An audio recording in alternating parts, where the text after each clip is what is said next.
strangers in a dark room, laughing at jokes they didn't quite hear. Frosted window panes and cheap champagne, a face appears. And anything could happen in these cathedrals we roll, where shadow people dance and trade their glance and walk home alone.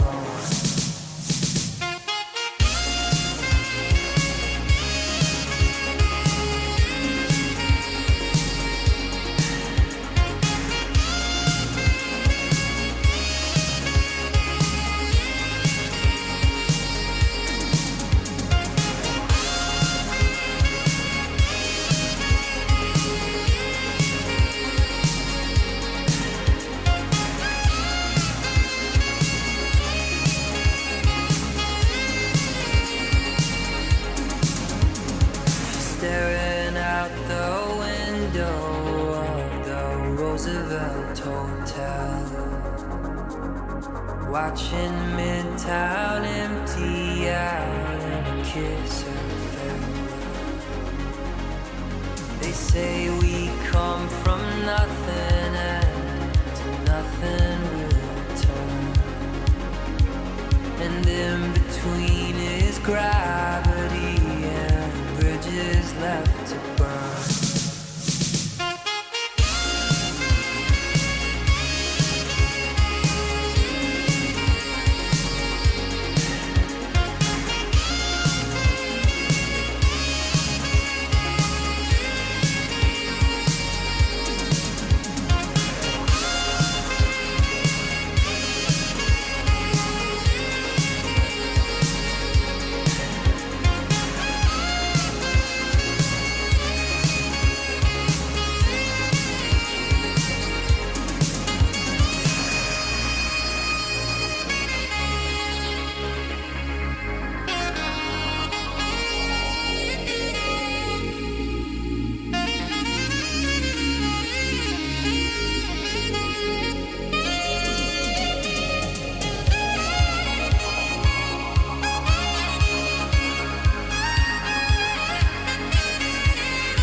setting sun? Is a smoking gun? Is a four-letter word? I hope it hurts. Love is a fatal flaw. Is a broken jaw? Is a burning bridge? Move your hips.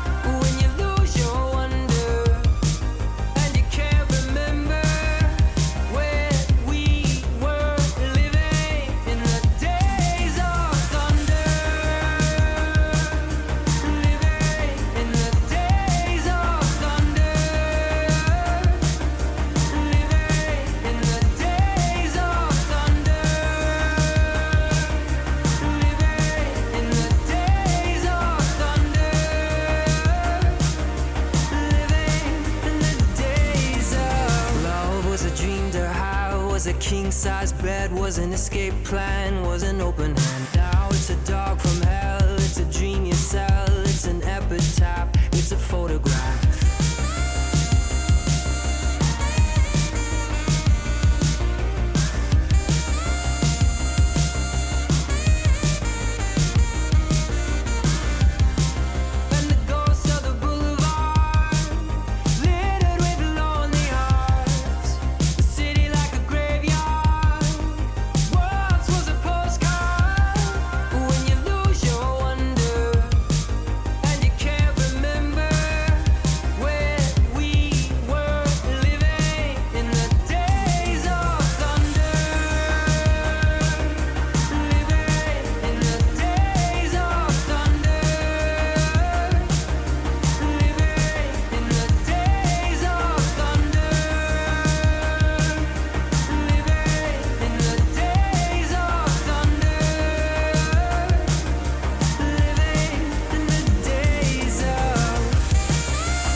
Well, good evening, everybody. How are we tonight? Hopefully, everybody has had a great day. Happy Tuesday. We are back. And, yeah, we got some stuff to do tonight. We definitely got some stuff to do tonight. Normally, I would do the news. Yeah, but wait a minute. What is this? Let me see something.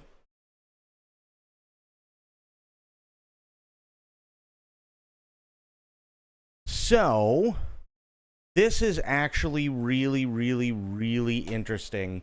And I don't know if we're actually going to see it, but I did see this pop up on Twitter. Excuse me. I did see this pop up on Twitter. I'm assuming we're probably going to see something about it. But this is something that I saw on Twitter. And, yeah, if I'm being honest, I was completely blown away. And then we're going to get into Gamescom. But look at this. Take a look at this. This is from Armored Core. A new Armored Core saga awaits. Just one of 15 epic stories from Secret Level. The new revolutionary gaming anthology series coming December 10th on Prime Video. Which is insane. And why am I blurry?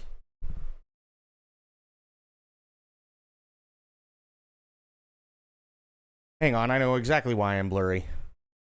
I know exactly why. Give me 1 second. There we go, much better. That's why I was blurry. Okay, much better. That makes all the sense. December 10th, Prime Video, we are getting an Armored Core anthology series, which is going to be fucking insane. So yeah, that's kind of a big one. That's kind of a big one. But we are going to get into doing some stuff here really quick. Let me put it on the BRB screen really quick, and then after that, I just got to pop off. I got to go live here. Let me see.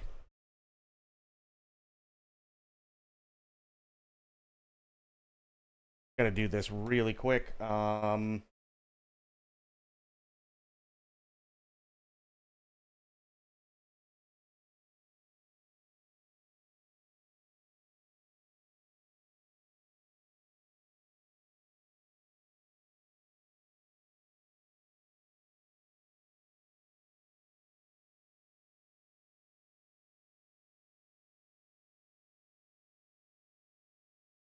Okay.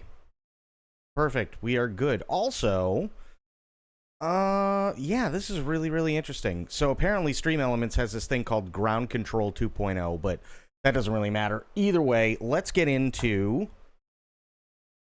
Bring this back up a little bit. Rank this. So everybody's going to be able to hear. Do this.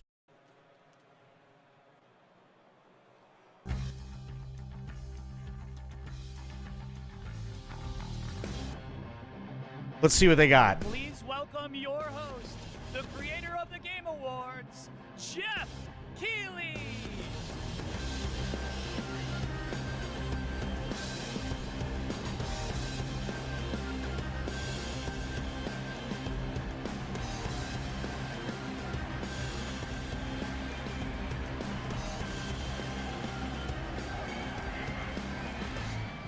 Ooh, that's hot. Guten Abend, Gamescom! And hello to everyone watching around the world. This is Opening Night Live from beautiful Cologne, Germany.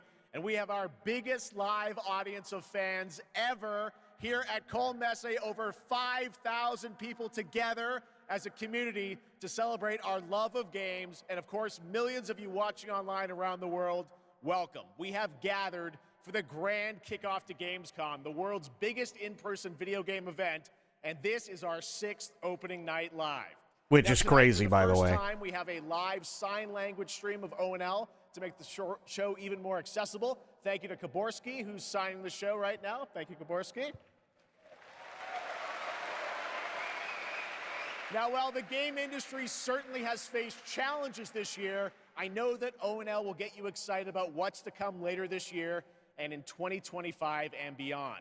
Now, over the next 2 hours, you're going to see world premieres from studios big and small, including, yes, some new game announcements you're not expecting, and some surprises, so get ready. From Monster Hunter to Indiana Jones, Dune to Civilization, Call of Duty to Marvel Rivals, the most anticipated games will be on stage tonight, because they wanted to be here with you guys at Gamescom, and I am so honored and grateful to have the opportunity to present these games to you.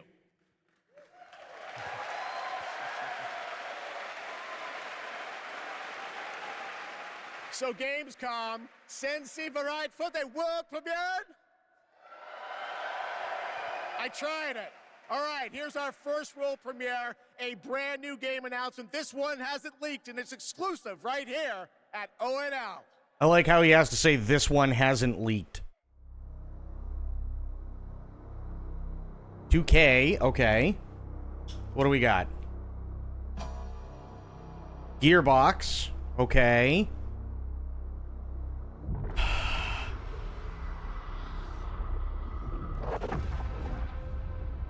Is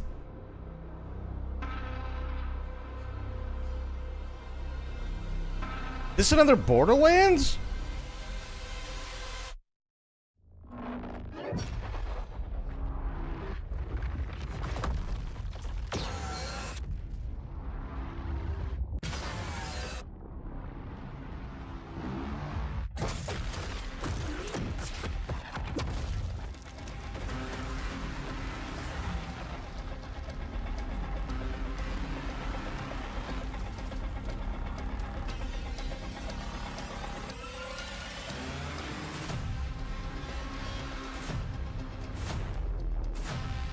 Oh, shit.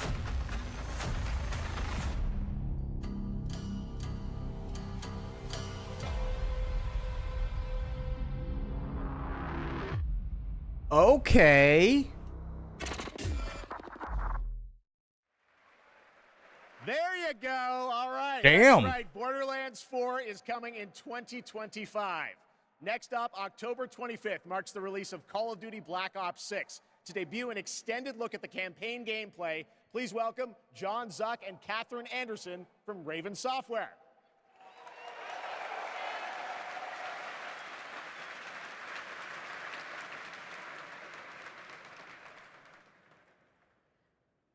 Black Ops returns with an epic story and signature blockbuster action where players question everything and trust no one. I'm going to be honest. It features an I'm all-new already campaign bored. with 16 new multiplayer maps with the return of classic prestige and theater mode.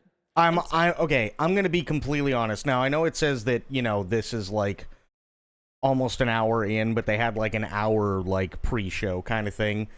When I'm going to be honest, I don't know who the fuck Activision Blizzard is choosing or how they go about actually like choosing people that are going to present stuff on stage, but so far I'm already fucking asleep.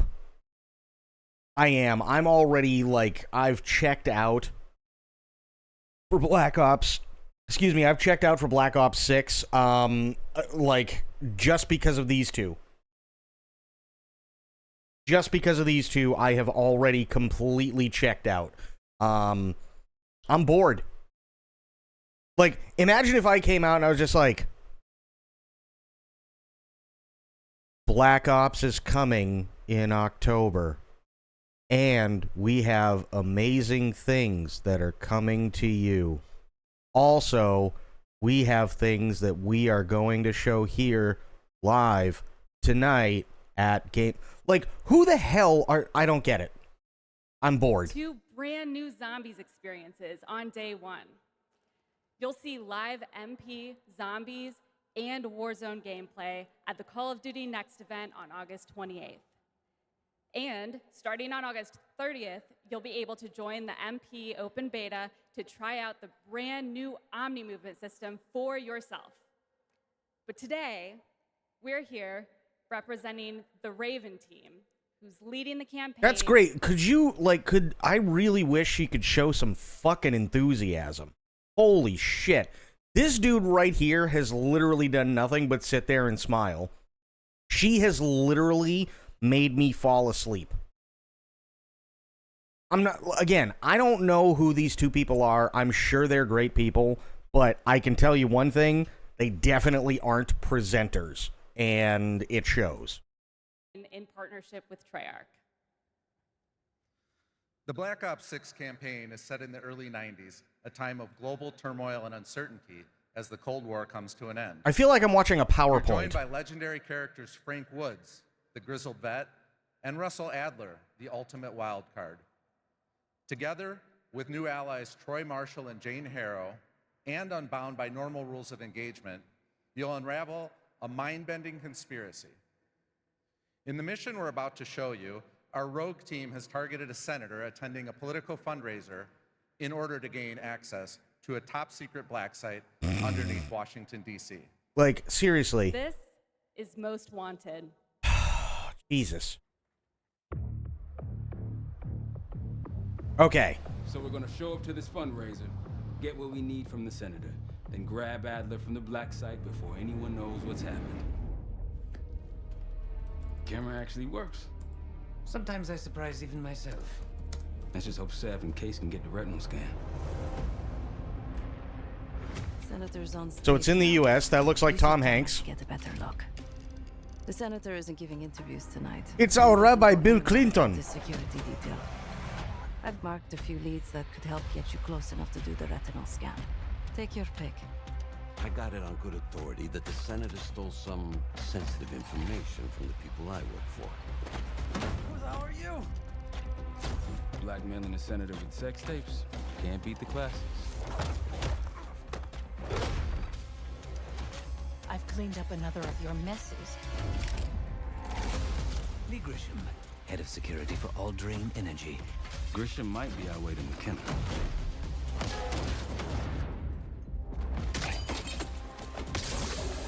Ooh.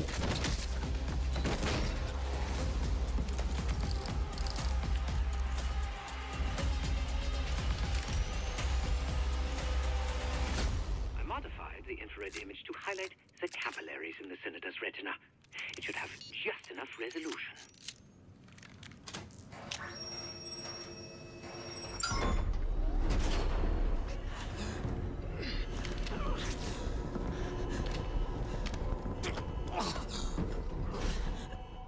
Please help.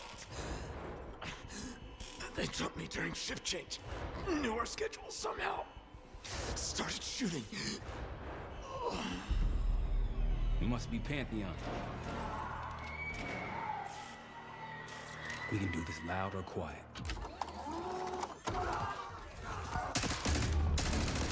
Go, go, go.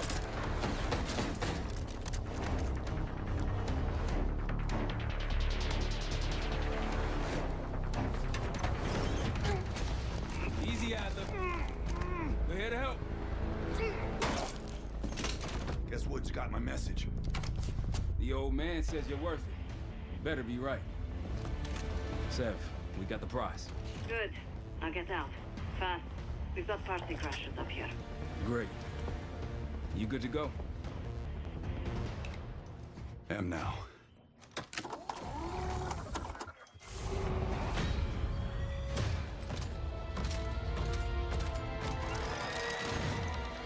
Take cover!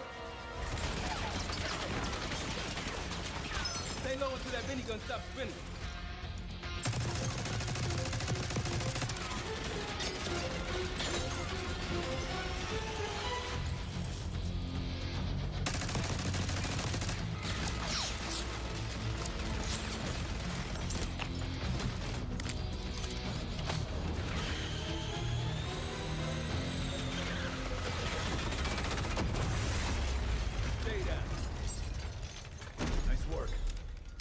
These Pantheon guys literally... Hey, Alpo, what's going on, buddy? How you doing? How's that feel? Like progress. Up through the... Okay, I'm gonna be honest. So far, what we're seeing through gameplay for the single player of Black Ops 6 doesn't look bad. I'm gonna be honest. It really doesn't. It looks pretty good. You first. I'll give you a boost. You first, Adler. Come on, Case.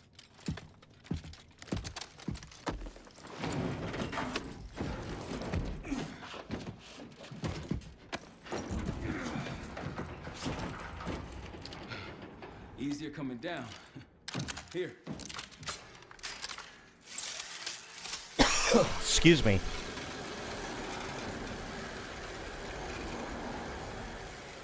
Almost home free.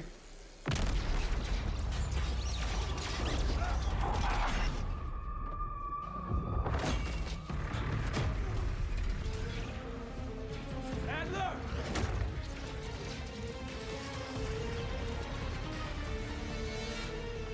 I got you. Man, you're heavier than you look. Thanks. Hope you have a plan B. Same as plan A. Go up. We'll just take the scenic route. Let's get moving.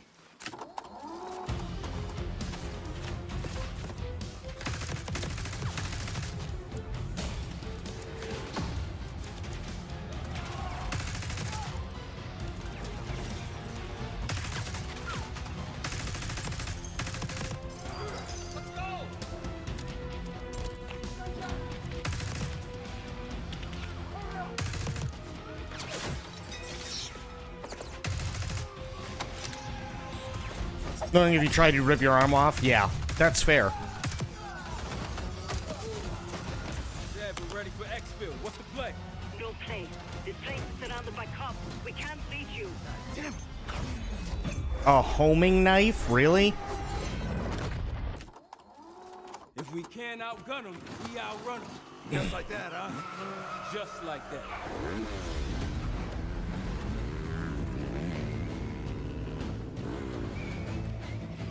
Ever do anything like this before? No. But I don't see any better options, and I'm running out of bullets.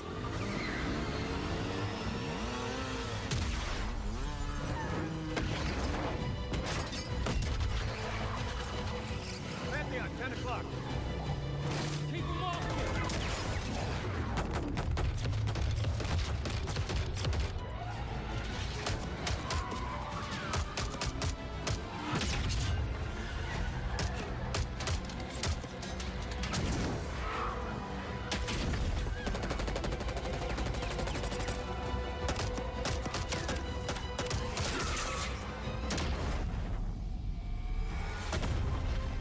Okay.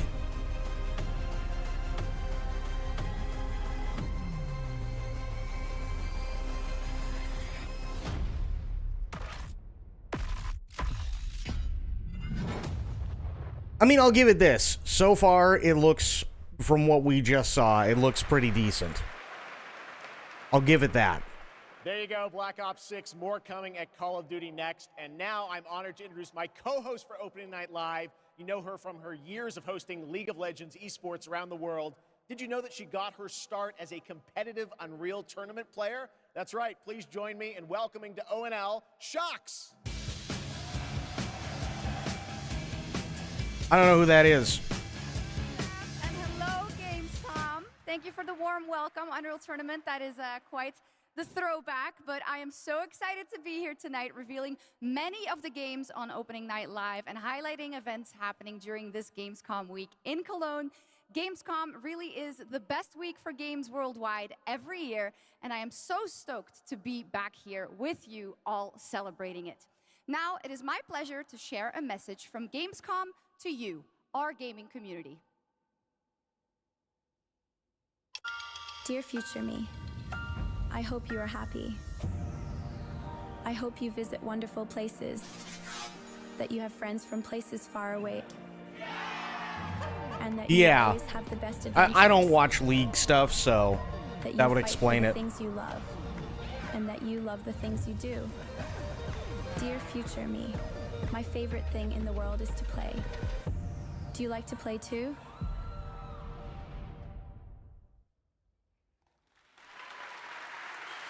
Yes, the future is here, and we are ready to play. Let's take a look at this fun trailer. Okay. What do we got? Cash grab penitentiary? What?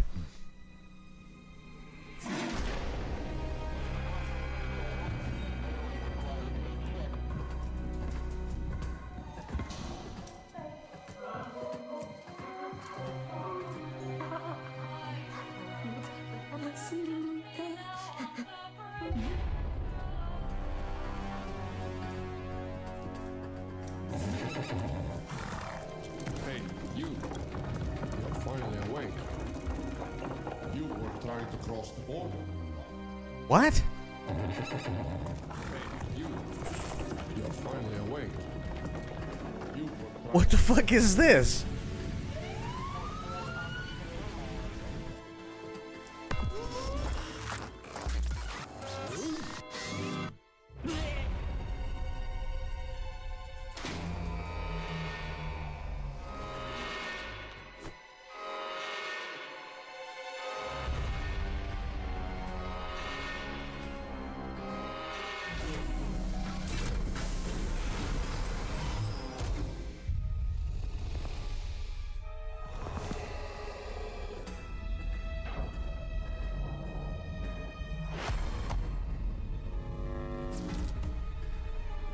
I don't know what that said. I think it was supposed to be love-hate. I don't know. This is really weird. What is this?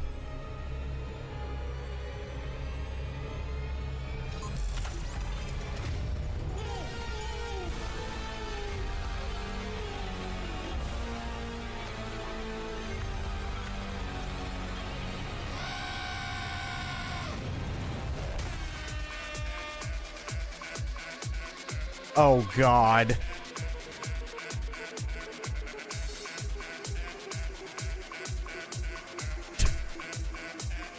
Jesus. Yeah.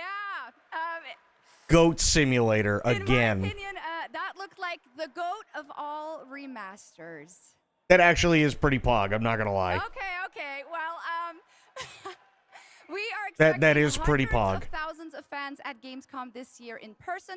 But if you cannot be here with us, don't worry. You can join us virtually by going to Gamescom Global, where you can explore and discover what the world's gaming industry has in store for you. And our very own Gamescom studio is here with all-day coverage of the event. So tune in to Gamescom Studios broadcast by IGN on Twitch or on YouTube. Okay. Now, we have some news on Persona 3 Reload and its Oh, next no. DLC episode, Aegis, The Answer, coming on September 10th. It's time to reveal a surprising boss fight coming to the game. I really, really, really want to like Persona, but it's and all tough. the days after it will be March 31st. Like, I really do want to like it. All over again. There is a strong connection between all of you and what's happening. Let's just open it. Then we'll know. Something's wrong. Ravage them! You'll never see it coming. But the music? Ooh. Here it comes. The music is amazing.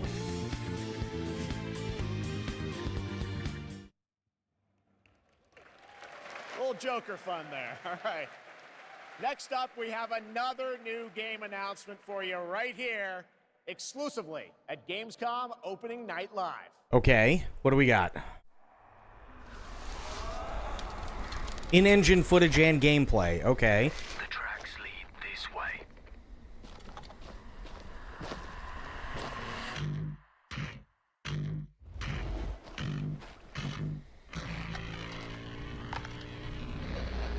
He's close. Stay here. Stand guard.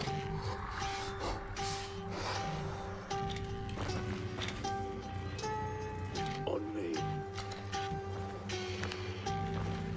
Why does that sound like soap? Bloody hell.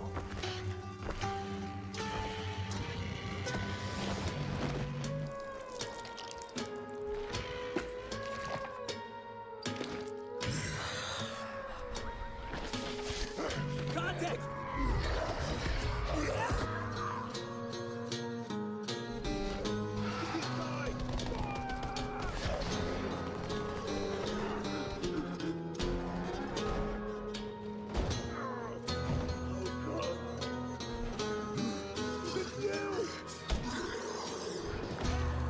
Every man has an animal within. If you push too much, you might unleash the beast.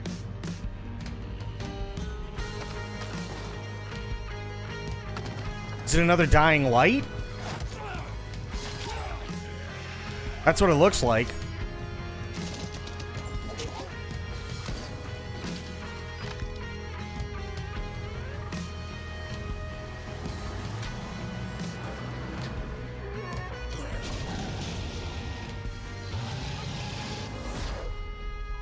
Dying Light the Beast. Okay. Give me 1 second. I'm just grabbing a new tab here. Sorry. There you go. Kyle Crane is back in a new zombie adventure set in the Dying Light world with 20 hours of gameplay, a new open world region, and more in Dying Light the Beast.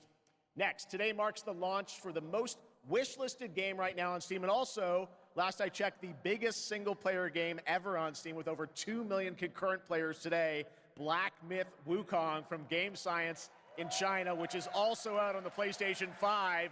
And right now, we've got the reveal of the launch trailer for you.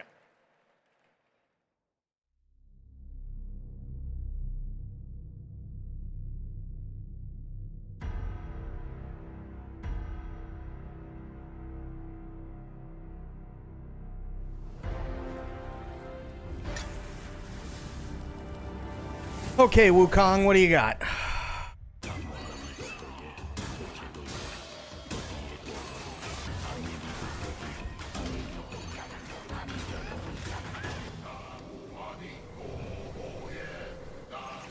I like this song. That chanting is awesome.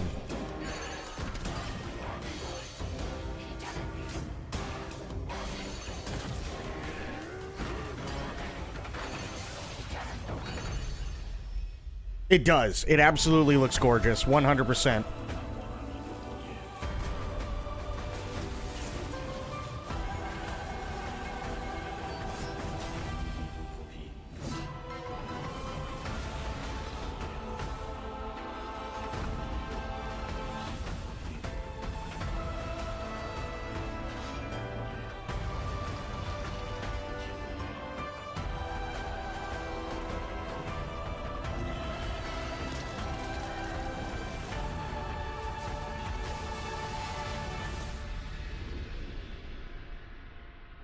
It really does look good, and I know it's out now, but yeah, it looks really good.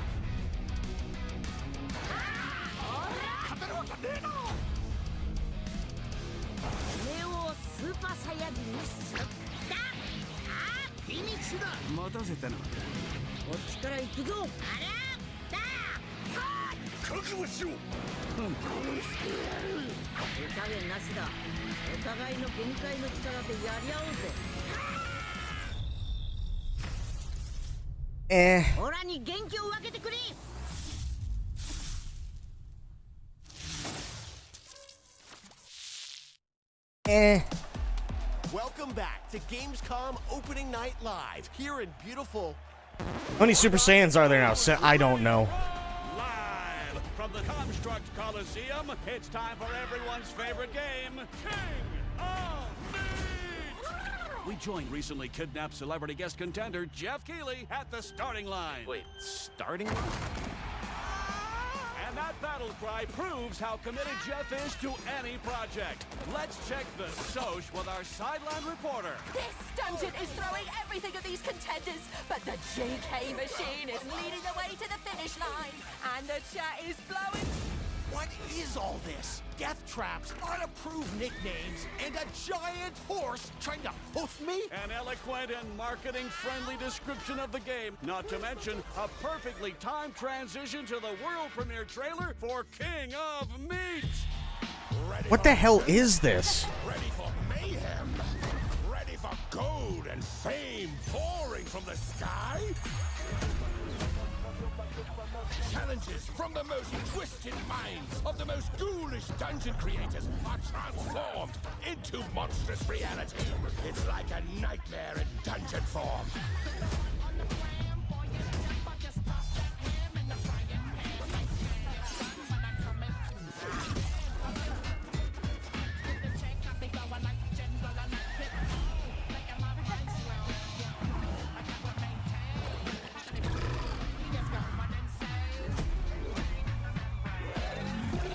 This is King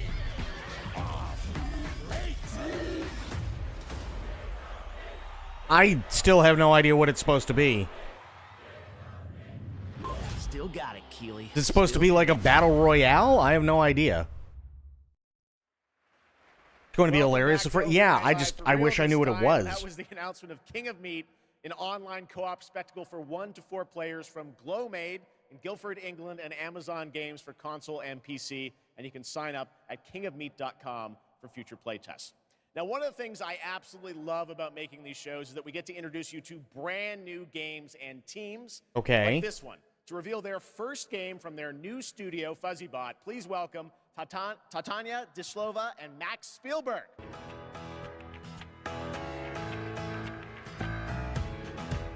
Hello? Max? Guys, welcome to O&L. I'm very excited to share this game with the world. Can you tell us a little bit about your studio, first of all? Yeah, well, first off, it's totally surreal to be here right now. We started the studio back in 2020, and the majority of us had come from the AAA side of the industry. And at the time, we were just thrilled to have our own game, our own IP, and we could never expect... I can tell you flat out right now, these two people, even though only one of them has spoken, still have more personality than the two who came out to announce the gameplay footage for Black Ops 6. Like, the Black Ops 6 presenters were that bad. It was awful. At the end of that run. The vision for our studio started with the idea of dreaming big and building smart. The concept for our first game, even early on, felt very unique and full of heart, and this helped us bring together a very passionate team of talented developers. It's through their skill, dedication, and true love for the game that we're able to be here tonight, going way beyond where we thought we'd be. Well, I got to play this a few months ago with you guys. I had a ton of fun. Tell us a bit about your game, Linked. Yeah, so our debut game is called Linked, Banner of the Spark. It's a co-op action hack and slash with a bit of roguelite and town building elements. And so we blended these ideas together to create this cozy yet highly kinetic action game for players to brawl, build, and befriend a crew of adorable robots. In it, it's the year 3000, and you're going to take on the role as one of the last remaining humans on planet Earth. Allying with a friendly bot faction, you're going to aim to take down the Combot army hell-bent on organic destruction. Players can play alone or with friends in this vibrant world of robots. Yeah, I need to ask a question, like, really, really, really quick, because it's just one of those dumb things that, like, I understand what they're talking about, I understand the lore and everything like that, and that's all well and fine. But let's say there are 200, let's say there are, like, let's say there are 1 million people, right, that buy this game and are playing it like opening day or whatever, right? That's fine. But in the lore, it says you're one of the last remaining humans. Wouldn't that mean you're one of the last remaining million humans?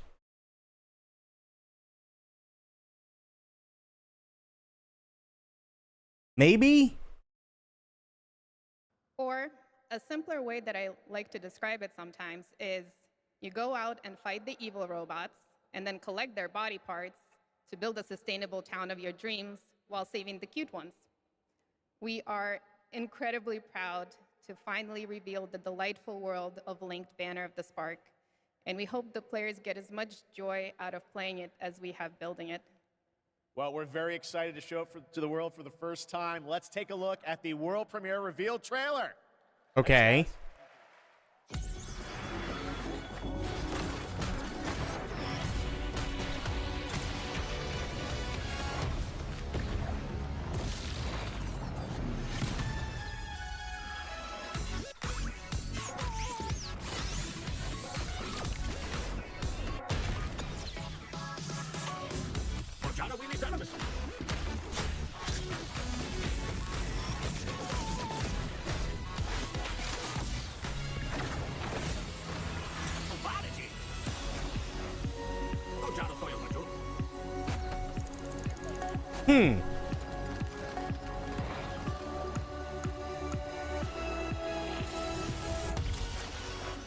Also, how you doing, Sober? It's good to see you, buddy.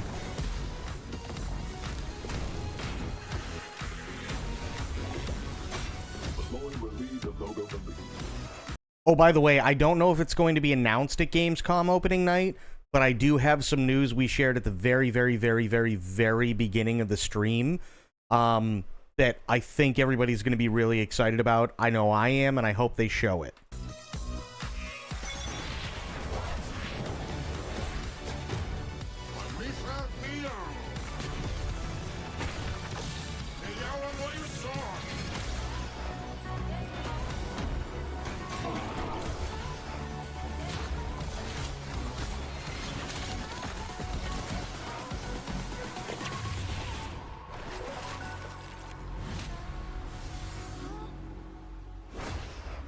Okay, that doesn't look terrible, if I'm being honest. Well, I think we can all agree on this fact. Fishing makes every video game better. She's got a Now, point. One of the things that I love about Gamescom is that it is a safe place for our diverse gaming family. And there is an amazing platform. I'm not entirely sure that's accurate, but it's getting better. I will put it that way. Let's just say it's getting better. Called Gamescom Cares that shares social and environmental responsibility projects that we care deeply about. Thanks to all of our partners who help to make this happen. You can learn more by scanning the QR code below. I wonder how many people, when she said that, she's like, well, gaming is a very safe place for everybody was like, okay. And now, the first look at the gameplay of Lost Records, Bloom and Rage. Oh, I wanted to actually see this one. Creative minds behind Life is Strange. Yeah, I wanted to see this one, actually. This one looked interesting.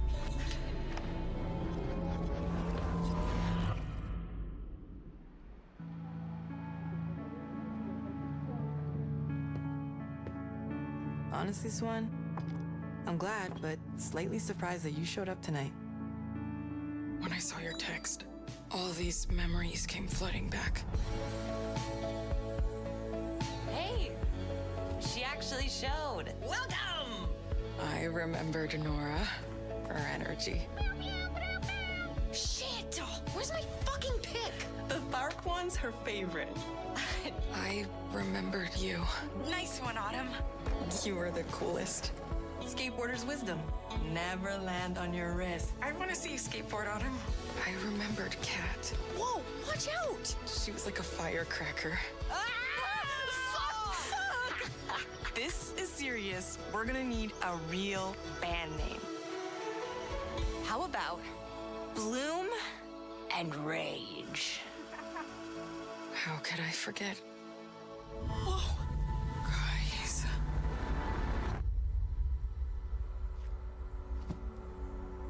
Last week, my mom found a package on her doorstep. Wait. Are Bloom and Rage? Are we in trouble? Okay, actually, you know what? I'll give it to him. That doesn't look bad. Doesn't look terrible. You'll excuse me if today's sermon is a little different, but today is not a normal Sunday. I wanted to tell you all, we failed in our duty to God. We were told about all of this. And these here are the last days of this earth. Okay. I know this is a punishment.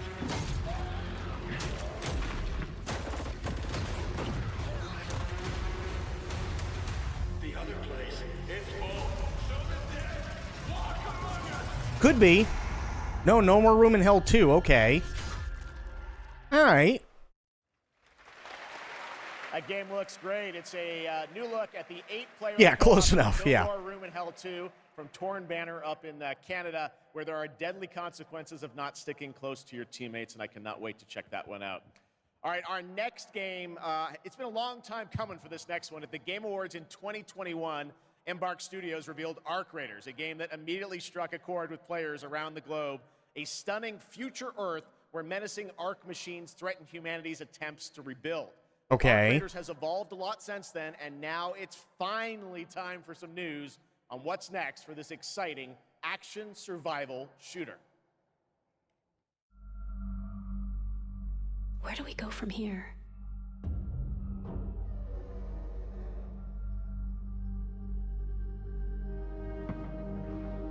You've told us nothing of this place.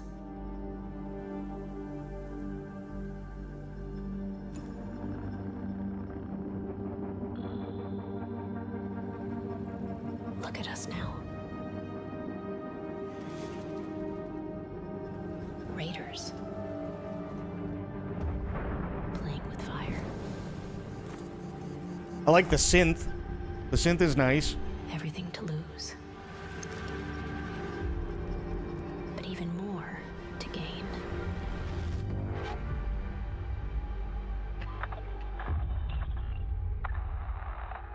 Playtesting starts this fall, but we don't even know what it is. Still. I mean, it looks like a survival horror kind of thing, but I have no idea.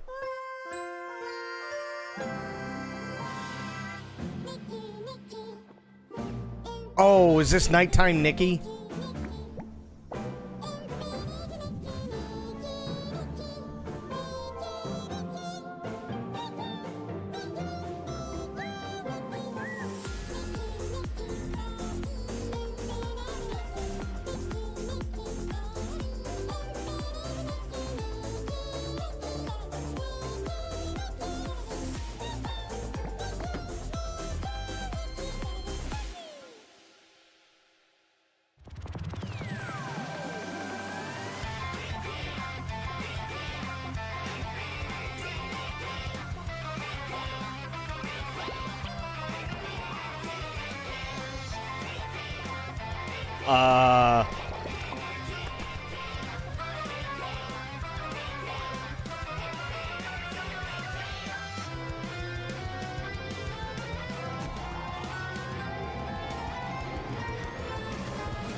Oh, Infinity Nikki. That's what it is. Eh. Battle Brothers.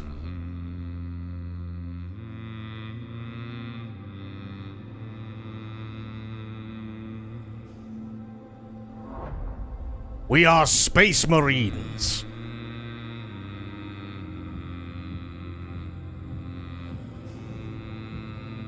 I want this fucking game so bad.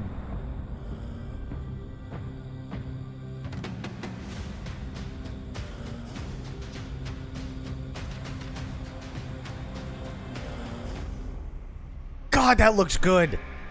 God damn it. Fuck. Okay. Sober.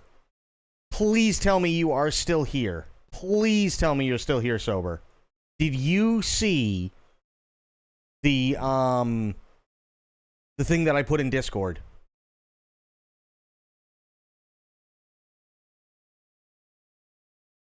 Please tell me you saw the thing that I put in Discord.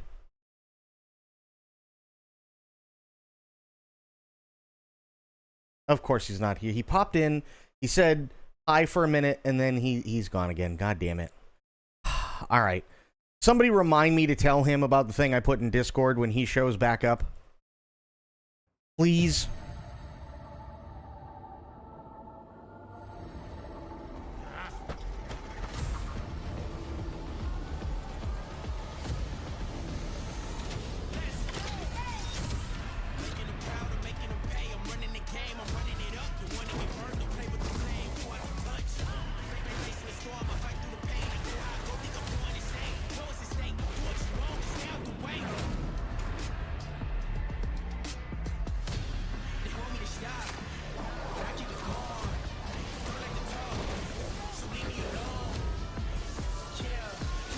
Eh.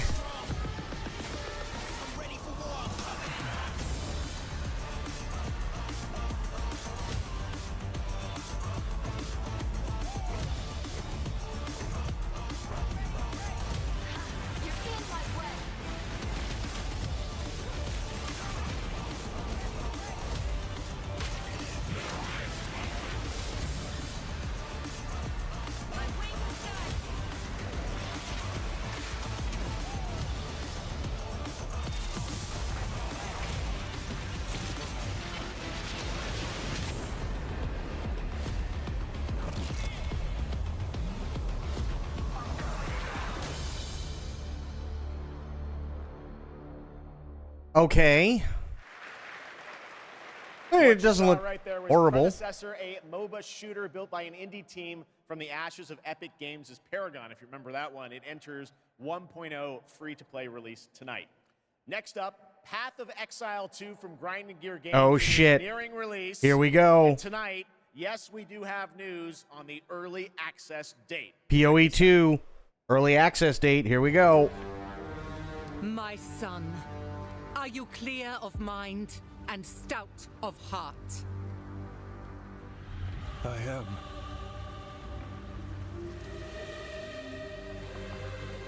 Are you ready to sacrifice? Sacrifice everything to become the savior? Let's all pre-order. I will.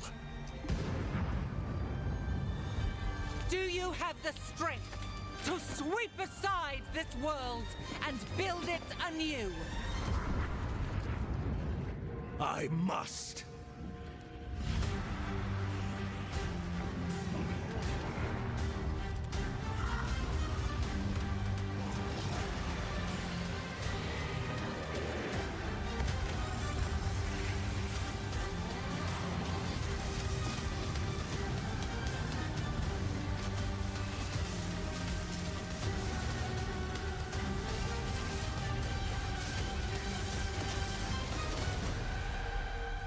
Now, are you ready to fulfill your destiny?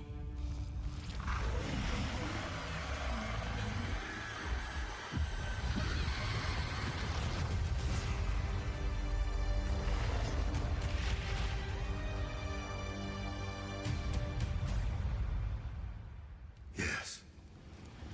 I am ready. I mean, to be fair, even though I'm not a fan of these kinds of games, Well, that it literally looks a hell of a lot better than Diablo 4 ever could.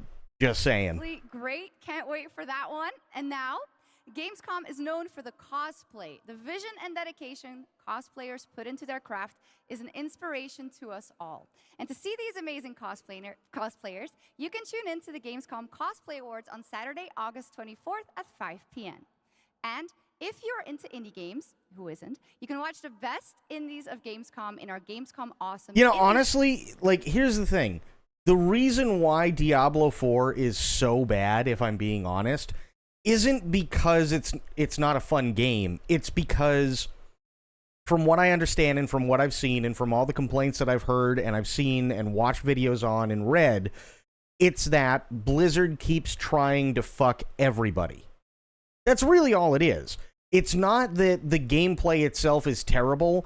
It's that they keep locking you into seasons. They keep making it a game that really nobody wants to see until there's an expansion, and then everybody gets excited for the expansion, and then they play it for a couple of weeks, and then they go, okay, this is really fucking boring, and then they stop playing the expansion.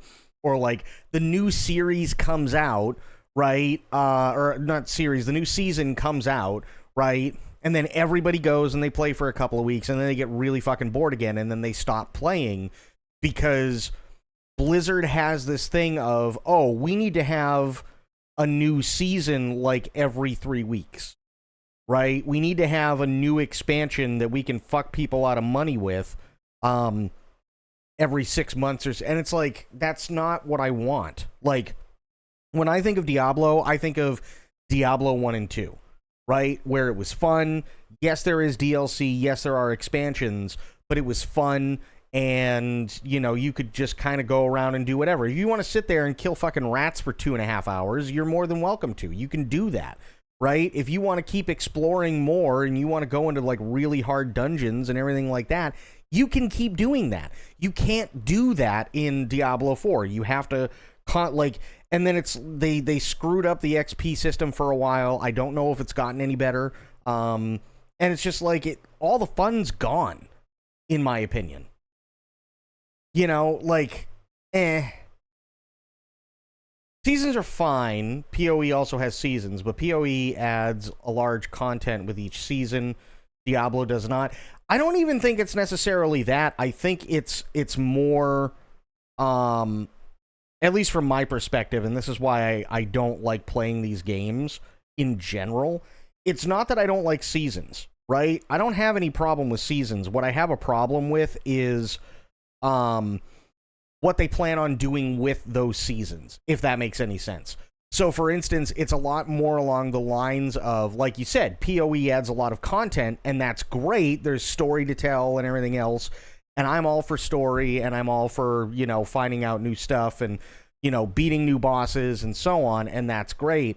But replayability seems to be an issue when it comes to Diablo 4, because it's like you just do the same thing over and over and over and over and over again, and there's really nothing new. When you do it like once through, it's like, eh. You know what I mean? Like, it doesn't matter. Like, if you play any type of character in Diablo 4, right, and you go through the new season of stuff, as soon as you're done playing it, you've played all there is to play. So there's no point in going back and playing as another class, because you can play 5 minutes as that other class and nothing's going to change throughout that season. That's pretty much it. You're done, right? So it's a one and done thing with Blizzard, whereas at least PoE tries to keep everything pretty good, right? I hated ladder wipe. Yeah, fair. What I mean is, once PoE season ends, usually the content of that season gets added to the base game with tuning it down, which I think that's great. I think that's awesome. But that's another thing Blizzard does not do. Show tomorrow Spoiled, how at you 8 doing? p.m. on Twitch and YouTube. Enjoy exclusive announcements and interviews, all packed into an exciting one-hour show hosted by Shay Thompson. Plus, the Gamescom event arena, that is where I am standing right now, and all of you are. It is the biggest and most elaborate stage at Gamescom, featuring not only opening night live, but additional live shows featuring creators, gaming events, and esports competitions that you can watch either in person or by tuning in online. Now, up next is a first look at the gameplay of June Awakening, the open-world survival MMO. Okay. And news on when it's going to be released. Oh, shit. Okay. Here we go. There is another path for you.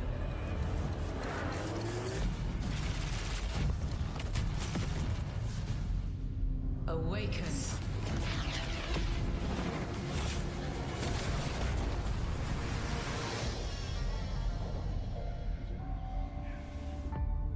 You begin as a nameless prisoner. Sculpt your appearance, choose your background, and then... Okay, but really, really, really important question. Because these are the same people who made Conan. Okay. Is there a dick slider, and do they have wind sock simulator with the dick? That's a very important thing. Did they do that? Crash into the planet. You are abandoned and alone. Hunted by sandworms. Scorched by the unforgiving sun. Ravaged by sunstroke. Stick to the shade. Chase the moving shadows. Survive. Welcome to Arrakis. Dick flop and boob jiggle is mandatory. Absolutely. 100%. Meet hundreds of other players in the vast online world. Befriend or betray those you meet. Form a wary alliance. In this case, a spit dart rifle and a still suit. If the game opens with sandworms, that's going to be scary as fuck, right? For your help taking down territorial deserters. Working with others will always increase your chance of staying alive. The Deserter Base. Climb to a vantage point and prepare for violence. Your choice of weapons and abilities determines your strategy. Swordmasters lead the charge into battle, literally.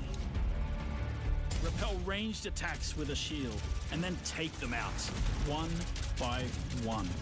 Deploy the Hunter-Seeker and kill from the shadows. Take what you can from the Fallen. On Arrakis, nothing of value is wasted. That's right.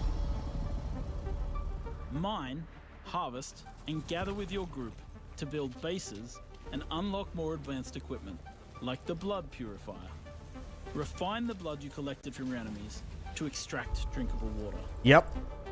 Craft improved equipment using fabricators. Replicate your bases in new locations with the blueprint system, and then sell blueprints of your architectural wonders to other players. Lead your group to become a guild. On Arrakis, a nameless prisoner can rise. Yep. Construct an ornithopter and take to the air the world. This is actually really cool that you have to, like, make it piece by piece. This is something that I always hated about previous games like this, is it was just like, oh, okay, you need to make this giant fucking thing. Doesn't matter what it is. And all you had to do was, like, just get all the shit and then dump it into a thing. And then they're like, okay, you can build thing now, right? And then you just set a spot. And I like the fact that you have to build this piece by piece. I think that's really, really, really cool. Yours to claim. This is Duneman Kifilari reminding you today your return with the full spice lord. My crew found a shortcut we become comfortable. The in-game radio provides insight into key events happening across Arrakis. Map the desert. Discover landmarks, wrecked ships, and desert testing stations. Until you actually have to... No, I really like it. I actually really think it's cool, right? Because, like, let's say somebody wants to build an ornithopter, and I'm thinking just in terms of RP, right? Let's say somebody wants to build an ornithopter, but it's taking a while because something else came up. If you're already flying an ornithopter around and you're able to scout out, say, like an enemy base, you can see the clear progression, right, throughout different things of, like, where they are and, you know, gather intel and stuff. I like that. I think that's a really, really cool thing that I think's been missing for a long time. Like, I'll gladly sit there and go, yeah, this kind of sucks. I got to get the stuff for the cockpit, but I got to go all the way over here. And, but I would rather have it that way than, oh, you need 24,000 metal or electronic parts or whatever, and then you get 24,000 electronic parts, and then the whole thing's done. You know what I mean? Like, it kind of feels cheaty to me that way. Technology. Arrakis is a vast planet. You can explore unique locations, uncover valuable resources, and search for secrets amongst the shifting dunes. And then, return to civilization triumphant with what you found. Harko village throngs with people, spice traders, guild bankers, smugglers, house envoys, and of course, other players. Here, you will pledge allegiance to one of the great houses of Dune, the Harkonnen. But remember, to play politics, you need power. Yep. And on Arrakis, spice is power. In the deep desert beyond the shield wall, hundreds of players scour the landscape, hunting for spice. Every spice blow has the potential to become a heated battle, with multiple guilds vying for the precious melange. Even when it looks like defeat is inevitable, those who understand desert power can awaken Arrakis. Hell yeah!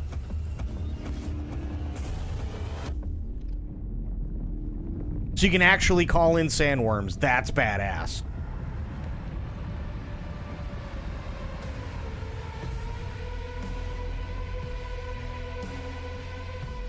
Okay. Not bad. Coming to PC early 2025. Okay. All right. Well, you can't have a Dune game without the sandworms, and the sandworm summoning begins when Dune Awakening drops on PC early 2025. So the wait is not that long. And now, here is a reveal of a new game from Tarsier Studios, the creators of Little Nightmares 1 and 2.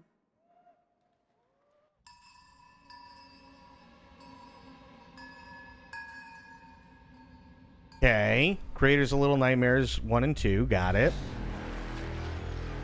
Nothing lasts forever.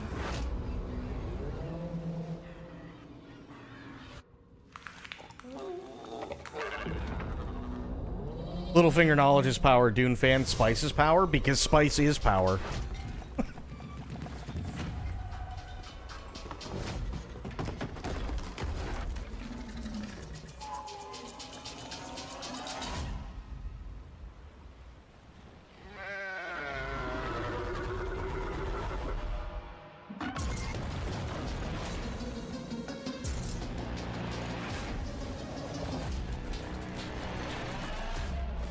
Okay, I've never played Little Nightmares 1 or 2, but is it just me, or does this look like Little Nightmares with animals?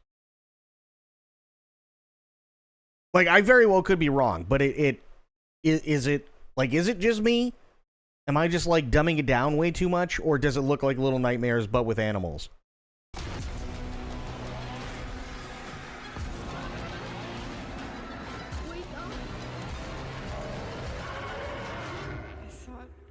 Dead. Reanimal. Okay.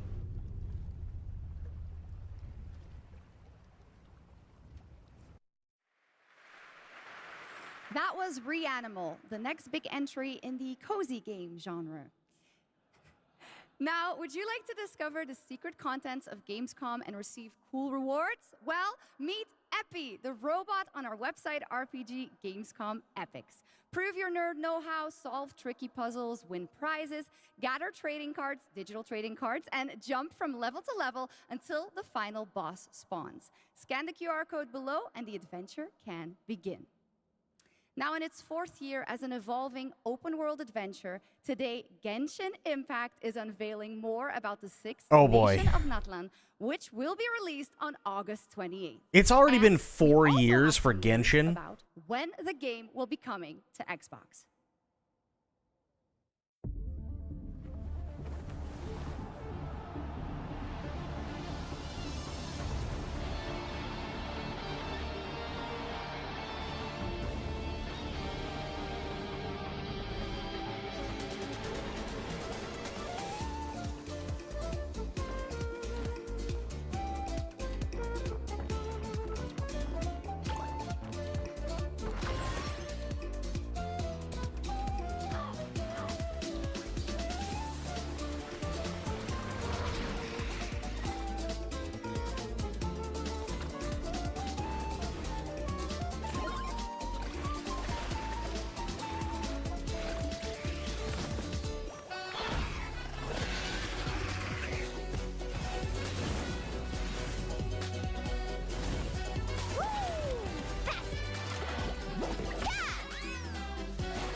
Locked on.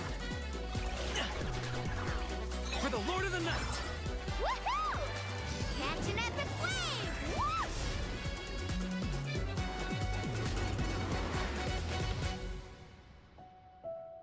Okay.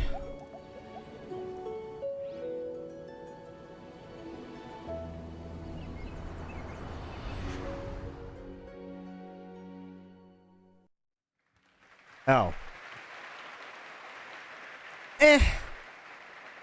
There you go, Genshin Impact, and also coming to Xbox later this year, as we saw. All right, now it's time to head into the wilds of Monster Hunter, which is playable for fans for the first time here at Gamescom. Capcom has an incredible booth.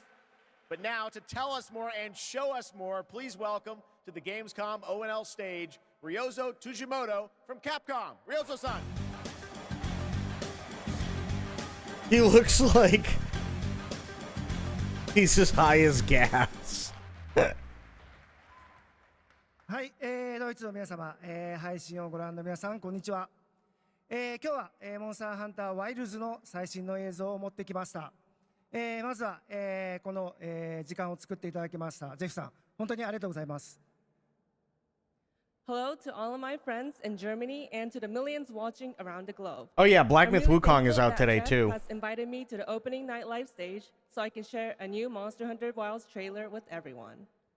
今日のですね、今回ですね、ゲームズコンでは、初のプレイヤブル出展も行っています。今後ですね、世界のいろんな様々な地域で I've heard nothing but good things about it so far. 考えていますので、そちらも期待していただけたらと思います。それでは最新の映像をご覧ください。Before we debut the trailer, I just want to express how excited I am to kick off our season of Monster Hunter Wilds hands-on demos starting at Gamescom. Now, let's take a look at the latest trailer. Yeah, I've heard nothing but good things about Black Myth Wukong so far. My word. Is this a Lollabarina floret? We must be near its nest.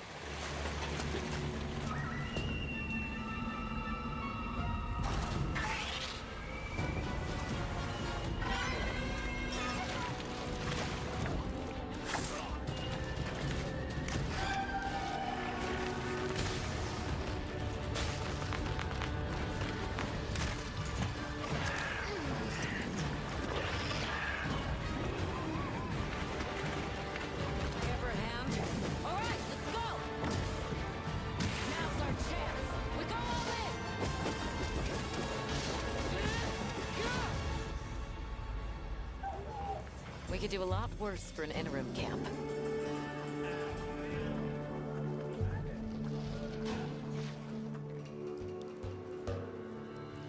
Once your business here is concluded, you should find shelter.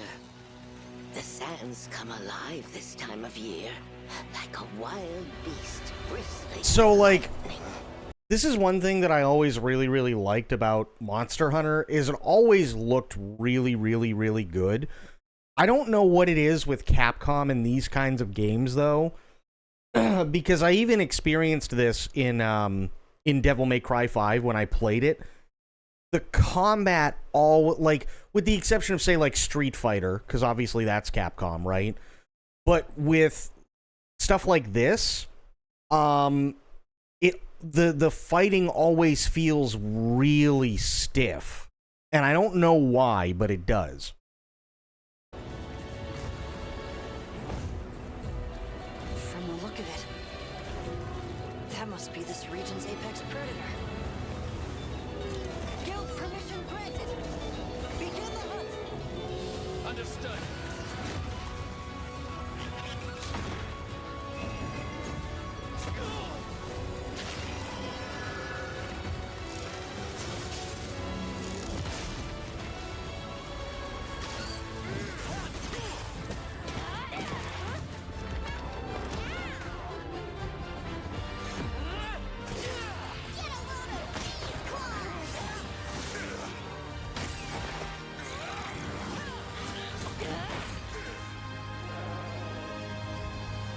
I mean, is it though? Because, like, here's why I say that, right? If you take, if you take Sekiro or you take Black Myth Wukong, because let's face it, we've all seen Black Myth Wukong, like, they're fighting and everything like that, right?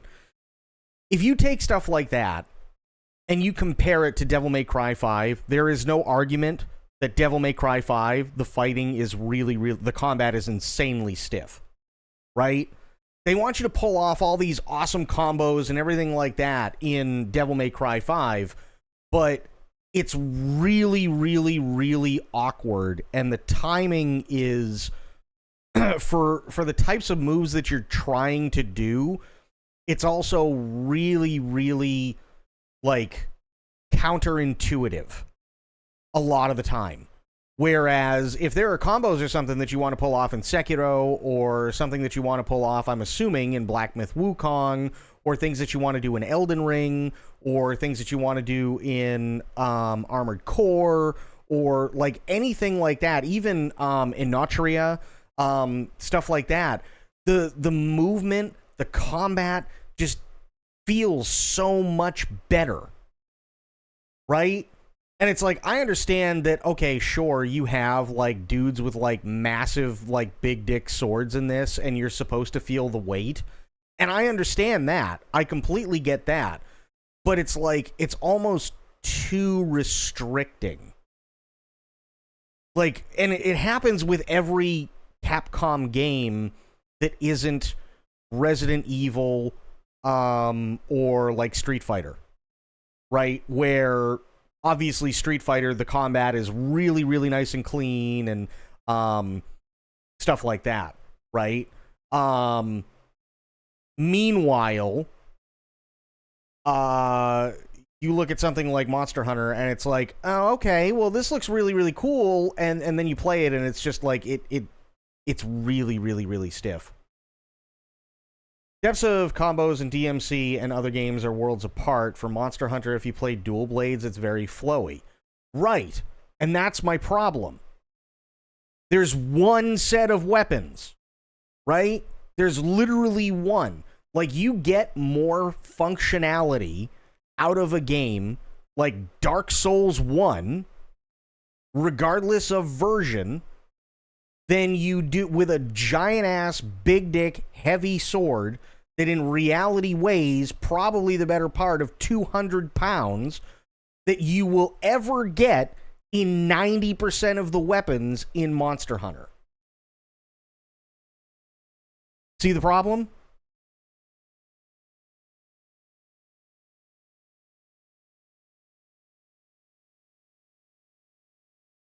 The whole point of the game is to understand the tells of the enemy and use the openings properly. I completely understand that. I have Monster Hunter. I've played Monster Hunter World, right? My point is, because you have to do the same thing in all those other games, you have to know when you have the openings, because if you don't, you'll get punished, right?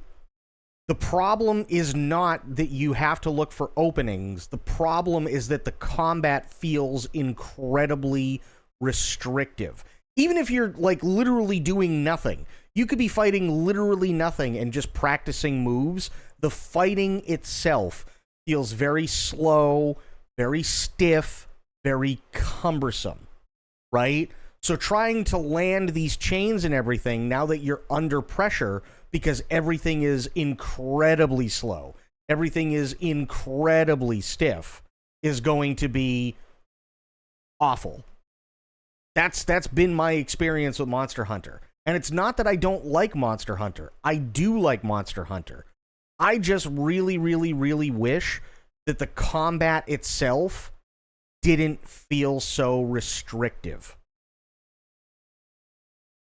It kind of feels like what they're doing, and I don't know, maybe this is what they're doing, but think about it this way, right?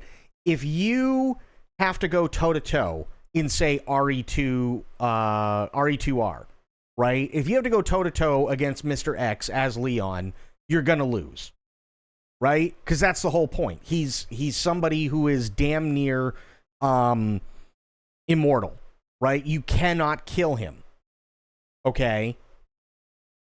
But what it feels like, because there's very limited things that you can do as Leon in RE2R, hand-to-hand wise, it feels like they unlocked the camera, but kept all the limited style of movement.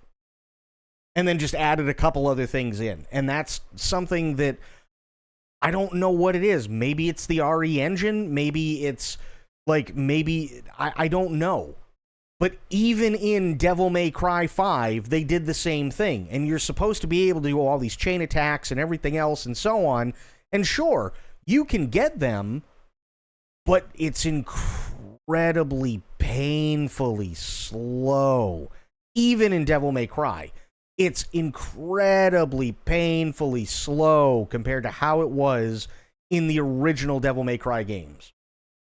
Like, 1-for-1, Devil May Cry 1 versus Devil May Cry 5, the combat in Devil May Cry 1, in my opinion, is a hell of a lot smoother than the stuff in 5. It just is. Because of the way that the game plays, because of the way that the characters react, because of the way that the combat works, it's so much smoother, and it's so much more user-intuitive, where it's just, you still have that in 5, but there's less of it. And it feels really, really restricting.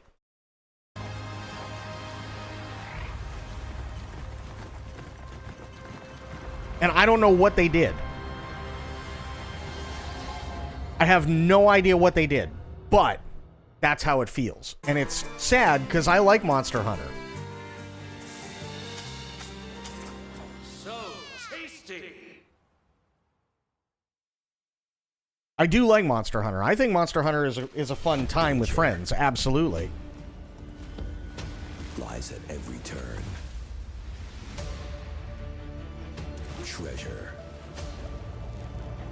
Secrets. Destiny. Everything lost is meant to be found. Wait, Naraka Blade Point and Tomb Raider? Really?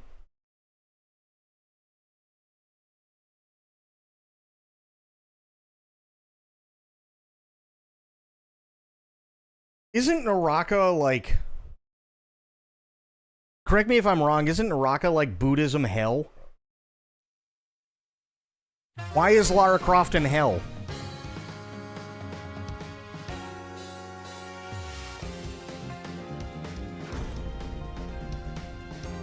Want a little taste of Shiranui fire?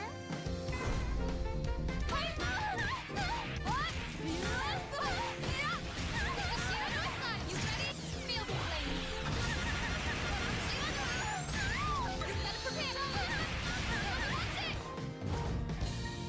Sex sound game, yes. Whoa.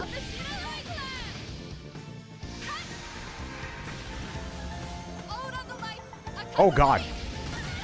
Fatal Fury, City of the Wolves.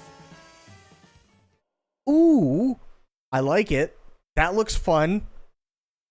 I'm gonna be honest. I actually really do want to try Street Fighter 6 and Fatal Fury. They both look like a lot of fun. They really do. Escort reactor core and upgrade Bunker City's power facilities. St. Dino's have also set their sights on Oh, is this Mecha Break? complete the escort before then. Ready to strike.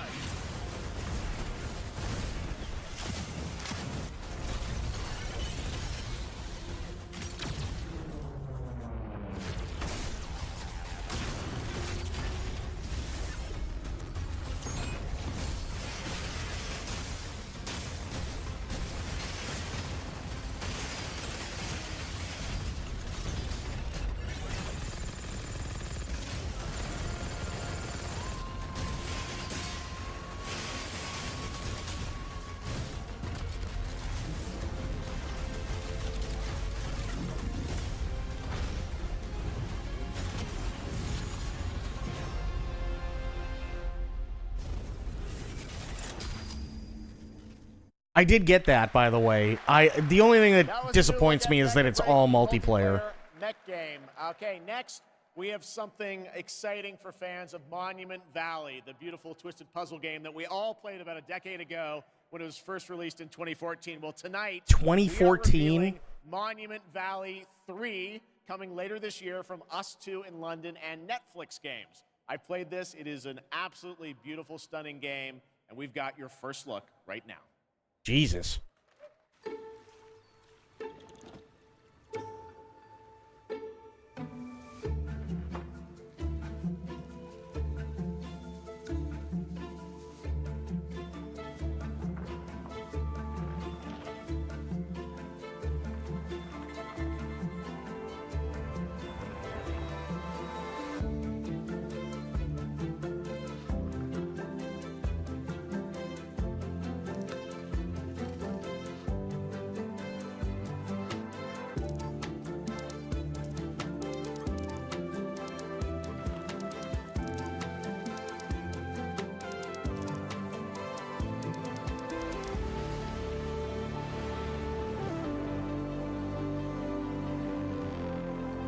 Huh.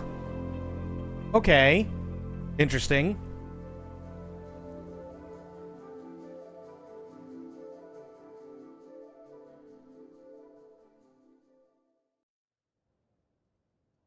Monument Valley 3 drops exclusively on Netflix December 10th, 2024. Now, first released in 1991, Civilization is one of the gaming industry's Civilization 7. biggest Yep. franchises. And here at Gamescom, we are revealing the gameplay of Civilization 7 for the first time. To tell us more, please welcome Ed Beach from Firaxis Games. I love I love the Civ games. The only downside about the Civ games is streaming them with friends because it could take you 8 hours to do 2 moves.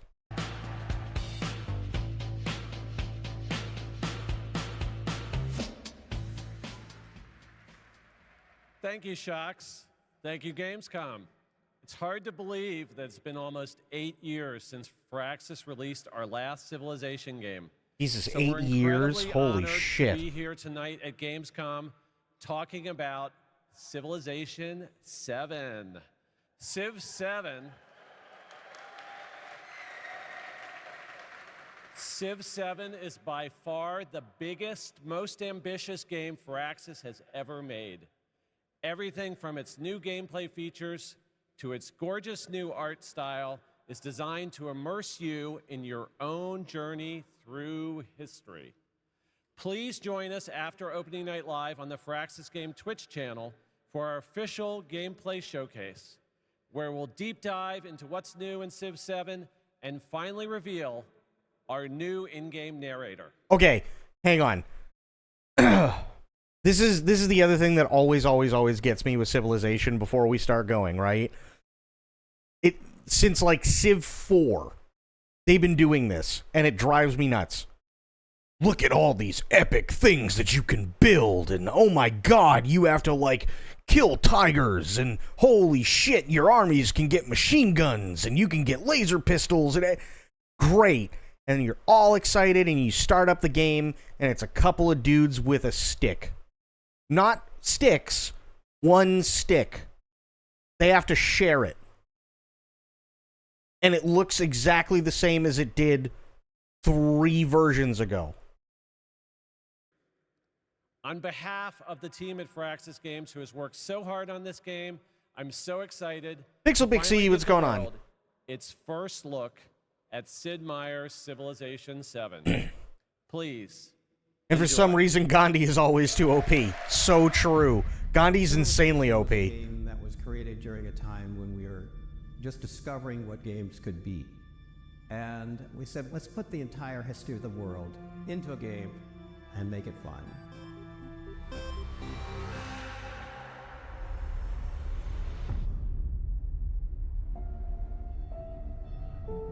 Like, this looks amazing. This looks awesome. Right? You're like, wow, look at all these biomes, look at all this cool shit. No, it's literally 2 dudes, and they have to share a stick. That's what you start out with.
February 11th. There's a lot of stuff coming early next year. Lot of stuff coming next year, which is really, really cool, but yeah. Ever since we first reached for the stars,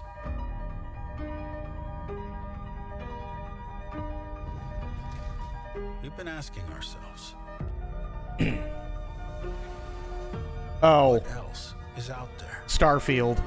And more importantly, can we drive on it? I think.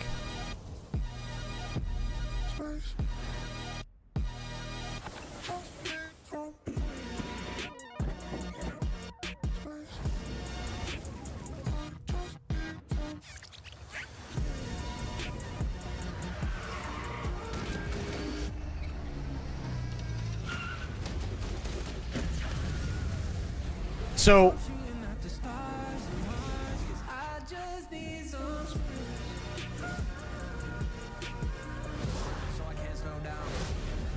does this mean we get to see more of nothing, but faster? Velocity at unsafe levels. The Rev 8 has landed. That's cool. People get to explore more of nothing.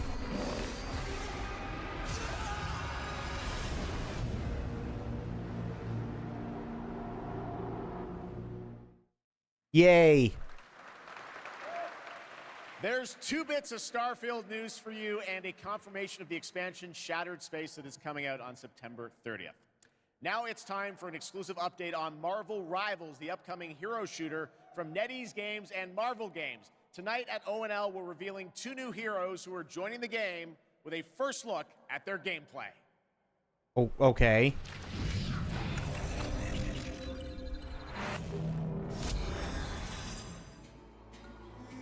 Among the stars, Wakanda found a new home.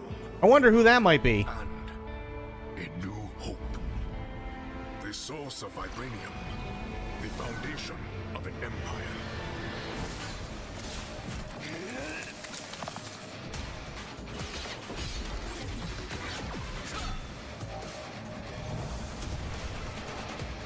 Snap out of it, Bucky.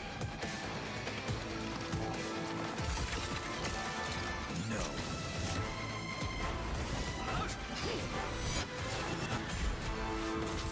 Not so fast! Your battle's over. Stick around!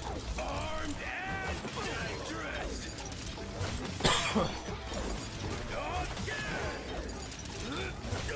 Together to victory! Got it! And stay down. Maximum pulse! I can do this all day.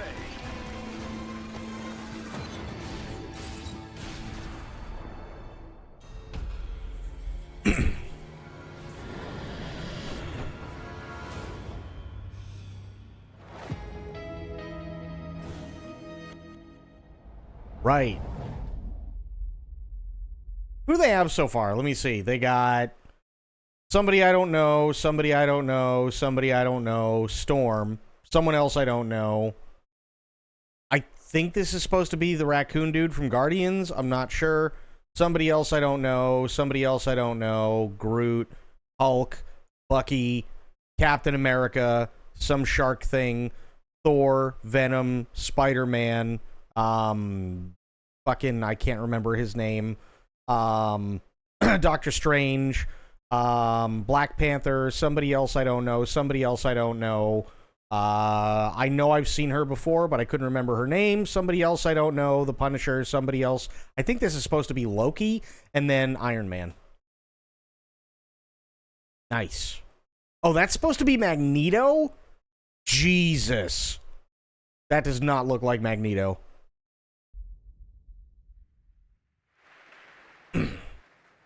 Well, I'm sure everyone who played the beta wanted to know Marvel Rivals will launch on December 6th, 2024. Now, Gamescom always strives to help the environment, and the event runs on 100% renewable energy and is climate friendly thanks to ongoing measures to reduce CO2 emissions. Exhibitors participate in the Gamescom Goes Green initiative by reusing their booth builds or avoiding single-use material. And yes, fans are planting more and more trees in the Gamescom forest. The forest has been growing since 2020 thanks to all of your engagement. And all of you can still help, of course. You can plant your tree in the Gamescom forest today. And with that, it is time to reveal the winner of the Gamescom Sustainability Award. This award celebrates an organization in the global game industry committed to sustainability and the environment. Presenting the award, please welcome back Lisa Pak with Playing for the Planet.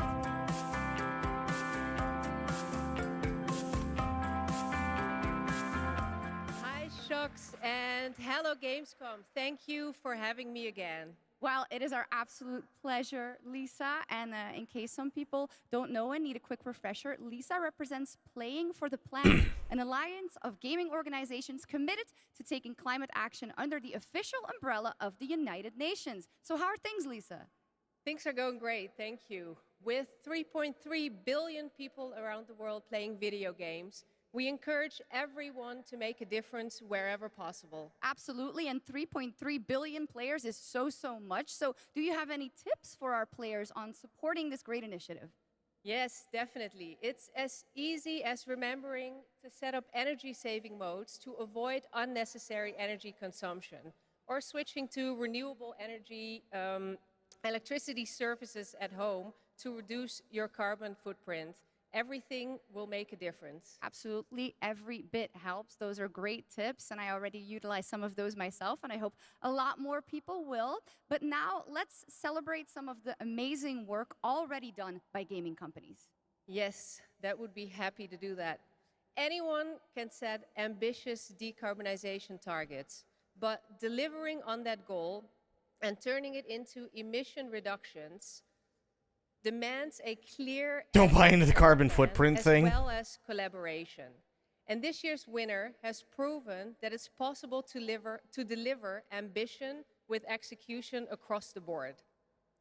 And this year's winner of the Gamescom Sustainability Award is Tencent Games. And here to accept the award is Brand Irvine, the Vice Chairman of Tencent Games.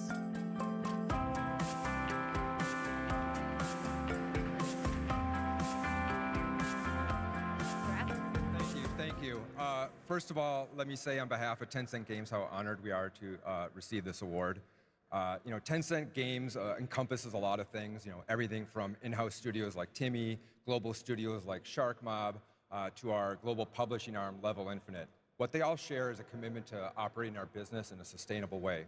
We are committed to carbon neutrality by 2030 and really want to thank all of our studios, all of our partners, but most of all of our players whose support is essential to helping us drive our efforts to have positive change within the industry. Thanks again, and back to the games.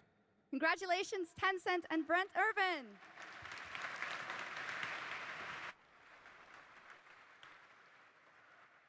But that is not our only award. Everyone here and at home can vote for their favorite games playable at Gamescom in this year's Gamescom Awards. You can visit Gamescom now to help decide the winners. Voting will only be open until Thursday, August 22nd at 2 p.m. And the awards will then be celebrated this Friday at 2 p.m. at Gamescom Studio. Okay. Thank you, Shocks. You're doing a great job tonight. All right, we got something really special for you. Please welcome Deadpool director, creator of Love, Death, and Robots, and the co-founder of Blur Studio, Tim Miller.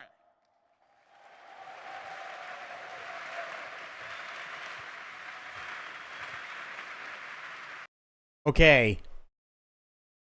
Here we go. This is something I found out, excuse me, right before I started the stream. This is really cool, actually. Thank you, Jeff. Blur Studio has been making cinematics for over 30 years now. That means classics like Quake, Star Wars, Warhammer, Call of Duty, and dozens more. And we do this because we fucking love video games. Nice. Okay. Fair enough. I like them. And every time a trailer comes online, we see hundreds and hundreds of comments from the fans, like, why don't we see a movie like this? Or why can't we have a series like this? And we could not agree more, which is why we are so excited to share this series with you. 15 original episodes created in collaboration with Amazon Studios and the publishers and developers of some of the world's greatest games. I'm talking new titles, existing games, indies, and classics. So we've been working on this show for 3 years. I get a little upset, choked up, sorry. I cry a lot. I cry a lot. Hey, fair, man. It's your life's work. Cry away. We've been working on it for 3 years, and I'm very emotional because I'm so excited. And it's finally time. So please enjoy the world premiere teaser of Seeker Level.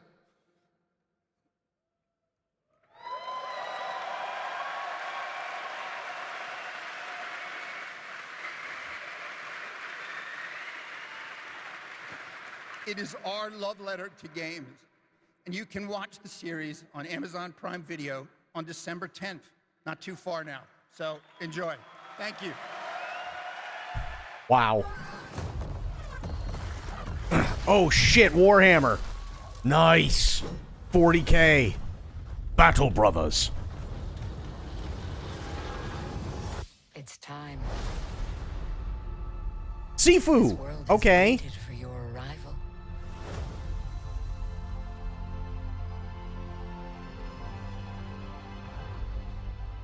It is you. You will open the door. Because you are the chosen. Armored Core, baby! Armored Core! It's a new adventure. God of War I saw in there too. For you.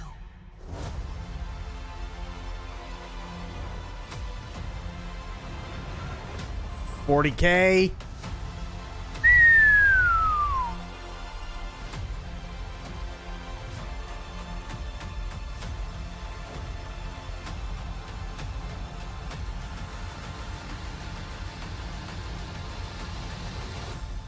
Wow. You have a game to play.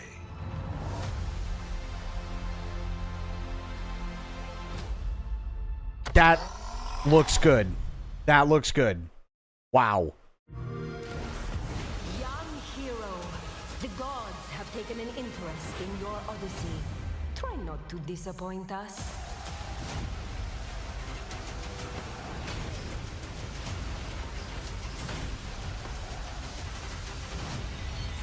No matter what armies you face, what power you wield, or what creatures you unleash, we trust you will find a way to write your own legend.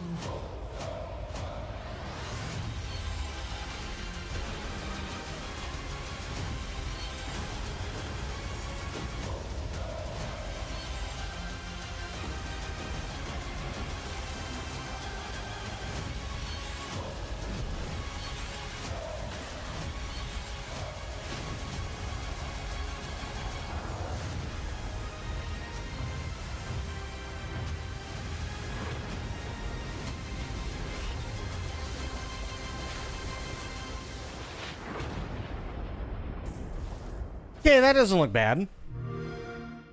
Play it day one with Game Pass.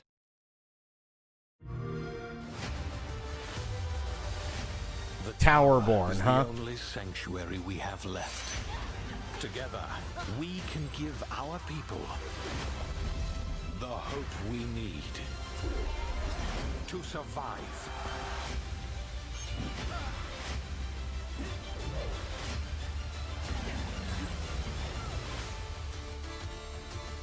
Eh.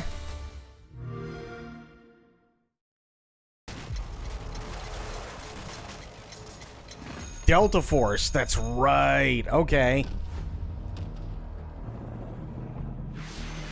This is what I wanted to see. This is supposed to be, Ridley Scott's Black Hawk Down, if this is the one I'm thinking of.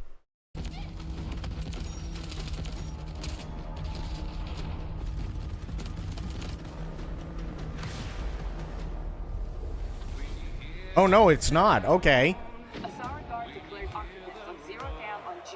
No, it is. Okay. The conflict between the Alsara Guard and Havoc threatens the balance of the world. Maybe. The Alsara Guard is a tempest of disorder, sowing chaos wherever. Oh, no, it isn't. Okay. But we are home to strike at their very core.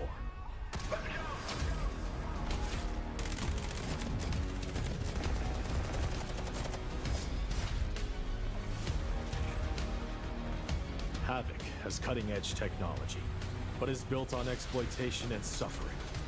United, we will plunge into the chaos to find a spark of peace. We are GTI. No one gets left behind. Oh, it is. Okay, Delta Force Hawk Ops, yeah. It looks good. Yeah, Hawk Ops is supposed to also have the redoing of Ridley Scott's Black Hawk Down. To Steam Next Fest in October in advance of its early access release later this year. All right, let's head back to the Middle Ages for a new look at Kingdom Come Deliverance 2 with its authentic rendition of 15th century Bohemia as an action role-playing game. I have concluded a very fragile truce with Sigismund, and if anyone should disrupt my God, he plans still with looks the headstrong same. acts of violence, there will be consequences. I intend to wage war, not parley. Everything all right, eh? We need more people. Horse Best thing rave. would be to recruit from your old comrades. Well, if they're not already swinging on the gallows somewhere. Will you help us, Henry?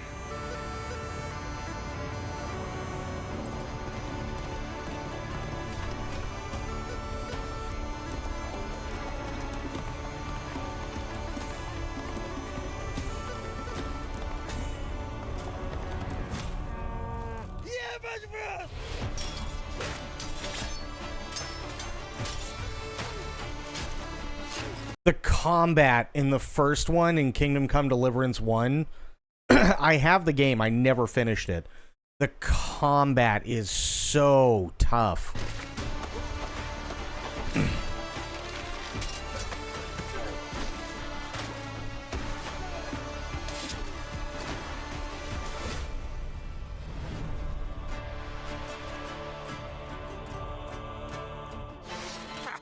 I like that boy already.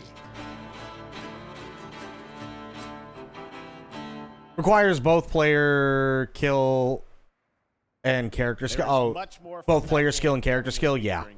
It's really tough. ARPG Zenless Zone Zero was released from Hoyoverse, and now we've got the debut of a brand new area of New Eridu. Check it out. So it can be a lot of fun.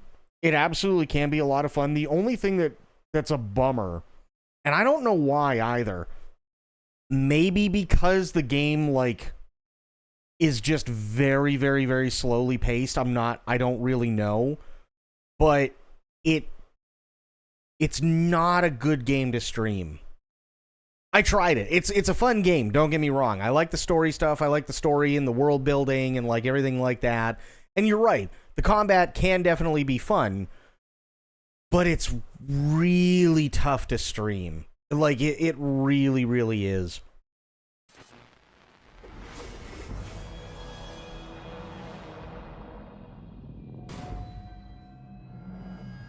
Start a useless peasant who can't even read or hold a sword. Yeah, and then it takes you the better part of 4 hours before anything happens.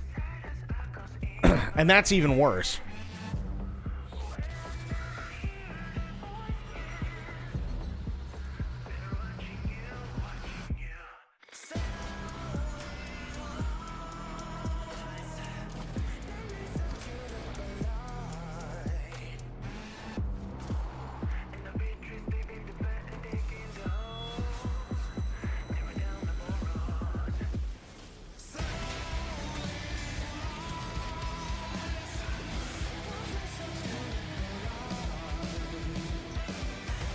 I'm trying to think. I think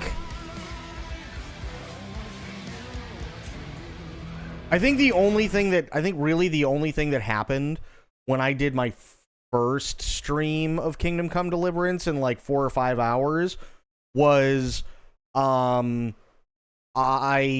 beat the crap out of that drunk guy and then put his face in poop. That's literally, I'm pretty sure that's pretty much the only thing that was memorable from that entire stream.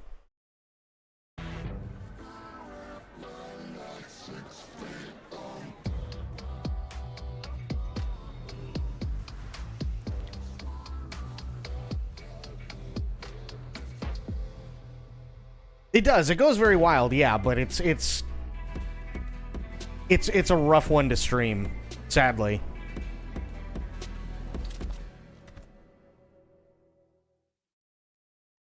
The man who came had tan skin and wielded 2 swords, one black and one white. Wow, They slashed so directly at the powerful. general's head. Almost equal to General Fei Xiao. General Fei Xiao? I know her well. You do? I know all her deeds on the battlefield by heart. Such as...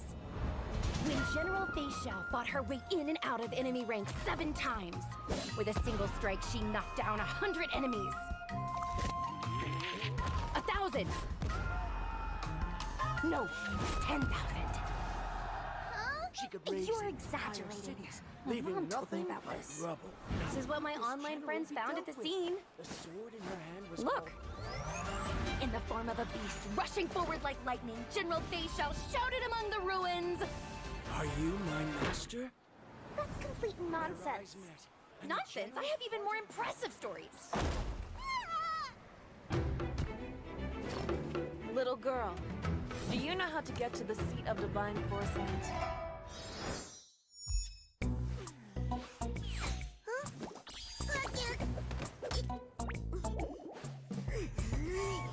Yeah. This game isn't for me.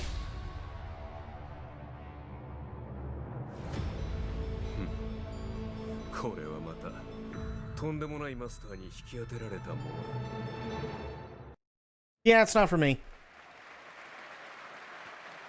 There's a fun little tease, and that was a new look at the space fantasy of Honkai Star Rail and Fei Xiao, a female general known for her prowess in martial arts. Okay, now we're heading to the Arkhamverse for Batman Arkham Shadow. It arrives later this year.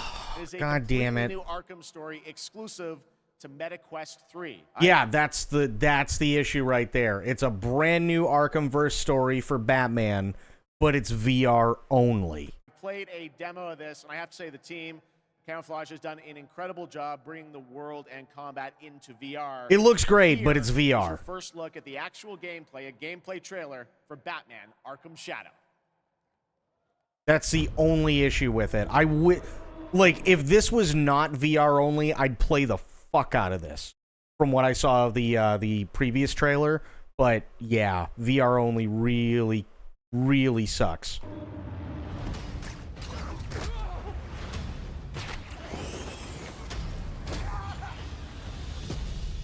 This rat cult spreads through Gotham like a plague.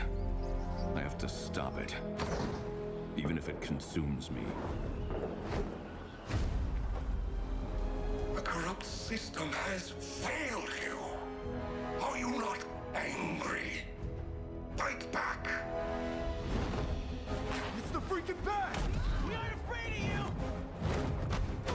The bat dies tonight! Jim, this Rat King could be anywhere. A face in the crowd, a foot soldier in his own fanatical mob. So how in the hell do we find him? Targets are all city employees, civil servants, public officials. You could have been more than a symbol. You could have been a god. Look out! If you don't calm down, someone's going to die. Alfred, we tried it your way. Now we do it mine. Something big's going down tonight. Now, okay, just imagine, right? Imagine if this was Unreal Engine 4, or hell, even Unreal Engine 5, but made to play the same way that Arkham Knight was. How awesome of a game would this be? This would be phenomenal. We repress our rage, our fears. It feeds the shadow deep inside us. You're everything that's wrong with Gotham! I'm done holding back!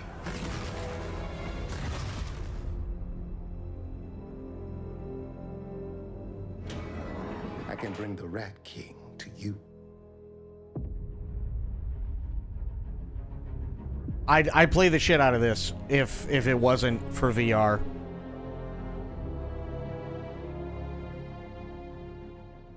I really would, but yeah, it's a bummer. Massive bummer. Well, the trailer was buzzing, and the whole city is buzzing during this week of games. And this weekend, the heart of our beloved gaming metropolis, Cologne, will transform into the vibrant It really GAMESCOM is, City yeah. Festival. There will be great music on 3 stages in the city center of Cologne on both days with another 100,000 guests. Now, if you haven't been there yet, you should definitely go and check it out. That is what's happening in Cologne, and also people from more than 100 countries are here. But Gamescom has fans all over the world, and I have good news. Gamescom is heading to other continents. The first Gamescom LATAM took place in June and exceeded all of our expectations with over 100,000 fans immersed in the gaming universe. It was a fantastic show, and next year it's going to be even bigger. And Gamescom Asia returns this October. You can join in on the fun and the entertainment area to find out all about the games, the stage shows, cosplay, and much, much more. The ticket shop is already open, or you can also tune in to our online show Primetime on October 17th. Now, who is ready for another world premiere? Announced last year at ONL, here is a new look at Little Nightmares 3. Okay, I'm sorry. Is it literally just me, or does Reanimal look like Little Nightmares 3? Like, am I going nuts here?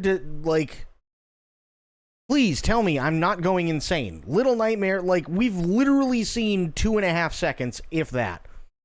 And this already looks like Reanimal. Like, what exactly is the difference?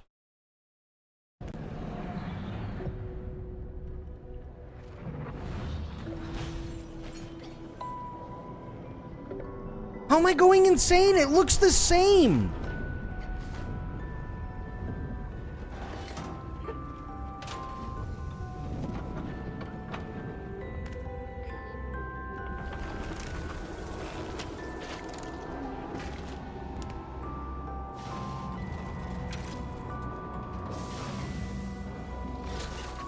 Oh, okay, fair. You are still going. I mean, that's okay. That's fair. Yeah, I am.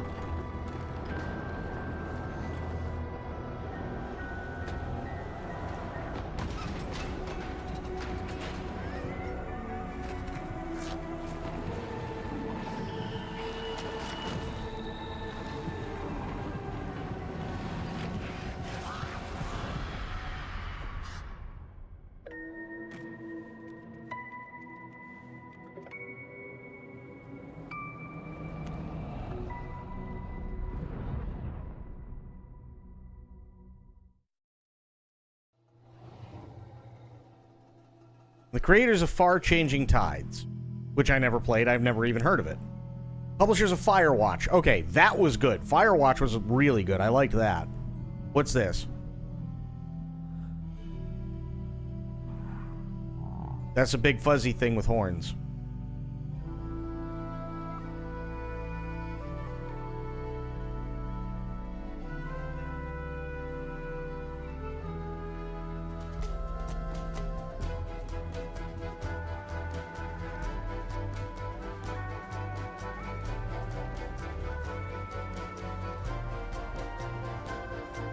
Very short chill game, okay.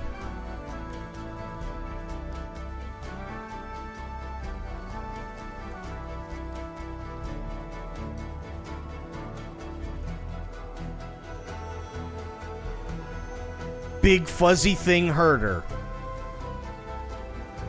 Herdling. Okay, I was close. They shortened it to herdling. I called it big fuzzy thing herdler.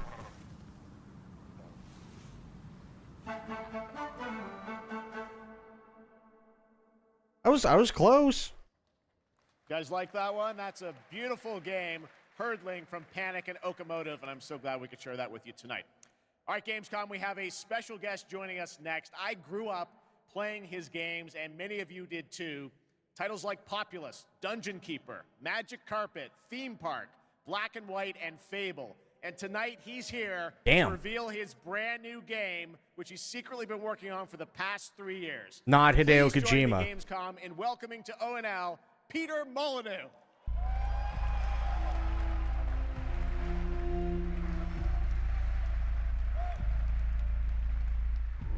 Come on, Kojima. Why you tease us like you did yesterday and you're still not here? He's back. What an incredible honor it is to be here on the stage with Jeff. Yes, Peter. He's amazing. This is so fun. So a couple months ago, you and I had lunch in London. I was like, what are you working on? You're like, well, I've actually been working on a game for a number of years. You've kept very quiet about it. Yep. You really wanted to let the game speak for itself. But tell us about Masters of Albion. Right, so after messing around on mobile, what the hell was I doing? I thought to myself, Good call, I need Pete. to come home. I need to come home to PC and console. So I've looked at Dungeon Keeper. I've taken some things that I've wanted to explore further with Dungeon Keeper. I've done the same with Black and White. I've taken things from Black and White. I've done the same with Fable. And this is what I'm showing tonight. And to your credit, you've self-funded this project yourself. You put together a team of a lot of veterans from these games. Yeah, okay. I mean, I think my first realization is I needed to bring the old team back together again. So I'm working with people like Mark Healy and Russell Shaw and Ian Wright, the people that helped on and created Black and White, Dungeon Keeper, and Fable. Anyway, let's have a look at Masters of Albion. All right, here's the world premiere, Masters of Albion, from Peter Molyneux. This is Masters of Albion. We're a team of 20 people dedicated to making something new. 20 people over the course of 3 years? That's really good. Holy shit. Here we are in the familiar, vast world of Albion, packed with stories, quests, treasures, and monsters.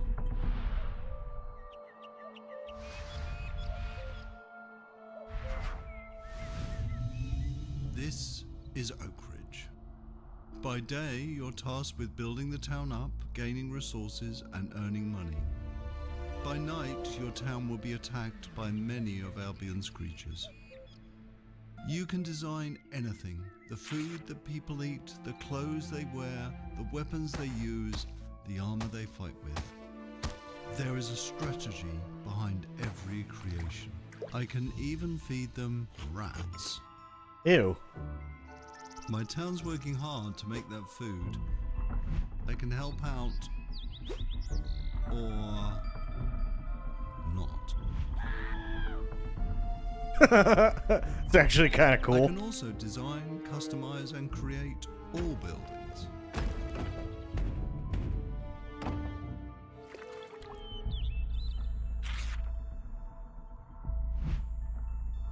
That would literally just be me, though, just throwing people Night constantly. is coming, the sun is going down, and now my town needs defending against the horrors of Albion. And this is my hero's time to shine.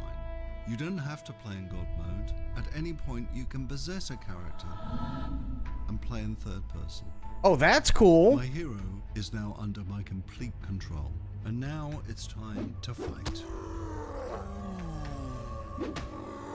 That is cool. Okay. My hero's getting overwhelmed. Let's switch back to God mode and unleash some real power.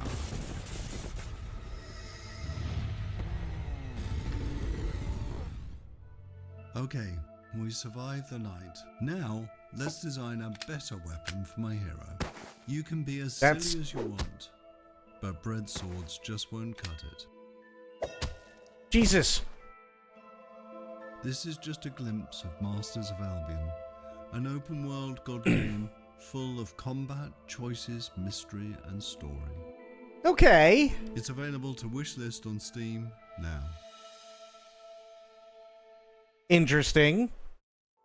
Management offers a reminder. We're all here Squid to Games. have fun. Jesus. Player has been eliminated.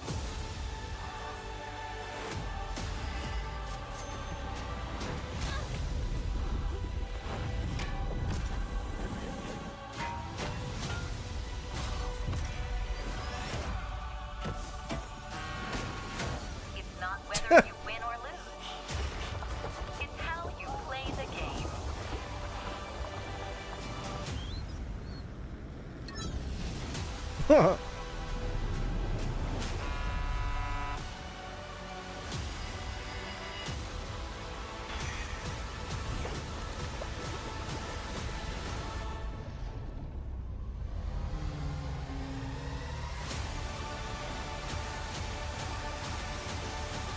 Oh, never mind. It's a mobile game.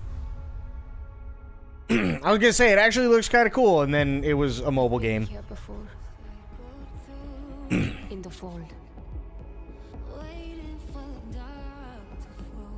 Countless times. Who I was.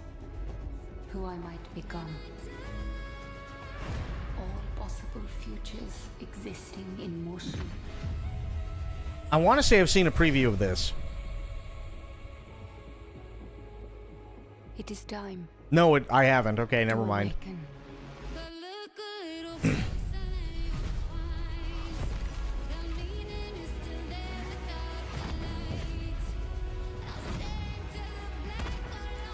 Yeah, no, this isn't the game I was thinking of.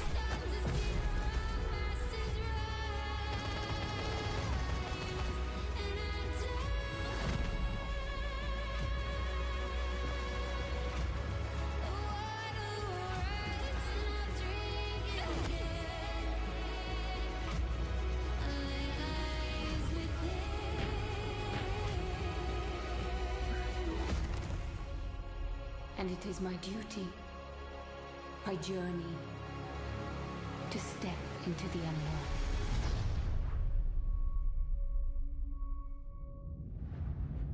Looks kind of interesting.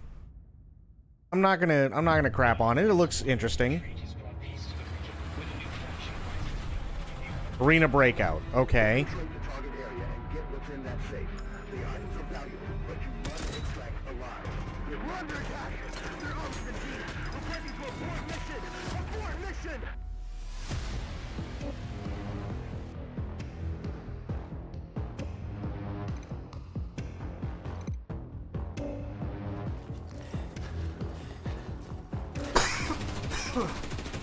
Excuse me.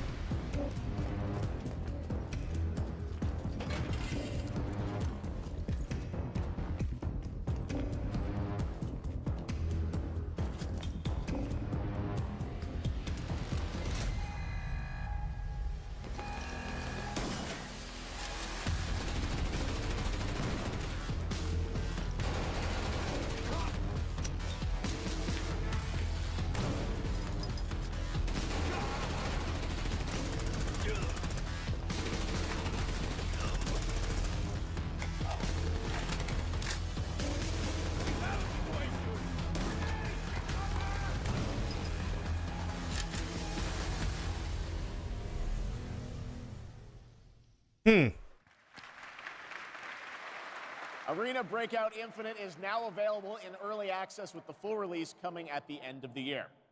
Now, over the years, Blizzard has been a big part of Gamescom history. Oh, no. And this week, we are thrilled to welcome them back for the first time since 2019. Oh, no. To tell us more, here's the president of Blizzard, Johanna Ferris.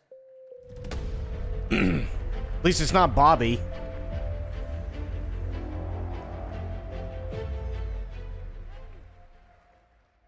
Hello, hello, hello. Hello, hello, hello. Welcome to Gamescom.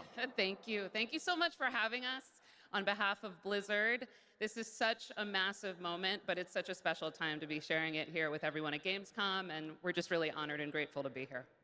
Well, we're very glad to have you guys back, and I know you got a big booth with Xbox, right? We do, yes, and come on by if you're here all week long. We're proud of it. But it's also a particularly big moment for Warcraft. We have celebrations and anniversaries galore across Hearthstone, across Rumble, and of course, a very big milestone for World of Warcraft this year. Yes, speaking of World of Warcraft, The War Within, its global launch is coming up very soon this month, right? Yes, it is, and we're just days away from the global launch of The War Within. August 26th, it's go time for that, and in 2 days, we'll actually open up early access for players, so we're psyched about it. Come out. Why? I know this isn't what I should be focusing on, but why are her pants tied? at the ankles. Why? What purpose does this serve? Now, come on in and join. And I just want to say it's masterful work. Fashion, team. apparently. The World Soul Saga opens up such ambitious creative territory for us, arguably some of the most ambitious we've ever seen since WoW initially released 20 years ago. And we can't wait to embark on it and share it with players. Yeah, it's very exciting that this month is time for that. But I know this is, you said, there's so many Warcraft anniversaries, Blizzard anniversaries, Warcraft anniversaries. How can players be a part of this? Yeah, there's a ton of ways we're going to be able to celebrate, so we definitely hope that you join us. There will be in-game events that commence in October, so there will be more details on that, but players will be able to earn really cool in-game rewards, and we'll be finding some creative ways to celebrate the history of Azeroth together. And also be on the lookout for our very first Warcraft Direct, where the team will share more in the coming months on all the things going on for the Warcraft universe. Okay, well, that's exciting. Now, I was wondering about, all the other Blizzard teams. Are they going to get in and celebrate these anniversaries too? They are. There will be some nice surprises along the way, but I do want to shout out tonight the Overwatch 2 team. Okay. They've been doing some amazing work to show their honoring of World of Warcraft and the Also, they did a really, really, really good job canceling the PvE that they promised everybody and then shutting down the original Overwatch to make sure that everybody could only play Overwatch 2, and then telling everybody, no, you remember that entire half of the game that we promised you? Yeah, no, we're not doing it anymore. legacy that it brings.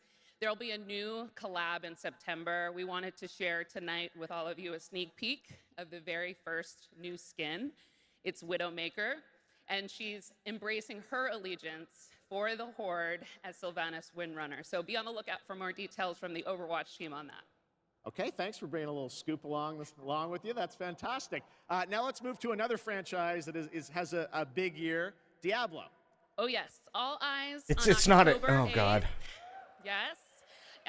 We are super excited for the Vessel of Hatred, and we're even more excited that here at Gamescom I got a Vessel of Hatred for you. to have the first ever live hands-on experience with our very new Spiritborn class.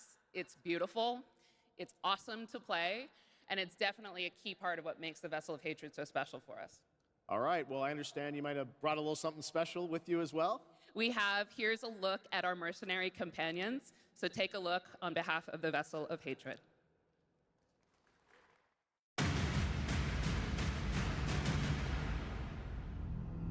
God, I remember when Blizzard used to be good. Suffering, desolation, horror. Suffering, desolation, and horror. Isn't that literally every WoW fan for the last, 15 years? This is the road we know in Sanctuary. However, some of us have taken a different path. Yeah, they did take a different path. They switched to WoW Classic and WoW Hardcore Classic. By secrecy, ready to stand and fight for those who seek us out. My shield is your protection. There was a time we fought the vilest of Sanctuary. You fools get uglier and uglier. Until we were left with only our inner demons. But the return of hatred has pulled us back into the light. Your blood feeds my blade! And though we now wait, watching from the shadows, we cannot escape who we are. Why we fight. Please, no! Stay away! Or the fury that burns within us. I have your back. I'm with you! I will not let you down. Stay back! See it. Shoot it. Reach your maker! Catch! Strength in numbers. I am your guardian. I am your redemption. I am your vengeance. I am your rage. We are the Pale Hand, and we are the reason you need never fight alone. Right.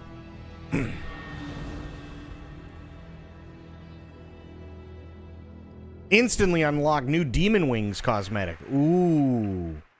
That looks great. Thanks for the sneak peek. Of course, and it's my esteemed pleasure to introduce Brent Gibson, game director of Diablo 4, Vessel of Hatred.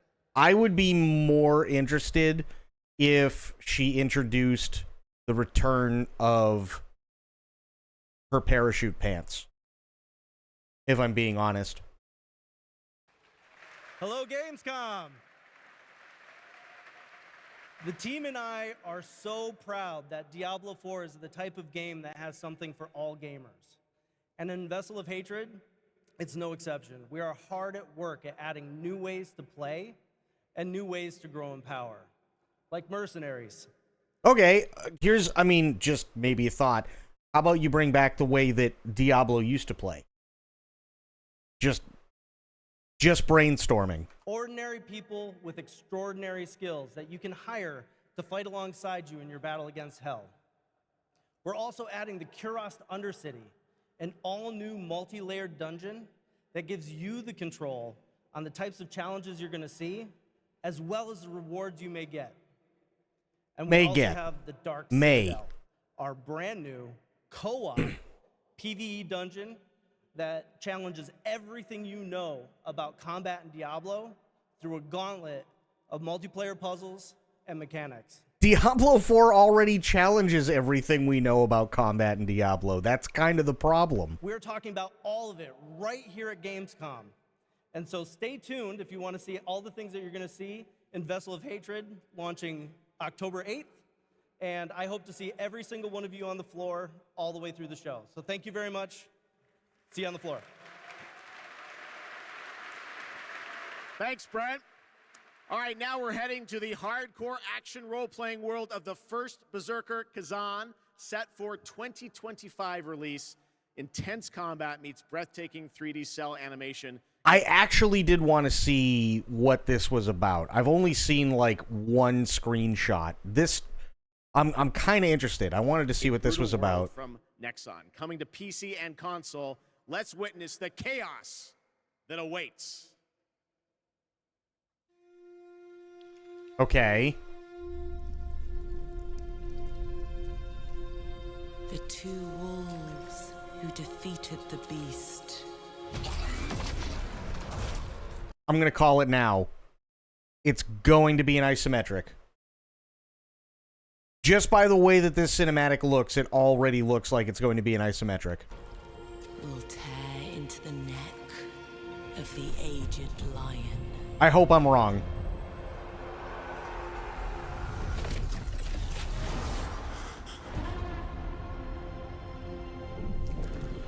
For years, I faced unrelenting fury, made countless sacrifices. And the result of my devotion was betrayal. Ooh, okay, I am wrong. Nice.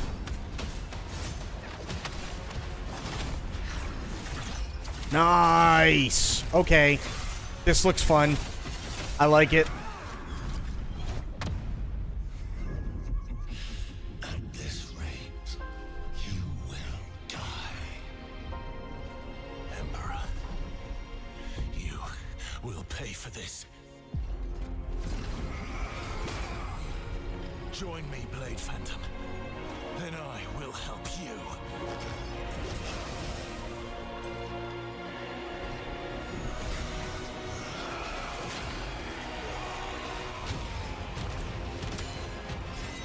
This looks cool. I like this.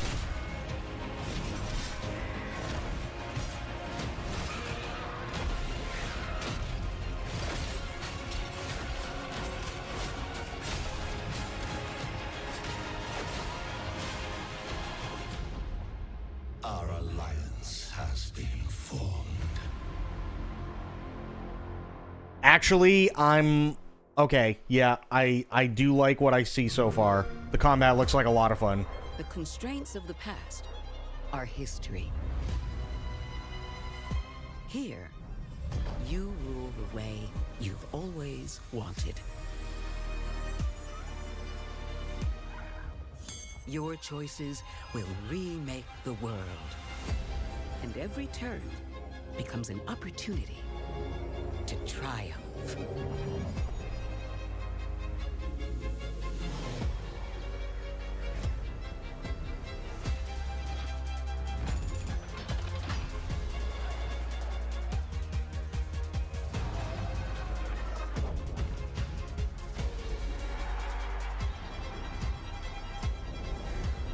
It's your world now.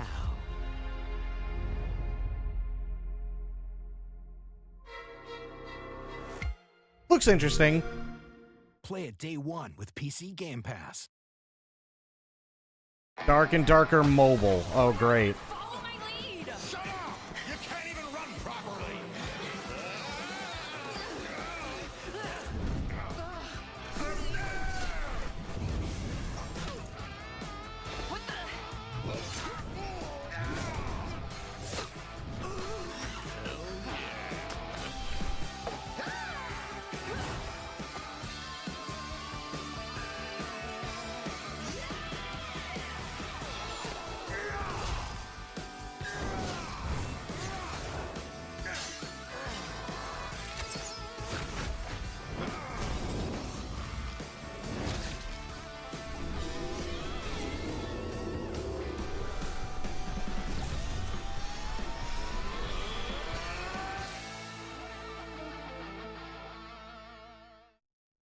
Yeah. Ara, yeah, right? Dark and Darker Mobile is now available for global pre-registration. Now from NetEase Games, this next trailer is a new life simulation game where players can travel among super-powered worlds to craft their island and engage with friends. Let's take a look. Oh, isn't this like Ions or something? Isn't that what it's called? No. I don't think this is one I was thinking of. No, definitely not the one I was thinking of.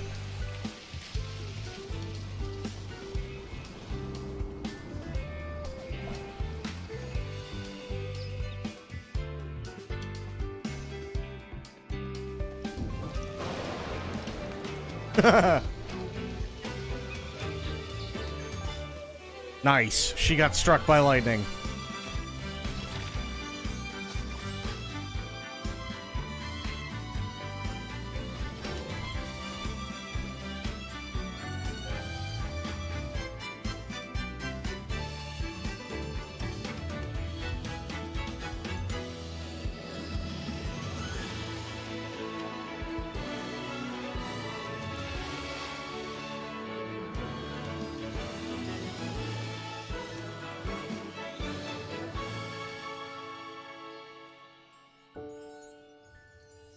Ha ha ha, get fucked, bot.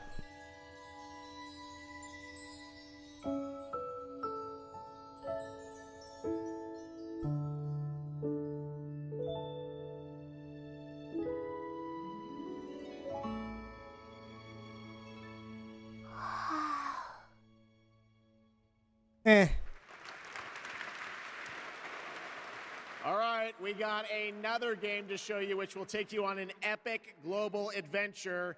Indiana Jones. There's Sober. Circle. Check this out. Bro, where you been? You were here like a couple hours ago, and then you just disappeared. I've been waiting for you. You missed a thing.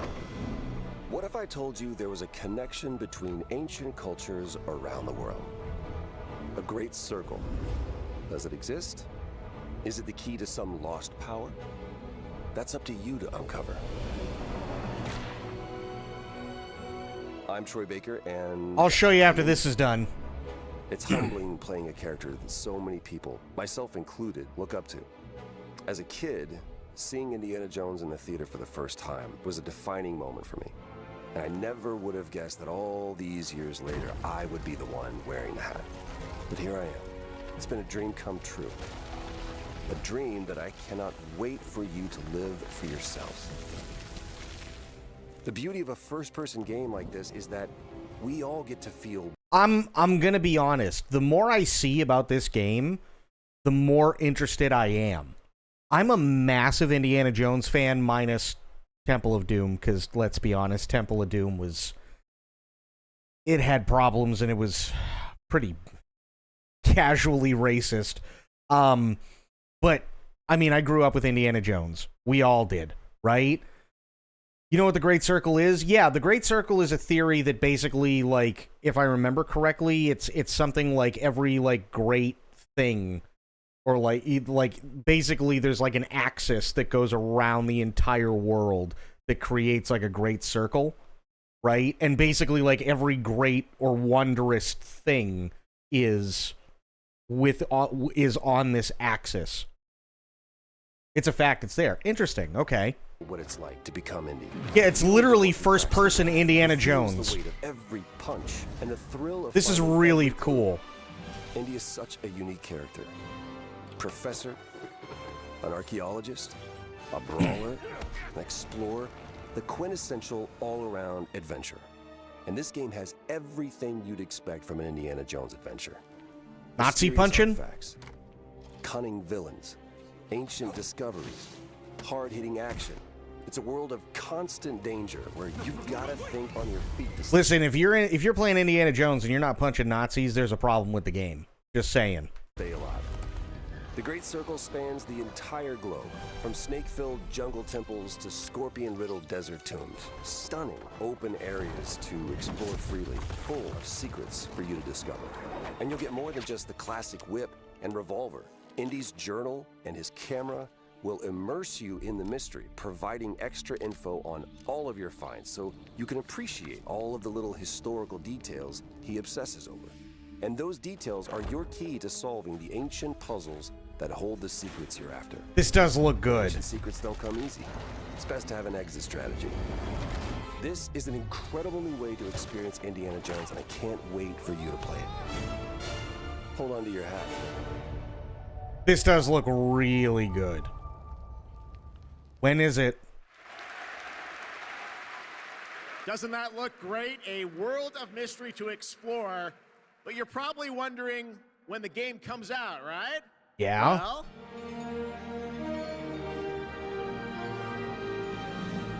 December 9th. Holy shit. Okay. Okay. There you have it. Indiana Jones and the Great Circle is coming out this December for Xbox Game Pass and PC. But there is one more thing that Machine Games and Bethesda wanted to share with you about Indiana Jones and the Great Circle. Okay. Well, at least it's not Starfield. Thank God. Spring 2025 PS5. Okay.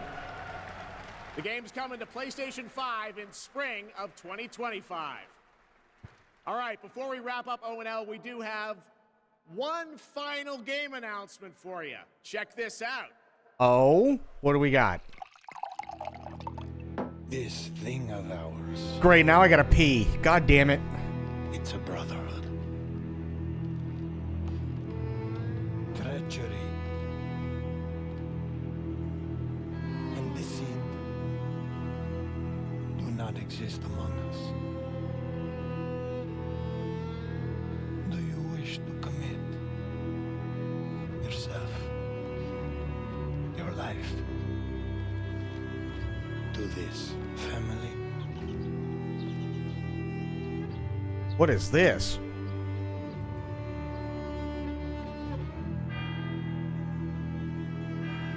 Ooh. Okay.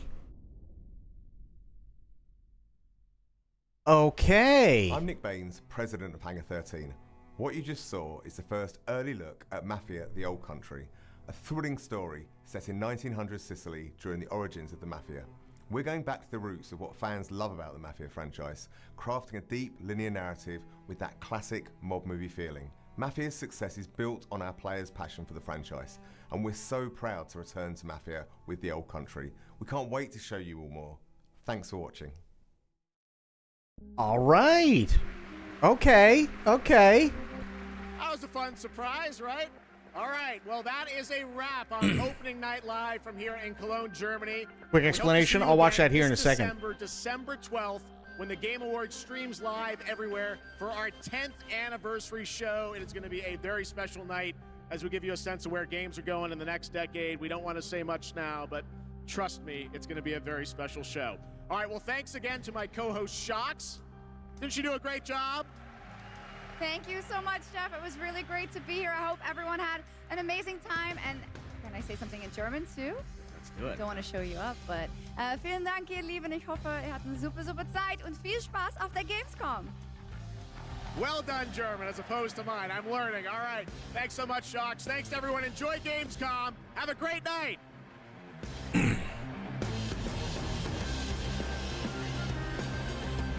Okay. Not a bad Gamescom opening night. Couple of things I gotta show before I watch this, but I'm gonna bring it up, spoiled. Definitely gonna bring it up. Circling. Shh. Being so loud. Okay. Couple of things I gotta show before we go into that. There's a couple of things which we have to see. And I gotta go through it again. Oh yeah, here we go. This one I was really interested in. You ready for this?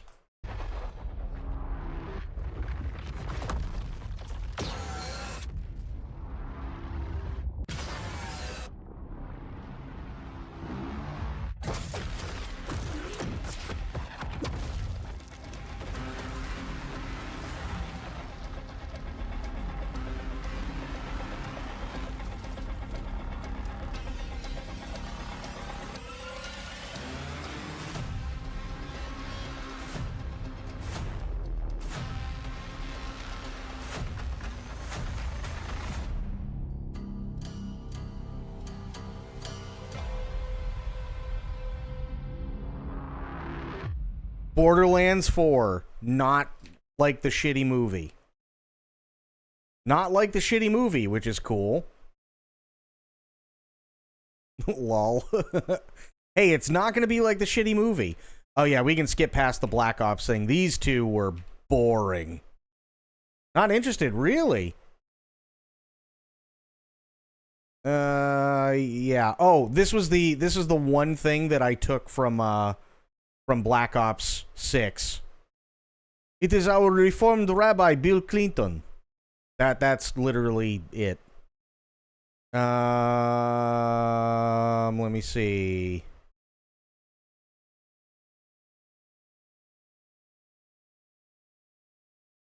Oh yeah, here we go. This looked kind of fun too. This looked really fun.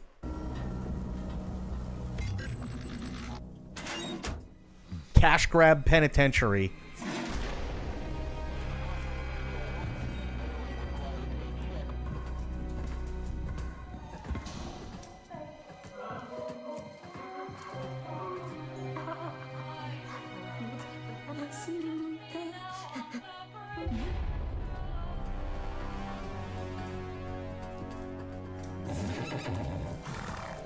Hey, you. You're finally awake. You were trying to cross the border. Hey, you. You're finally awake. You were trying to cross the border.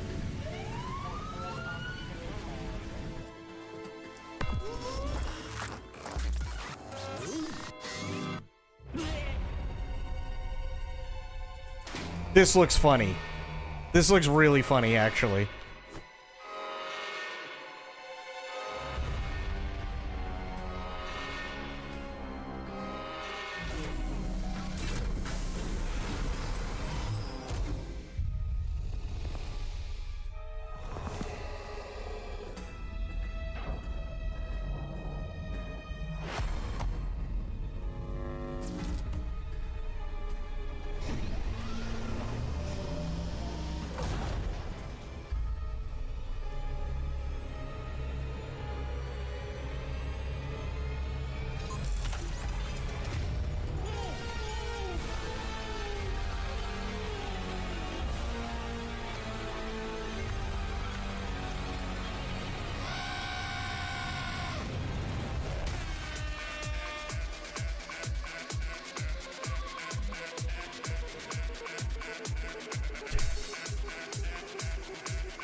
Goat Simulator. Yeah, keep going, keep going, keep going, keep going. Yeah, I'm just looking for one more thing. After it will be March 3rd. This is not the one thing I'm looking for. God damn it. Where the hell is it? No, no, no. No.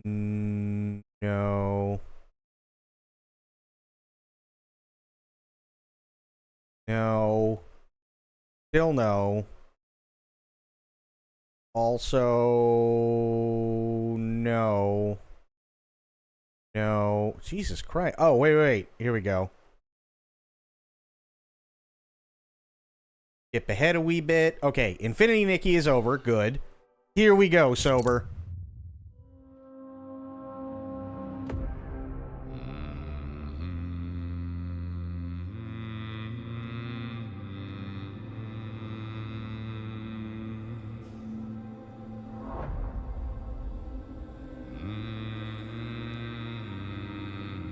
Battle Brothers.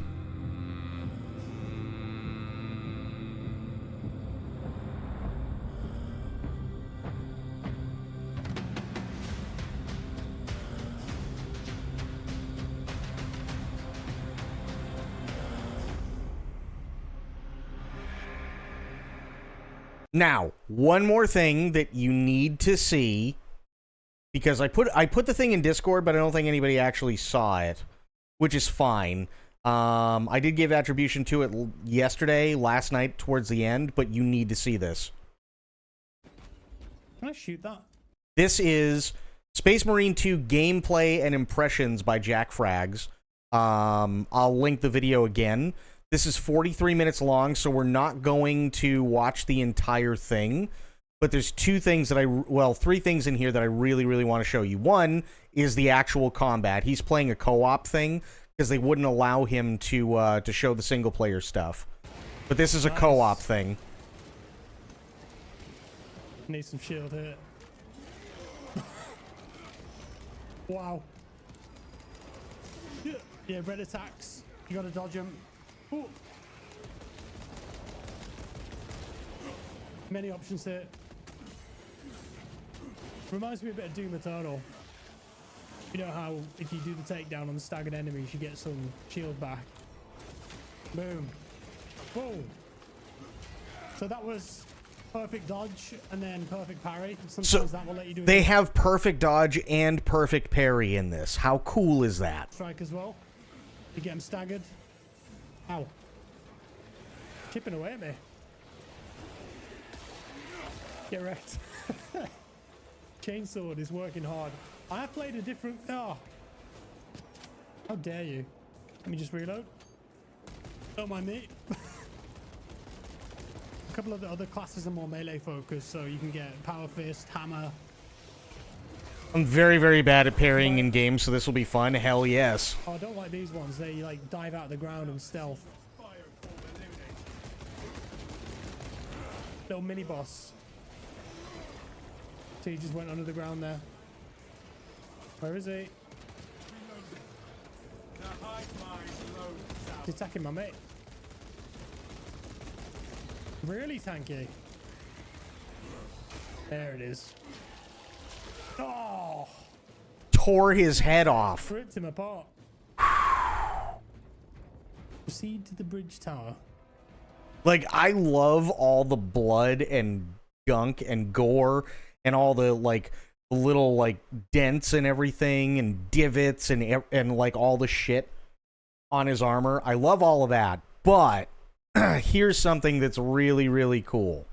So, once you're done a mission, okay? Beautiful. You're brought back into here. This could have all, and I believe he says it, this could have all just been a menu thing, but you actually get to walk around inside a battle barge to literally customize your Space Marine. So this is the battle barge. This is the staging area kind of thing. I mean, this is insanely detailed. This could just be a menu. And here's where you customize everything. An Astartes battle barge. Yes, Mademoiselle, you are spoiling us. Oh, wait, it gets better. It gets better, Sober. Oh, it's just beautiful. Everything's so detailed. In-world. Okay, so you got Tactical, Assault, Vanguard, Bulwark, Sniper, and Heavy for your different classes to choose from. Choose from. Look at the perk tree. I did get something new there. You have perk trees for each. If we look at the classes here, I was playing as Tactical, and that's Assault. Vanguard, Bulwark, Sniper, and then Heavy. And you can clearly see you can edit out your loadouts, which is really nice. Now you can also edit your armor. All with different abilities and weapons. So Assault's the one with the hammer.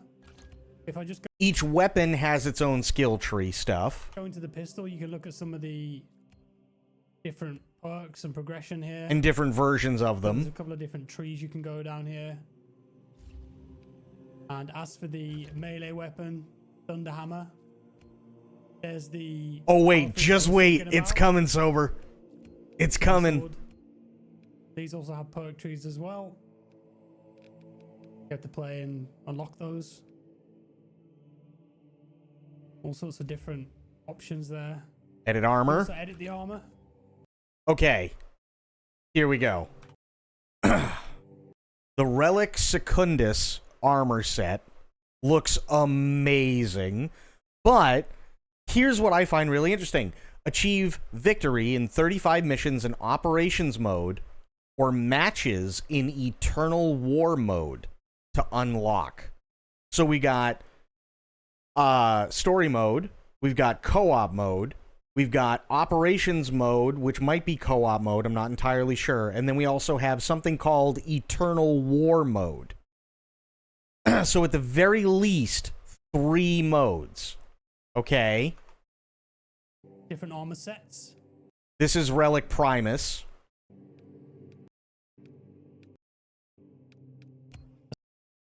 You get to choose your own chapter of choice.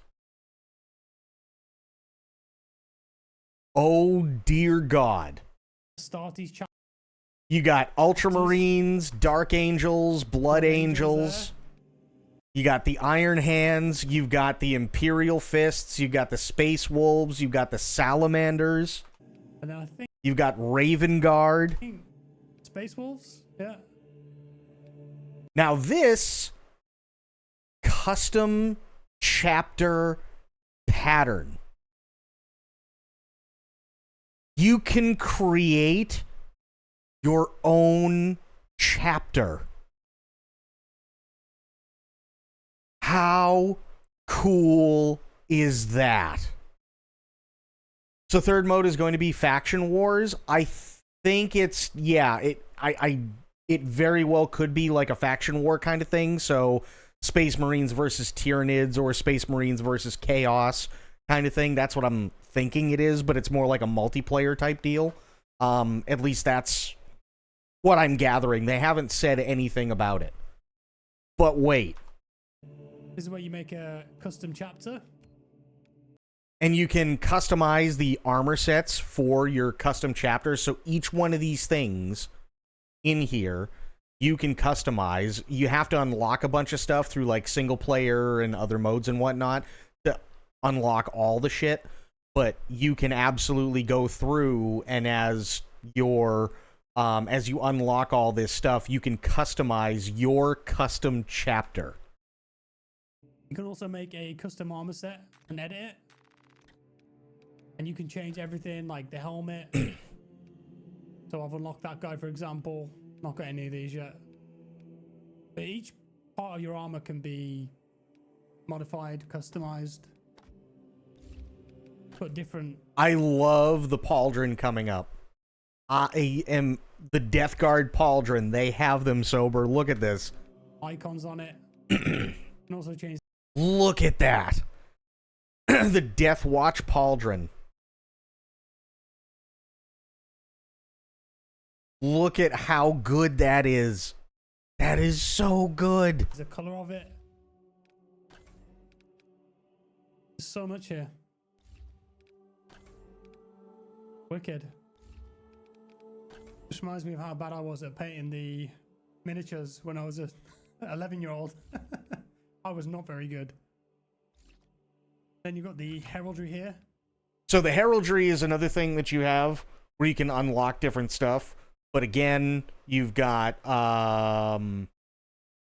Raven Guard, Salamanders, Space Wolves. I want to say this is Iron Hands, Imperial Fists. I can't remember the name of these guys. I think this is like Iron something, which is an offshoot of the Imperial Fists. You got the Blood Angels, you got the Dark Angels. Yeah, can you customize your COD piece? I feel like this is important. Black Templars, yes, thank you. And then you got the Ultramarines as well. Plus, you've got your own thing. But wait, there's more, because there's a couple of things on this screen that I feel are really, really, really important. DLC, and, wait for it, this is the sign of chaos right here. So does that mean that in multiplayer you can create your own chaos chapter? How cool is that?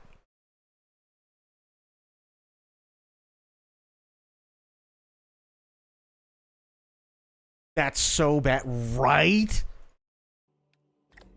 Blood Angels,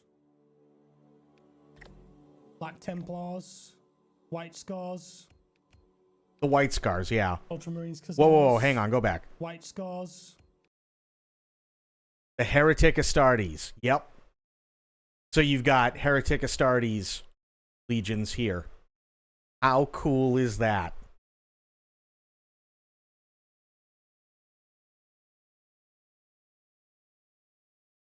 How cool is it? Dude, we are going to get so fucking spoiled with this. Unknown foundings. Not every chapter can trace its lineage to one of the Primarchs. Over the millennia, records have been lost, destroyed, tampered with, or concealed. So you've got even more chapters here, which allows you to unlock different things and so on. But yeah, for Borderlands, I think people should wait for reviews than spending money right away. Since Tiny Tina, Wonder, whatever one in Borderlands 3 weren't the greatest. No, that's fair. That's totally fair. And if there's crossplay, we can deliver the Emperor's Mercy together. Here's the best part.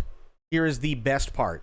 So these missions, the two missions that Jack Frags is able to play in all this, are co-op missions. He was not allowed to show any footage of single player. So you can do, I believe, you can do either 3 or a total of 4 for co-op, which is awesome. And the Ultramarines cosmetic pack is the DLC. You get 12 successor chapters, 21 chapter decals, 14 color packs, 3 unique helmets available for all classes. Ultramarines cosmetic pack. Anyway, I'm going to play as the dude with the hammer, and we'll try the next mission. And credit to Alpa. Massive credit to Alpa for this. I'm going to make my own chapter. I'm absolutely going to be making my own chapter. And Alpa came up with a fantastic name for it. And I'm going to make sure that they are an offshoot of the Salamanders. The Emperor's Shadows. Angels there. That's credit to Alpa. And then I think Space Wolves. Yeah. This is where you make a custom chapter. You can also make a custom armor set and edit it. And you can change everything like the helmet. I've unlocked that guy. Yeah, we are going to be absolute. This is another co-op mission that he could do, but he's playing the guy with the thunder hammer, the heavy. Proceed to the Prometheum refinery and complete the demolition preparations. Oh, I will. Just crushed him in his hand. I feel underrepresented in this game. Well, here's what I'm hoping. Here's what I'm really, really hoping. I really hope that this game takes off, because if it does, there is the possibility, and I only say this just generically, I don't know, but the thing is, in Warhammer 40K, they have the they do have squads that are all women. They have the Adepta Sororitas, which are basically insanely badass warrior women. And then they also have what's called the Silent Sisterhood, who are basically like the elite of the Adepta Sororitas. And they crush. Yeah, they are insanely hardcore awesome. Absolutely, they are hardcore awesome. I would put Adepta Sororitas slightly above. I would easily put Adepta Sororitas slightly above just typical run-of-the-mill Space Marines. I did not come up with the Emperor Shadows. They already exist. Do they really? Oh, shit. Okay. Even better. But yeah, think about it that way, right? Adepta Sororitas, I would actually put slightly above just run-of-the-mill Space Marines. In a second, I would. 100%. Adepta Sororitas, they are insanely badass, but I would really love to see it in Space Marine 2. Bring in the Silent Sisterhood. Bring in Adepta Sororitas. Bring in all these things. Bring in Grey Knights. Bring in Death Watch. You know, like, oh my god, how cool would that be? Right? Bring in all of these factions. Make Space Marine 2 like literally the ultimate Warhammer 40K experience. I think that'd be phenomenal. Absolutely phenomenal. Oh, that one's called a reinforcement. Full charge? Oh, it's all on green. What's that about? Another alien falls to the Imperium's Some kind of attack or modifier? I don't know what this is. Was it you? Oh, it's you again.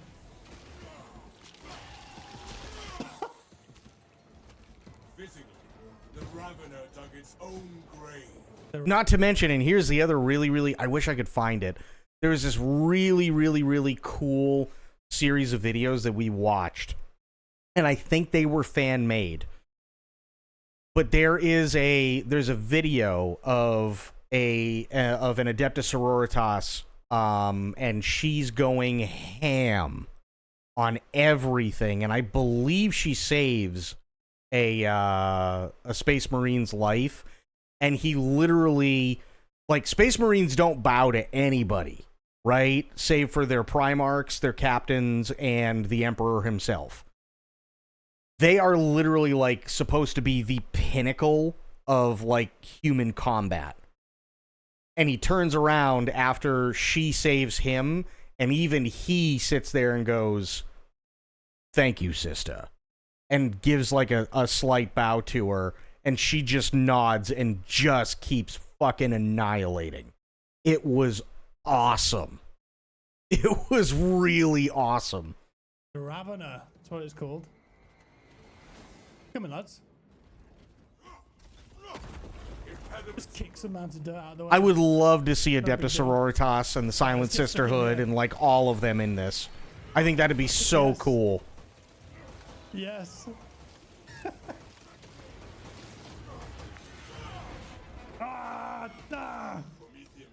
Beautiful. Yeah, this hammer's amazing. Okay, this is the refinery here. You are making good time. We are going to need it. Need to use that first.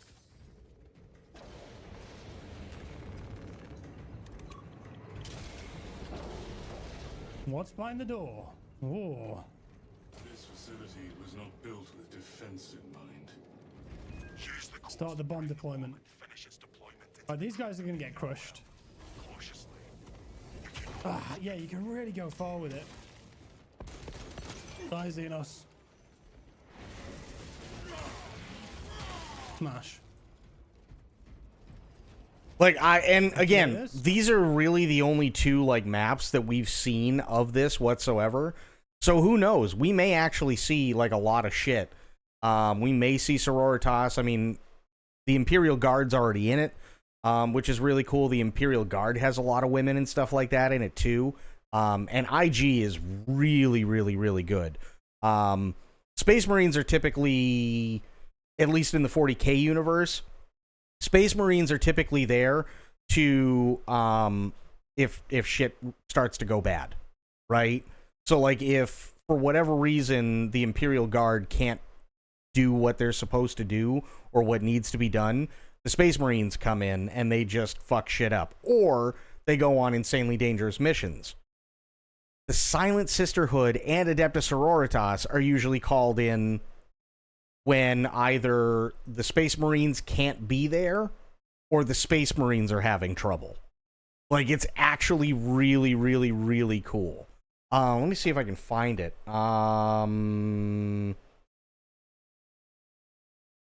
Sororitas video, I guess. Yes, okay. Here we go. Cinematic Introduction to the Sisters of Battle. This was the one. And when religious issues are involved, they recover relics often or do holy wars. Yes. In the grim darkness of the far future,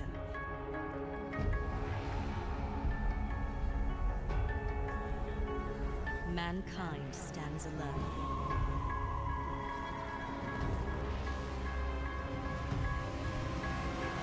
Against unimaginable odds. Attack is the strongest defense. Faith, the greatest weapon. Even as a Space Marine, I wouldn't fuck with a Sister of Battle. No way in hell.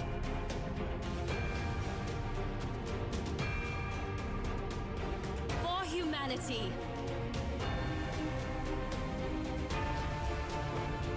We fight. We are the sword of the ecclesiarchy, the cleansing flame that will purge the galaxy of its corruption. We are the pure, the faithful, a light in the darkness. We are the sisters of battle. We fight with the holy trinity of Flamer, Boltgun, and Melta. We will defeat every traitor, heretic, alien, and demon who stands against us. I wouldn't fuck with them.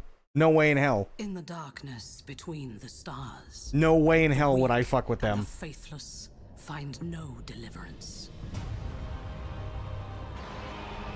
Here we go. This is the actual video I was thinking of. So there's your Imperial Guard. They're getting fucked up. We are raised to believe that the God Emperor watches over us all. The Nuns of Guns, yep. To cleanse the mutant, the heretic, the alien. We must not falter. We are his sword. We are his wrath.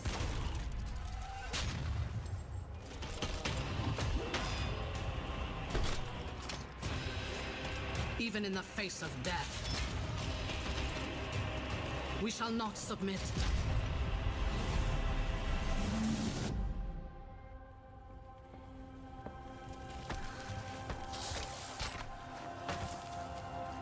Suffering is our prayer. Faith is our armor.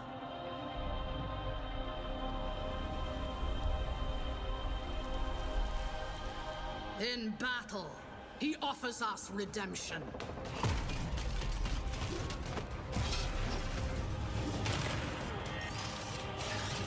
And for those who prove worthy, the Emperor sends forth his angels.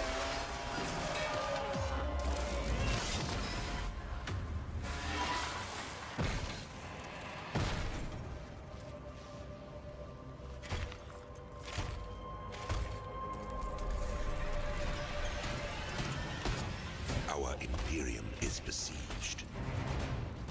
Across 1,000 worlds, we fight for our survival. Those that would tear humanity down are legion. Our forces are few. This just looks so good. Many. There is no respite. There is no mercy. And in our darkest hour, a spiteful universe awakens forgotten evils to break us.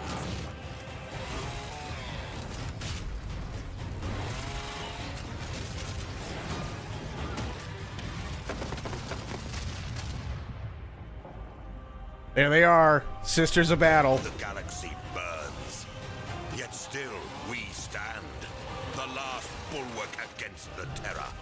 And while we draw breath, we will fight. For in this new dark age, there is only war. How cool does that look? That looks so cool. Adeptus Sororitas original song? Oh, okay. Let's open that. I don't know what that is. Sisters of Battle featuring... Oh, okay. I think that's literally just what we watched. At least part of it. Sisters Repentia of the Adeptus Sororitas in Warhammer. I don't think that's supposed to say knee, but yeah. Yeah, so, like, there's tons and tons of... What is the original song?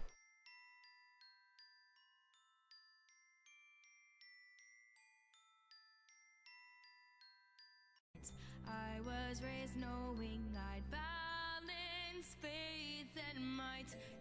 The Knights Who Say Knee, that's fair. Sisters Repentia. Oh yeah, this is lore. Fires raged across the abbey. Its walls were battered and barely standing now. Centuries in the construction, the toil of great swathes of the people of this island until they hit. Oh yeah. Many of them were culled as they came in, but these were Sisters of Battle, the Adeptus Sororitas. The lack of armor had meant their natural agility was not constrained, and as the powered armor was no counter to the bolters of the Marines, it actually did them more favors than being fully armored would have. True. Yeah, I wouldn't fuck with a Sister of Battle. What are you kidding me? Okay, now hang on. Before you go to bed, let's check out this Great Circle thing because I know you linked it to me, and then after that we'll do some more trucking.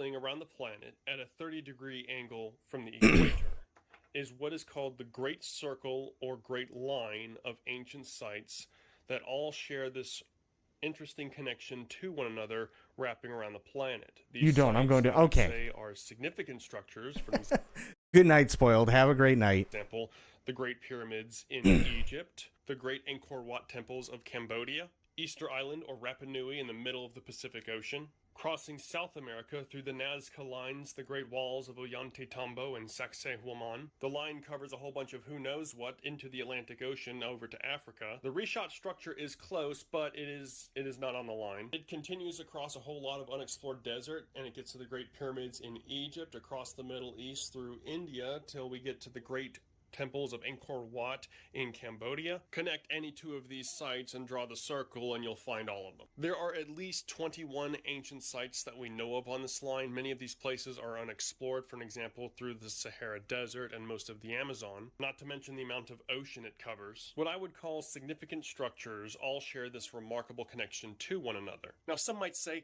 what's the big deal? There's just a bunch of structures that share this line and connection. Okay, so what? Just stick with me, you'll be fine. Now, okay. Granted, draw a line around the planet and you're bound to hit several McDonald's. These are what I would call... That's more important, in my opinion. You draw a line, you get a shit ton of McDonald's. True, what's going on, buddy? Sacred places that humanity has been coming back to over and over again, so who knows how long it's been a tradition to accumulate in these areas. The structures that currently sit on them are just the current cycle that made their mark in that area. I would also like to point out that the few walls that are still standing on Easter Island have a striking resemblance to the ones we find in South America. Also, writing was found on Easter Island that has yet to be translated, but it shares a remarkable resemblance to the script used by the people who built Mohenjo-Daro Trocadero in the Indus Valley. And I would also say that these aren't just any old structures you can find just anywhere, but there is a very remarkable, what they would call a coincidence, encoded into the mathematics of this line. So to help illustrate this, I created this diagram. If we take the distances from the temples of Angkor Wat in Cambodia to the Great Pyramids of Giza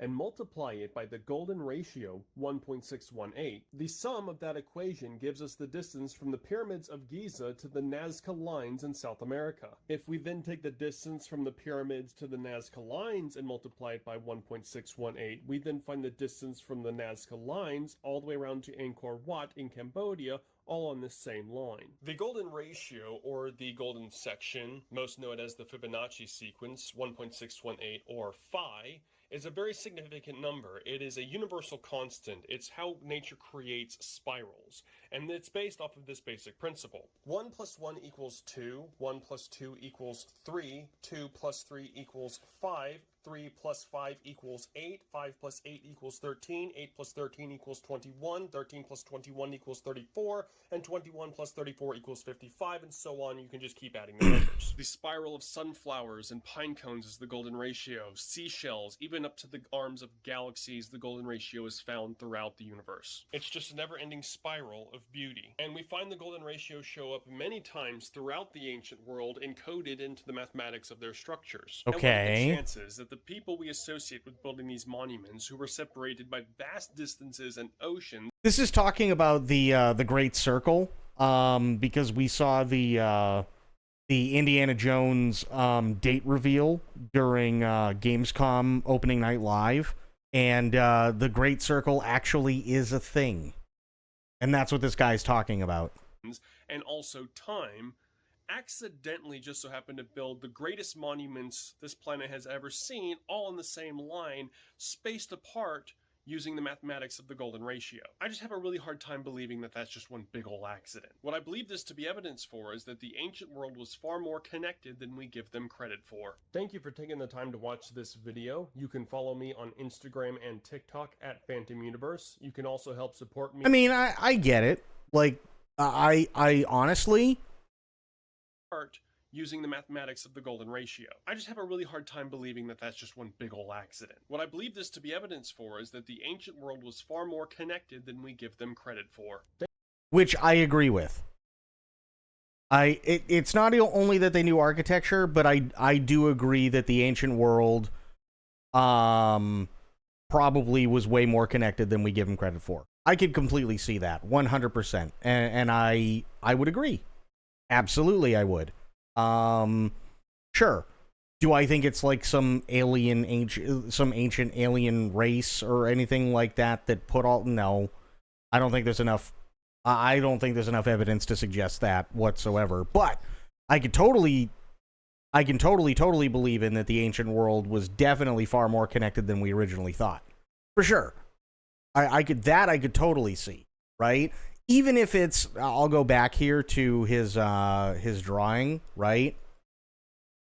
Even if it's like, oh, okay, well, here's the pyramids of Giza, right? Well, the pyramids of Giza, right, they represent, say, like power and communication with the gods and so on, and that's all well and fine. There's nothing wrong with that. But let's say that, people traveled across the Atlantic. They had to have, right? We know that they had to have.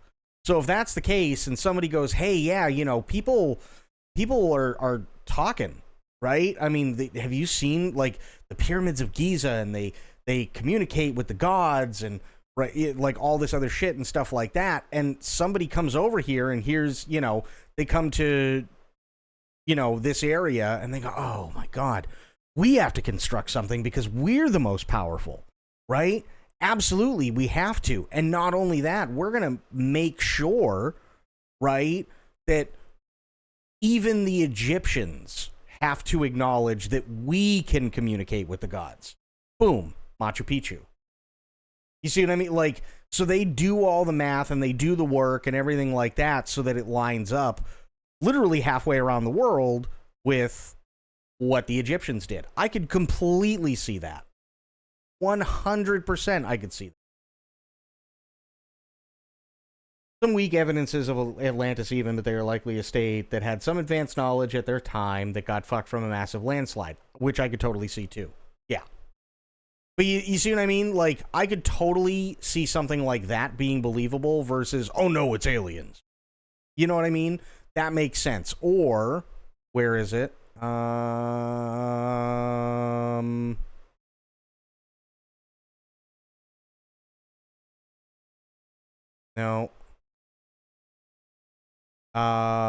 Nope. Trying to find the damn thing.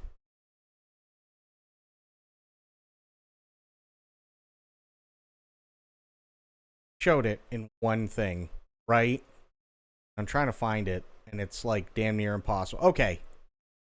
Yeah, here we go. So Kangor Wat, right, is along this line. I could totally see people in this area going, oh, well, I mean, Machu Picchu's there, right? Because they can talk to the gods. You know, you got the pyramids where they can talk to the gods. But our god, I mean, shit, our god's not represented here. Fuck, I mean, we got to create something so we can talk to the gods. And then we have to make sure that the other parties know flat out that we can talk to gods just as much as they can. You know what I mean?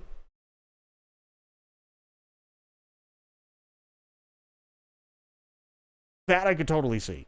If aliens did come to Earth, they would have taken all the resources they need and left us with nothing. Probably.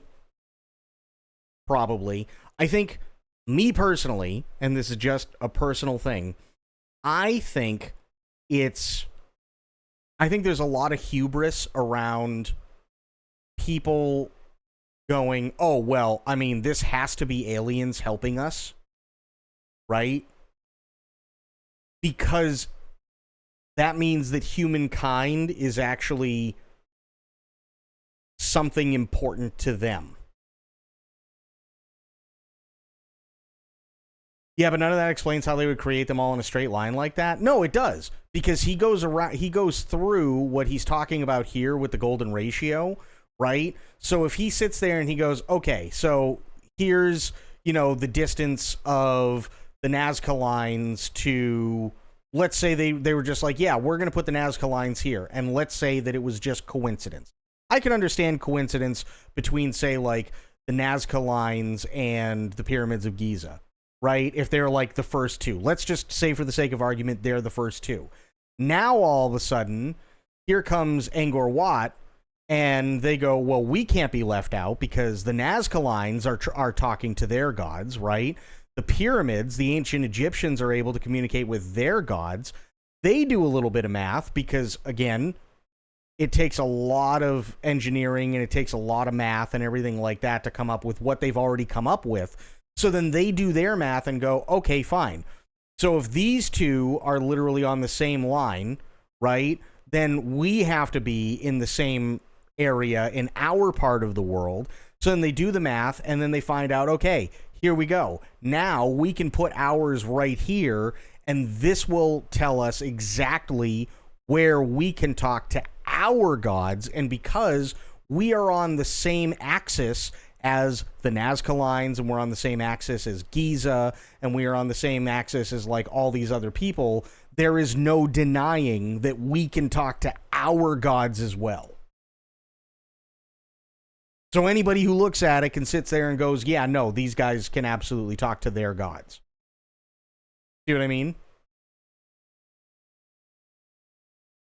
Me going, oh yeah, no, it's totally aliens. That, in my opinion, takes a lot of hubris because then that puts us front and center going, well, the aliens are interested in that. First off, why would they be interested in a bunch of fucking people in loincloths?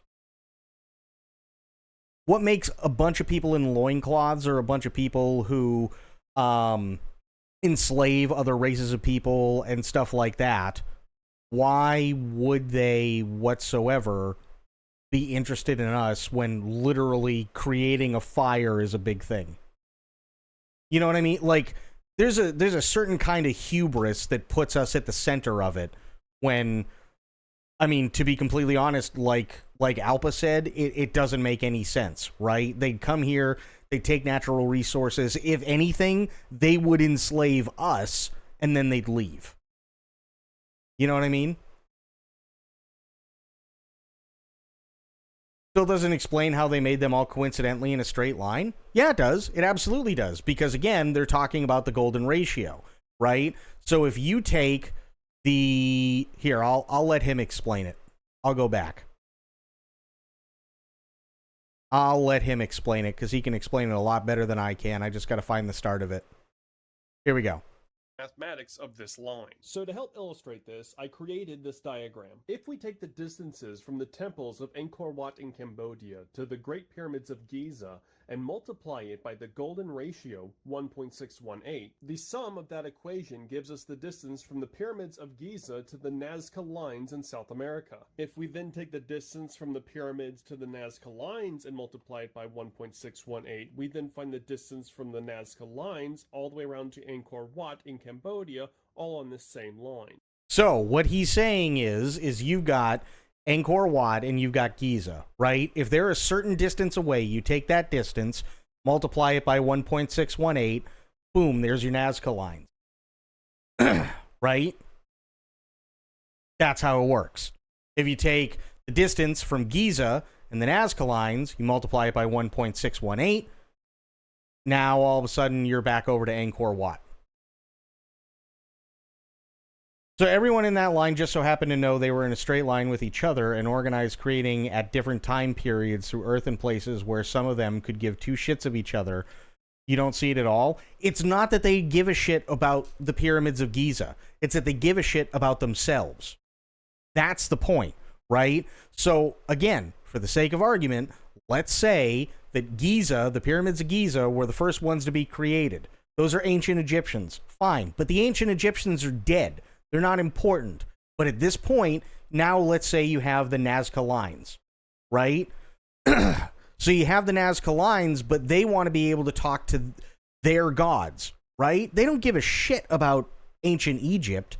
The ancient Egyptians are dead, but it's a show of status, right?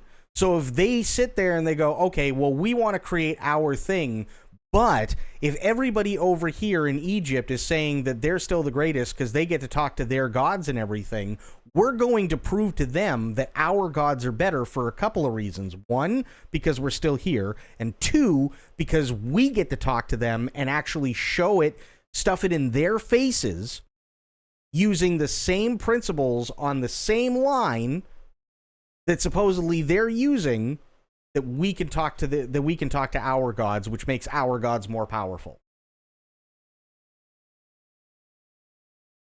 That's what I'm talking about.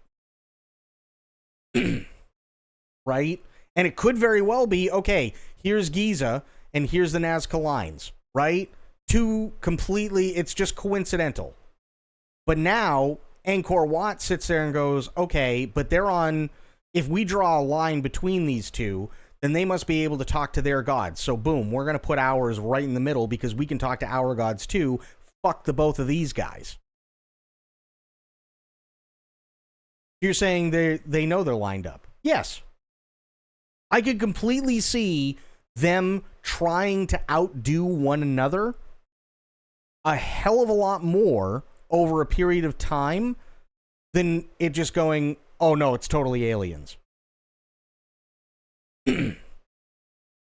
I can easily see that a hell of a lot more with each, like, successor civilization going, well, Giza's here, the Nazca lines are here, right? Mohenjo-Daro is here, Easter Island is here, right? They're all represented and they think that they're talking to their gods, but all of these are dead, right?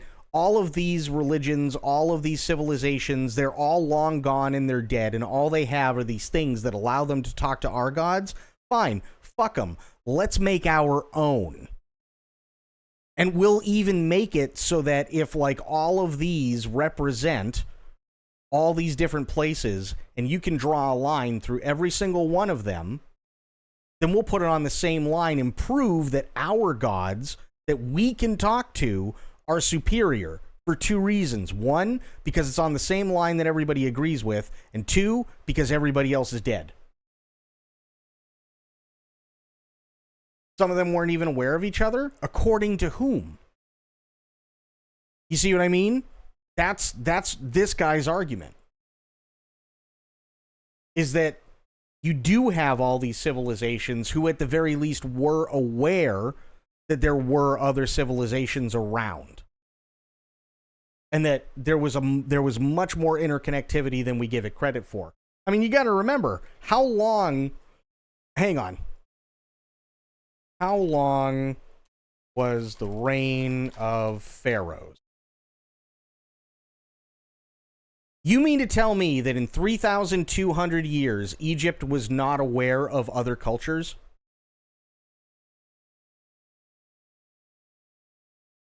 That's huge.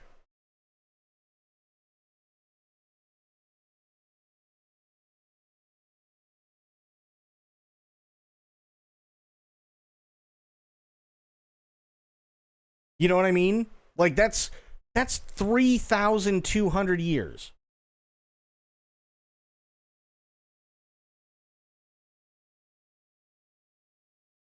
You mean to tell me that for 3,200 years, ancient Egypt and the pharaohs were not aware of other religions and other cultures around the world? That seems a little off. You know what I mean? That seems a little off.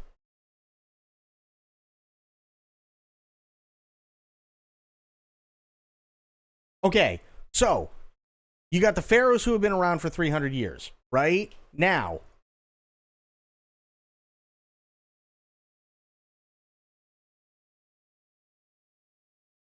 how long were the Aztecs around? The Aztec Empire lasted almost 200 years. Cool. Now, it's a hell of a lot less of a time than the ancient Egyptians, but you mean to tell me in 200 years, nobody came around here and were like, hey, did you guys hear about those insanely large pyramids on the other side of the world in Egypt? You know what I mean? Like, something doesn't add up.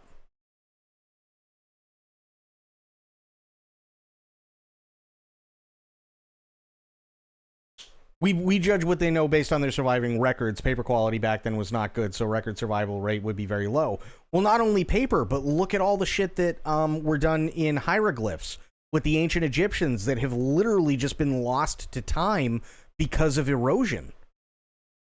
Right? The sand just erodes away everything that's been set in stone. So there's probably, if I had to take a wild guess, we may know maybe if we're lucky 20%. Right? And it doesn't have to be, oh, well, I mean, you know, ancient Egypt is going at the same time the Aztec Empire is going. But it very well could be that here comes Hernan Cortez, here comes like a bunch of other people that have heard and seen other things, and they come to the Aztec Empire and they go, oh, fuck. You know, there's this, it reminds me of this place, right? You know, like you guys want to talk to your gods. It reminds me of something that the Egyptians did. Right? Well, what did the Egyptians do? Well, they can talk to their gods. They can talk to their gods? Well, I mean, they're clearly dead, so it didn't do them much good. But we can talk to our gods. So then they sit there and they do their thing, right? And then here comes another civilization. Let's say Angkor Wat. Angkor Wat goes, well, I mean, the Aztecs are dead, right? The Egyptians are long gone. But we can talk to our gods. And we're going to put it and make sure that it has just as much significance around the world as these two did. You know what I mean? Like, that's what I'm talking about.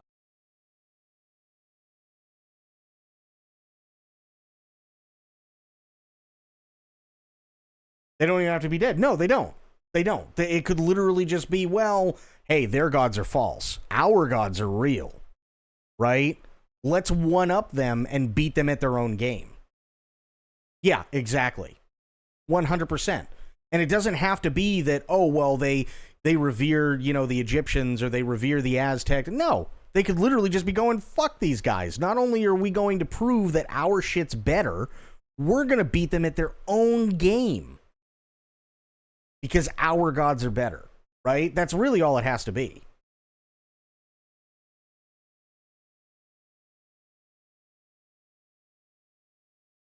I can see that a hell of a lot better than aliens, right? Because it takes a lot of fucking hubris, in my opinion. It takes a lot of hubris for aliens to be like, oh, wow, these people are really, really interesting. We should totally help them out and build all these things. And no, I don't think so. Me personally, I really don't see it. Maybe that's just me. You know what I mean?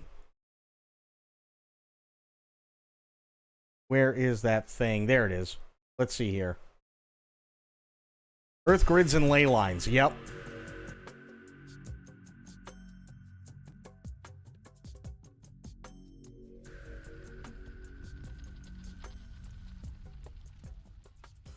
Megalithomania. Today we're going to look at the study of This is an hour? Holy shit. enchantment of the landscape. Now this is a story that goes way back several hundred, potentially thousands of years, with this idea that the earth has a geometrical nature and that the ancients understood this and would place sites all around the planet connected up. People dedicate their entire lives to history and have come to these understandings all around the world, and saying stuff like this is basically just saying to them, you don't know shit, this is how it probably was. Right. And here's also the problem with very, very, very smart people, and this is something that is quite literally an issue that has been happening for millennia. Unfortunately, really smart people sometimes also completely miss the simplest of things. Right? Like, let me put it this way. How many times on Discovery as a scare tactic have we seen, well, the Mayan calendar ended in 2012, specifically December 21st, 2012. And all of these people are saying that they're supposedly really, really smart and also make a fuck ton of money a year and go all over the world and talk about how the Mayan calendar predicts the end of the world, and then it didn't happen. Okay, well, or it could just be that the Mayan calendar ended on December 21st, 2012, because that was the last date anybody made before all of them died.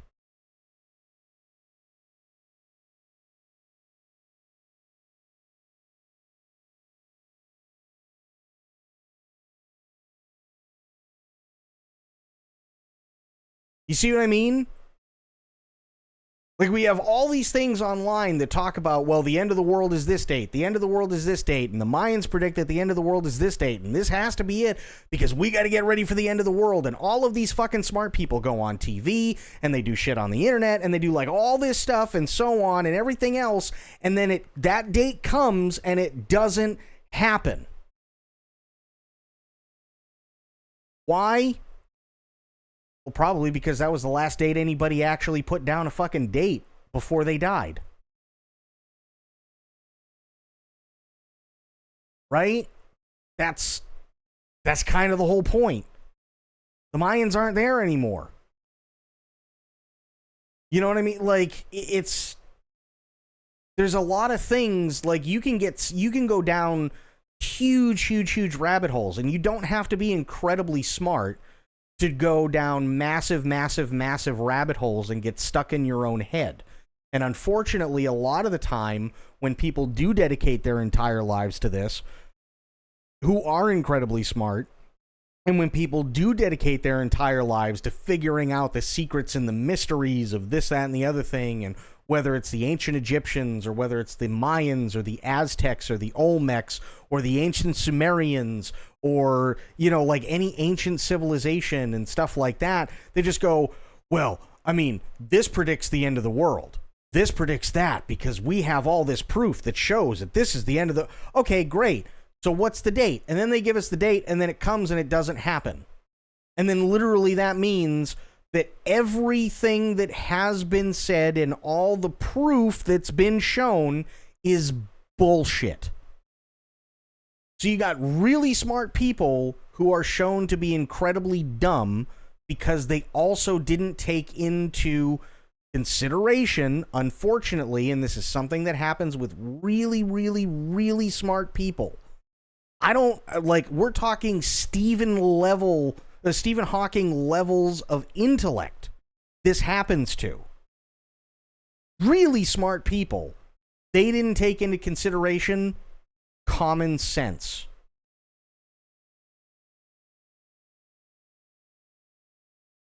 Right? They just didn't. You can get people who are insanely smart, insanely intellectual, insanely academically accredited and lauded and everything else, and then they go down this rabbit hole and they're stuck in their own head the entire time, and they think they found the answer, and there's literally zero way they could be wrong. And then there comes a day when something is supposed to go off and it doesn't, and then they got nothing because they didn't listen to common sense. They just didn't. There is somebody, unfortunately, that is was an archaeologist, and they used to stream on Twitch. And the one thing that they were taught when they were going to school for archaeology was, don't get stuck in your own head. Do not get stuck in your own head. Do not sit there and go down this massive fucking rabbit hole. You want to sit there and you want to prove everything. You want to decipher everything. You want to be able to look at everything and see everything is connected and all this other shit. Don't. Because there are thousands upon thousands of archaeologists who have come before you that have done exactly that, and they've been laughed out of the entire community because somebody said, this is the end of the world. This is how things were created. This is the definitive answer to exactly what you've been looking for. And guess what? They were all wrong.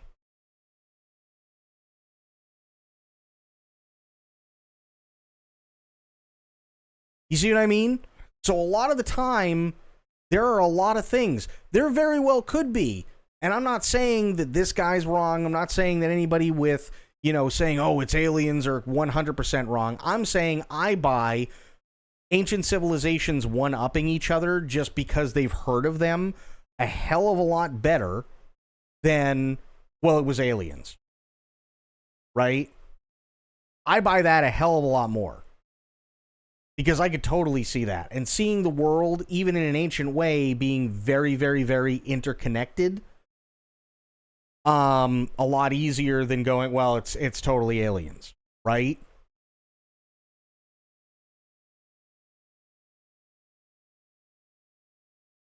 Some of the smartest people not having common sense. The issue with that argument, a lot of this isn't common sense, just like the analogy of them thinking the calendar meant the end of the world. They came to a bogus conclusion, and that's the same here. It's not a bogus conclusion. It's not a bogus conclusion whatsoever. There is the possibility of us going, we don't know enough, and the possibility exists just as much as it's got to be aliens because they're using the golden ratio. Right?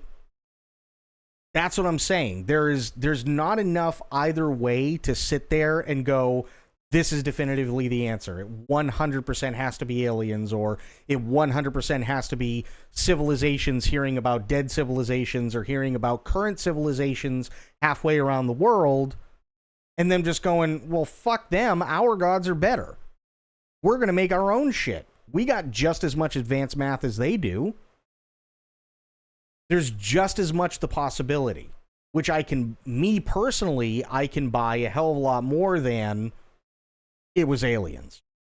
You know what I mean? The only thing it proves is that there is intentional design in place. Aliens, no. Agreed. 100%. Now, I also do believe in aliens. Yes, absolutely. I think it's mathematically impossible, right? I think it's mathematically impossible for a universe as big as ours to not have other forms of life in it. 100%.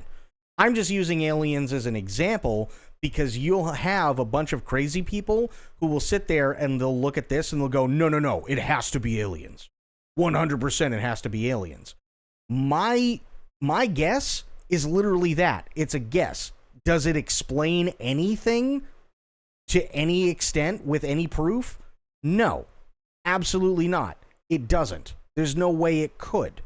But because of everything that's been eroded away by time from the pyramids in ancient Egypt, because of everything that's been eroded away by time near Angkor Wat and all the ruins that we see that nobody knows what the hell they are, right? And anything and everything that has to do with the Mayans or the Aztecs or the Olmecs or the ancient Sumerians or the civilization that was around to build everything for the Easter Island and Stonehenge and all the other ancient civilizations around the world. You have time erosion, you have invasions where things were burned, you have cities that were decimated, you have cities that were razed to the ground, you have things that were built on top and everything else. There's so much information that we don't understand and will never get.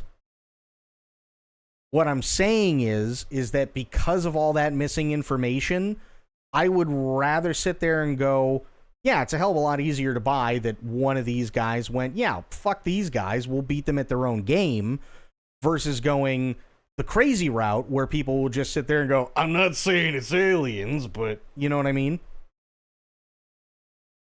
Populations that were enslaved, plagued, famine, environmental, yeah, absolutely. 100%. Versus being the idiots on shit like the Ancient Aliens TV show. This evidence suggests that there may in fact be aliens that came down and raised the pyramids themselves. And then you got the dude with the crazy hair and he's like, and I'm not saying it's aliens, but it's aliens. You know, like,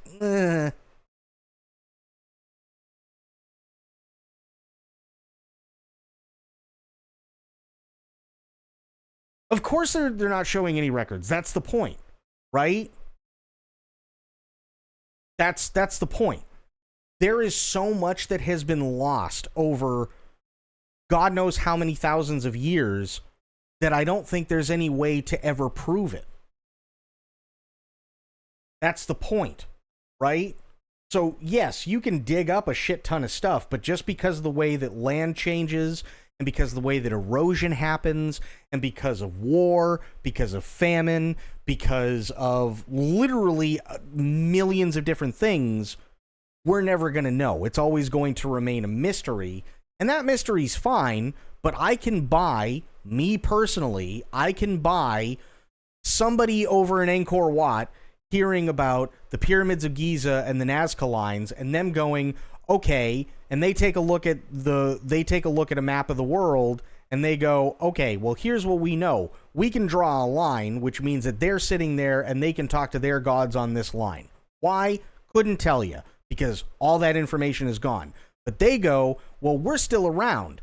So these guys are dead, so obviously their gods suck. These guys are long gone, so obviously their gods suck. But our gods are superior, so now everybody in the world has to know that our gods are superior and we can actually talk to them. And to add insult to injury, we're going to beat these two assholes at their own game.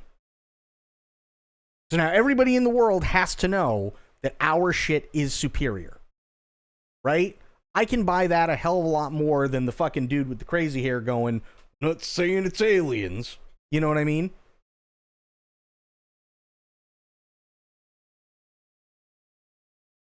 Medicine, what's going on, buddy? And I also agree with Alpo 100%. Lack of evidence does not mean evidence of absence. That is 1,000,000% true, right? There may have been evidence at one point. Absolutely.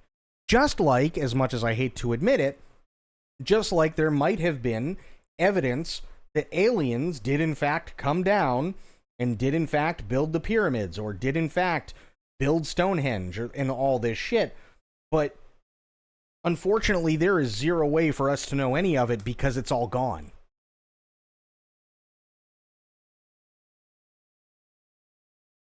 It's not even just a lack of evidence because it's quite literally the time they were around and where they were located would make it borderline physically impossible for them to communicate with one another. They don't have to communicate with one another. That's the point. That's what I'm trying to say. It's not that Angkor Wat gives a shit about ancient Egypt or gives a shit about the Nazca lines for the ancient Aztecs, right? If Angkor Wat, let me see. Angkor Wat. Okay. When was it made? 1150 CE as a Hindu temple dedicated to the deity Vishnu. All right. And then, let's go back. Here we go. 200 years from 1325 to 1521. Right? So, these would quite possibly, arguably be the most modern. Right? If we go to...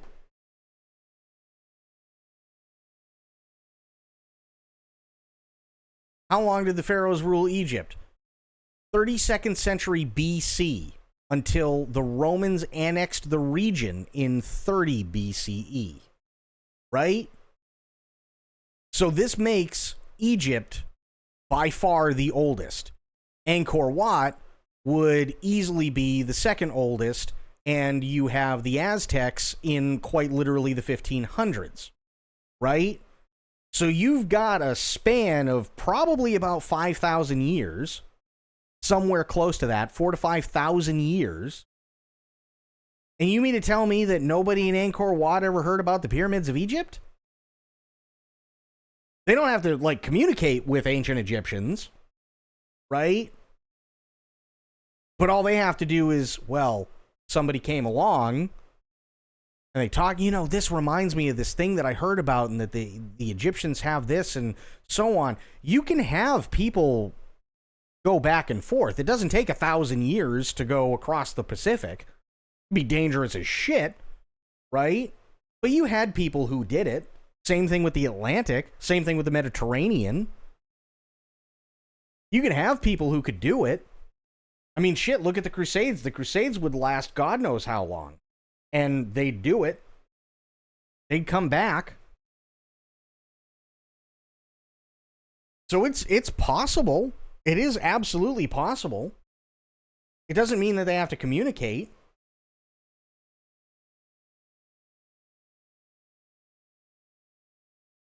No. It's not that it would just so happen to all line up. That's what you're missing.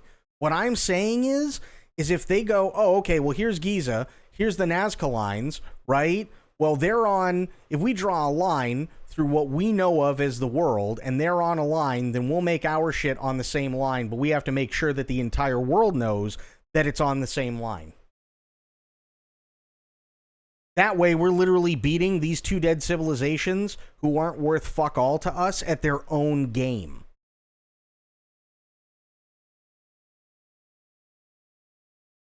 That's what I'm saying. I could totally see that. 100% I could totally see that.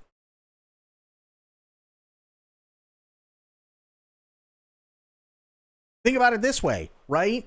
In the 1950s, actually, I'll go even further back. In the 1850s,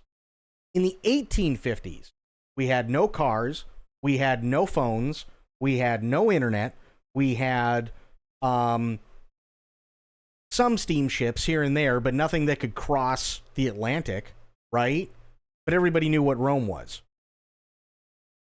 Everybody knew what the ancient Egyptians were. You see what I mean?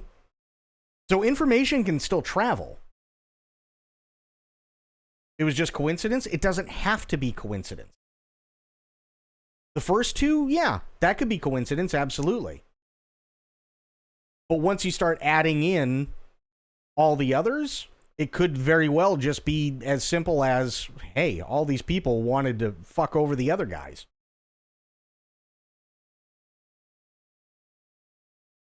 You see what I mean? It literally could just be that simple. There's no way to tell because literally all of these ancient civilizations are dead. And everything that we know about them compared to everything that we don't know about them, I mean, shit, we're probably looking at maybe knowing 20% of all the information that has been lost over time. We're probably looking at maybe 20%.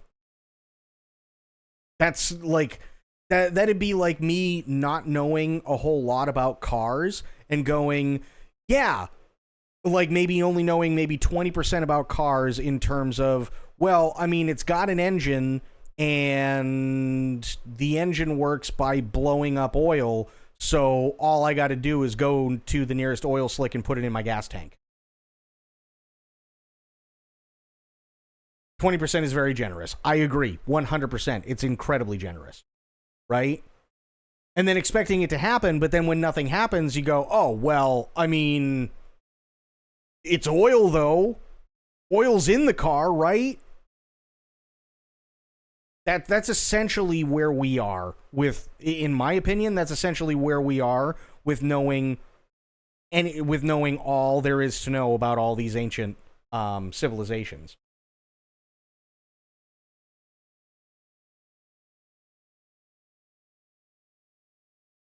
Wonder what else we can pin together with a straight line? Very, very simple. I can show you. The axis of evil. It was quite literally done.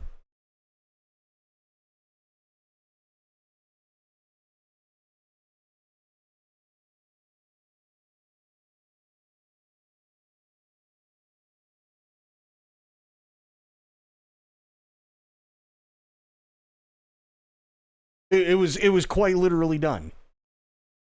It was done as early as 2001 with George W. Bush.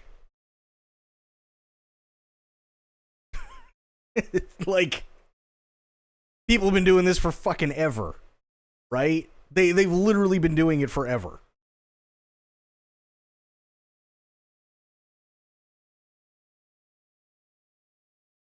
That's the point, right?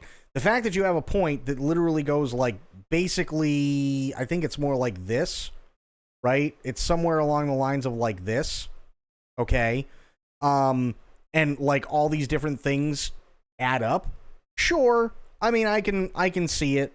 I get it. Now you also have to take into account, okay, well, ancient Egypt was roughly right about here. Civilization, started probably somewhere right down here, and then they went across the desert, and the desert sucked, so then they found water and everything, and this is where civilization flourished, and civilization, branched out from this area, and then it came up into Europe, and you had civilizations here, and then they came over to the islands and stuff like, okay, great, we get it, right? Now, chances are, probably some of the older civilizations and whatnot, they probably made their own shit, and I could buy that too, 100%. I could easily buy that. 1,000,000% I can. Because if you look, some of these nations are insanely fucking old. They really are. They're insanely old. Right? I completely get it and understand. 1,000,000%. But, yeah. The possibility of me going, well, Angkor Wat said, well, let's fuck over all these other guys. Based on what we know of all these other civilizations is just as probable as it was aliens. You know what I mean? Like, because we know nothing about them. We really don't.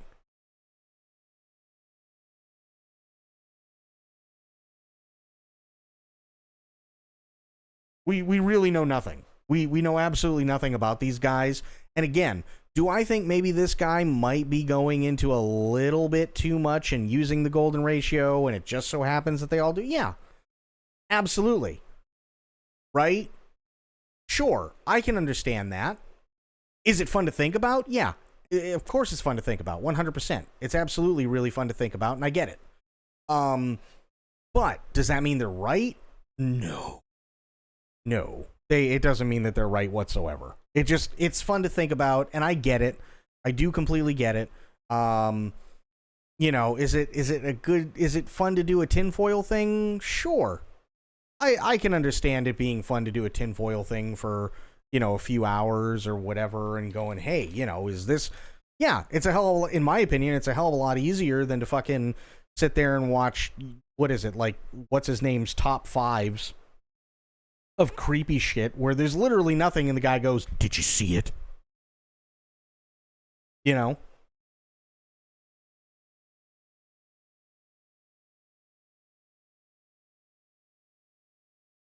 Do you think there was any point in history where aliens boosted our technology? No.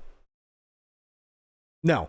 And again, the reason why I don't think that specifically is because it takes a lot of hubris for us to consider ourselves special enough where an advanced civilization would come down and give any flying fuck about us whatsoever.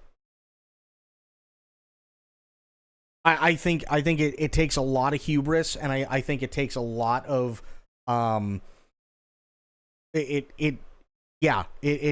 very what's the word I'm looking for?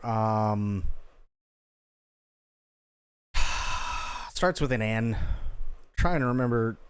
But yeah, it's very, very, very conceited to think that some advanced alien race came out of literally nowhere to come down and go, huh, well, these guys seem really special. We should help them out. You know what I mean? Like, it just, why? Why would they help us out? There's nothing to gain from it.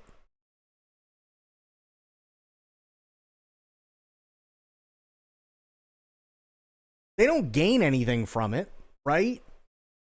Now, again, granted, we can only think in terms of how humans think, right?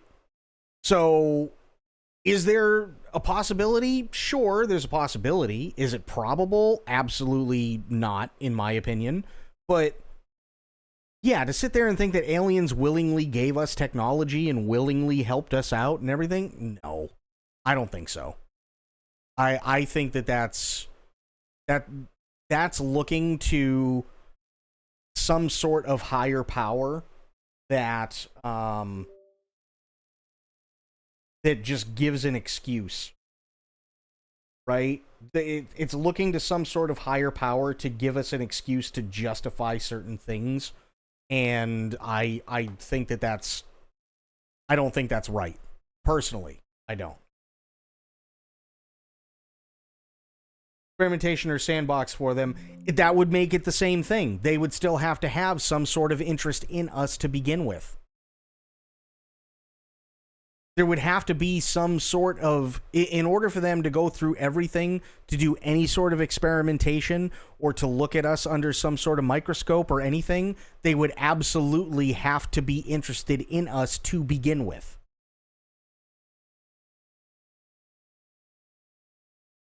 You see what I mean? There would have to be some sort of innate interest. Why? Why would there be an innate interest?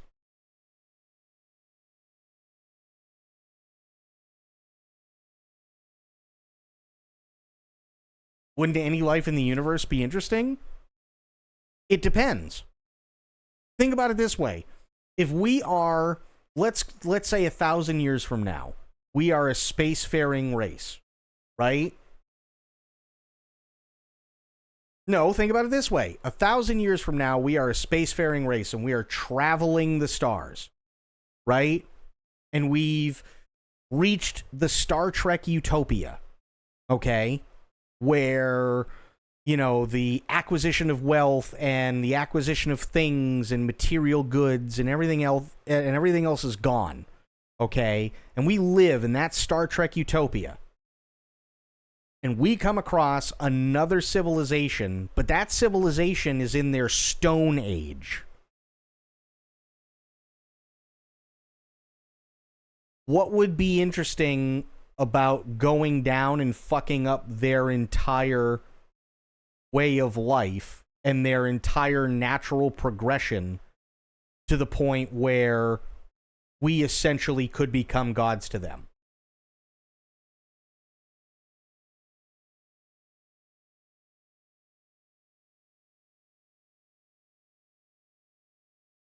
Because the only thing that we would stand to benefit, if that would be the case, would be slavery. Because then literally we could just return to their planet at literally any time and just literally subjugate the entire planet. Oh, hey, you guys got this mineral that we need. We need you to mine this shit. And then they do it. No questions asked. Right? I don't feel that was the case. I really don't feel that was the case. Not to mention, if something like that was going on, which I really don't think happened, but if something like that was going on, and for whatever reason, these, even if it wasn't something as insidious as that, let's say these aliens were benevolent, if that was the case, why haven't they come back?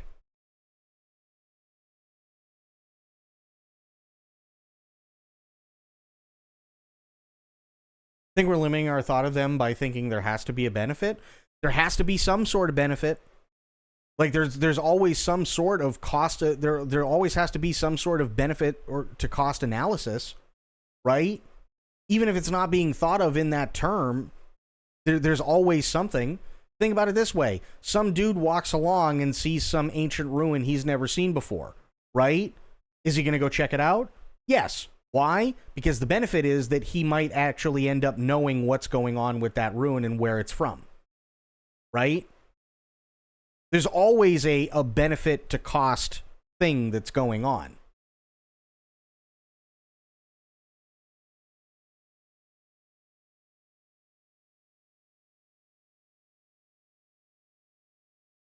Or you were a kid, right? If you were a kid, let's say years ago, you were a kid and there was enough snow to cover everything to where you can look at it and you build like this stupid hole that you can fit in, right?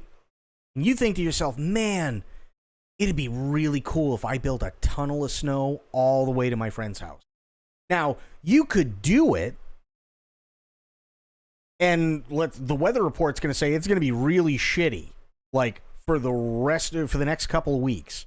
So you got more than enough snow that's going to come in, right? You could totally do it. You could build like this tunnel system and this, that, and the other thing if you really, really, really wanted to. Now, what's the benefit of that? It's really cool. You accomplished a thing, right? And it's really cool and all the kids can have fun with it and so on, and that's really awesome and great, right? What's the cost? You're literally going to be spending every waking moment building that fucking thing.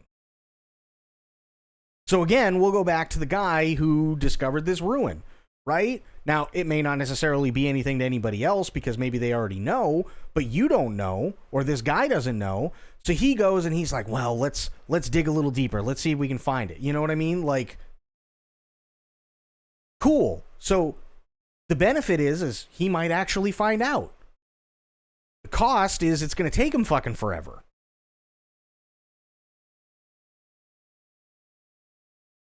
What are we building? Good question. I mean, sure, but if they're so technologically advanced, wouldn't gain anything, then what would make them interact with us other than pure curiosity and interest? Because why would they need to? If they're so technologically advanced in the first place, then what would be the point of dealing with some sort of alien race? To them, we'd be aliens, right? Some sort of alien race that is so far or so early into the Stone Age that it's not even worth trying to communicate with them at this point because they literally just look at us as gods. Now, would it be interesting to send like satellites and like everything else and, you know, take photos and stuff like that? Yeah, absolutely it would. 100%, right? But to actually like go down to their planet and talk to them and stuff like that, when we can just beam right down and, you know, oh hey, look, these people, they just discovered fire, right? They haven't even had the time to literally sit there and go, maybe if we take the meat that we're eating and put it over the fire, we can cook it. They haven't even had time to do that, and we just beam down in pillars of light. Right? We're literally gods.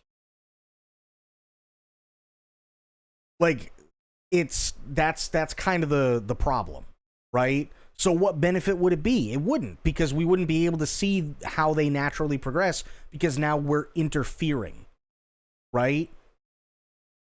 Interest can only go so far before it kind of takes a dark turn sometimes. And I think that's one of those things. So do I believe that aliens helped us out? No, I don't. Do I think aliens have probably, like, flown by and went, hey, check out those assholes? Oh, good, they managed to not kill each other. I remember that war a few years ago, right? Big boom, and then they had a bunch of big booms over the course of, I don't know, like fucking 40 years, right? Oh, it's good to know they're still around. I could totally see that. 100%. But what I totally can't see is that, you know, they're like, hey man, listen, we're coming down in like Roswell, New Mexico. Okay? And we're going to check shit out because there's nothing there. And then all of a sudden something happens and they go, oh shit. And then they crash and, you know, then the government takes 3 of them. And then one's like, hi, my name's Bob. And if you don't kill me and you keep me here for the rest of my life, I'll give you all of our secrets and you can have technology, which is going to advance you about 200 years into the future. And you're going to have laser shit and stealth technology and nobody's ever going to, you know what I mean? Like, to me, that doesn't make any sense.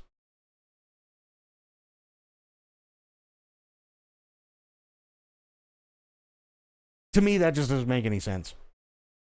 What if the aliens were here before the Homo sapiens were? I mean, it's entirely possible, but they probably left by this point, or they all died out. Whether it's because of, you know, famine or whatever, or we killed them.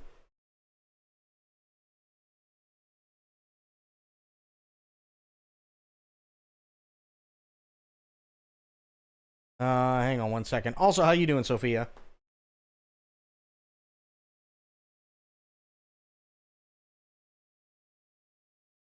There we go. Meh. It happens. It does happen. But yeah, me personally, I think the issue is once you get into all that crap, it just like, for me, it kind of takes all the fun out of it. It really does. I personally don't like going, oh well, it's got to be ancient aliens. It's got to be all that. Well, yeah, but that's an easy way out, right? You know, I could call the lightning strike that took out my mixer aliens, and that would just explain it all. And then just blame it on aliens. But it doesn't actually answer anything, you know? I think aliens, unfortunately, is just more of a catch-all nowadays, sadly. I really do. And I think it really sucks that it's always some sort of catch-all. Like, even the thing that happened, what was it, like a night ago, 2 nights ago, something like that? Sure, is it weird that people in, I can't remember where, saw, like, all these lights and everything? Yeah, of course it's weird. Absolutely it's weird, 100%. But they also live right near Edwards Air Force Base, the second largest Air Force base for the United States Air Force in the world, where they do all these really, really top secret experiments and stuff like that. And it also, for whatever reason, just so happens to imitate what we see in Close Encounters from the Third Kind with all the lights and everything like that and the light shows. And it also imitates like what aliens could be from another movie, which is lesser known than Close Encounters from the Third Kind, which is called Batteries Not Included.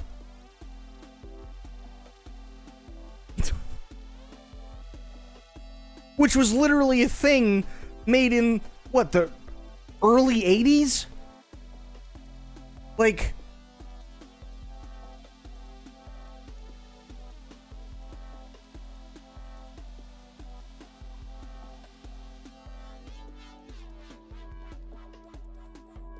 you know what I mean? It seems really, really weird to me that it'd just be aliens that came down 40 years later and were like, oh yeah, no, we totally have those lights from Close Encounters of the Third Kind and Batteries Not Included. And that's how we're going to communicate with random fucking people on TikTok. Like, okay. You know what I mean? To me, it just doesn't make any sense. And that way everybody can sit there and go, oh my god, we can put the X-Files theme to this, because nobody's heard the X-Files theme in fucking 20 years. Like, to me, that just doesn't make much sense. Oh, fuck, that's right, I'm tired. God damn it. Man. Hang on. I gotta find a bedge. Yeah, let's go here. Time to hit the road.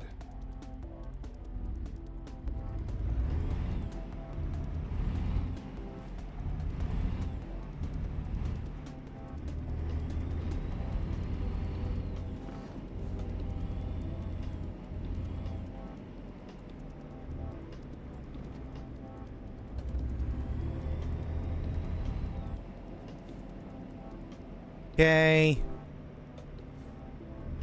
Time for Bidge.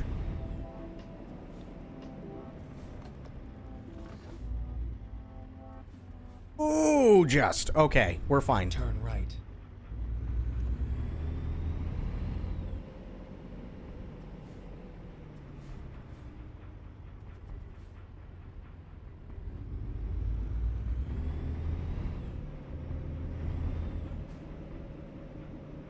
Looking through my list of DLC for this to see what I have and don't have. Soon the release list is Arkansas, Missouri, and I forget the other. I could totally see Missouri, for sure. Get ready to turn right. Turn right.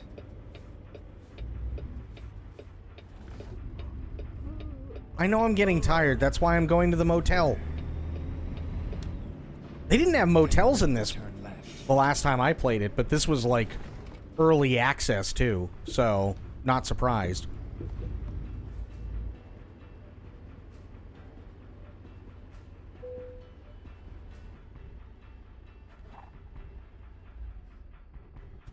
Oh shit, wait, I gotta back up. Oh, there we go. Avoid sleep? What do you mean avoid sleeping violation? I'm trying to.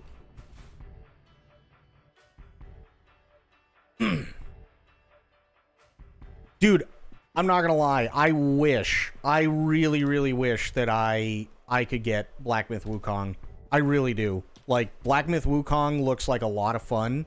But yeah, I mean, what am I gonna do? You know? Wait, where the hell is this? Oh, shit. That sucks. Okay. Let's go here. Mobile barrier. Yeah, we'll go with that. Come on, there's a job to do.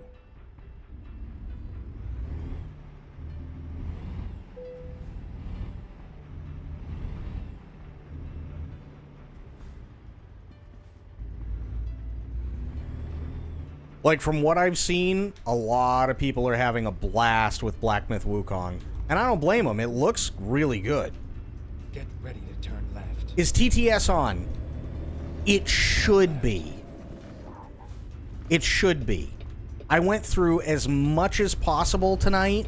Now, there's probably going to be like a 7 or 8 second delay. But there should absolutely be TTS on. Turn left. I've done everything I possibly can to make sure that it is.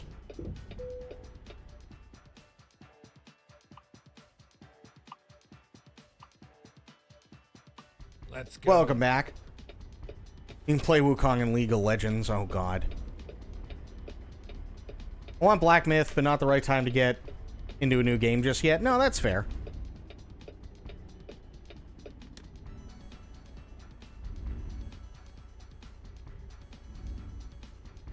Fuck. I also have to get gas. Okay. Oh, God damn it. Okay. I gotta go get gas first. This sucks. If I don't get gas, we're fucked. Recomputing. We're never gonna make it. Finding new route. Looks like a road barrier, but I have to go get gas, because if I don't, Turn left. we're not hauling anything out of the parking lot. Never mind. I'll find a new route. Some sort of like barrier wall or something, but I need to get gas. Turn left and then turn right. Turn right.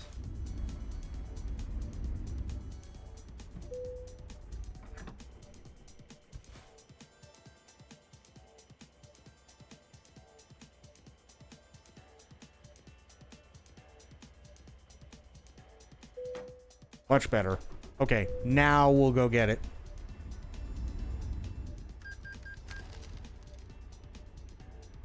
Cost me $200.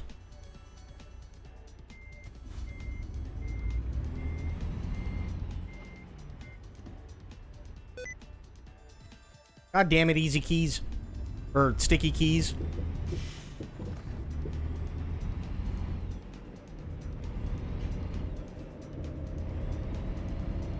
Get ready to turn left.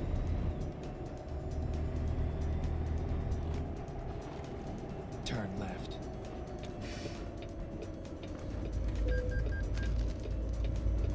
Do you even listen to me? No. Get ready to turn left. Okay.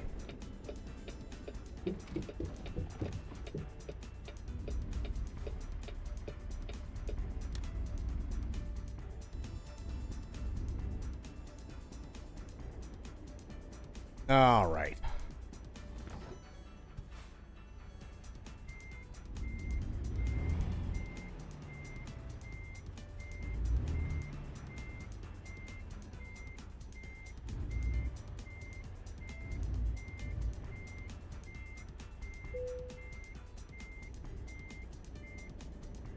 Drive safe. There we go. For today, you can put on your own MP3s into this as radio too, so I'm going to fire up some albums I've been meaning to listen to while hauling potatoes. Fuck yeah, dude.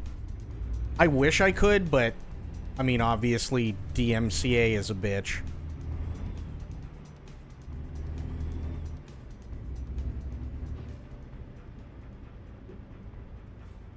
Okay, gotta take this wide. Turn right. Get ready to turn Okay, that's a long haul.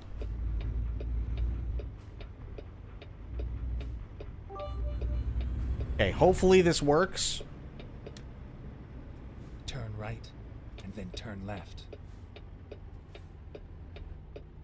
Deadpool. Well, now this is something trucker and want to come with me back to my earth. It needs a little bit of saving. Oh, by the way, we'll slip into fluff razors. I brought my Crocs just in case of slip. Get ready to turn right.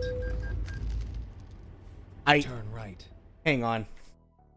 No, you didn't get lied to. It worked. It totally worked, but I know what has to be done. Give me a second. I heard it. Did you guys hear it?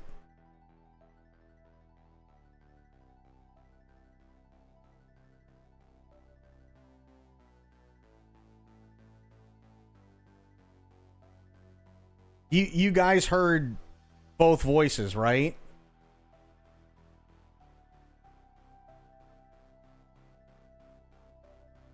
Okay. So I know what I did wrong. Let me fix it really quick.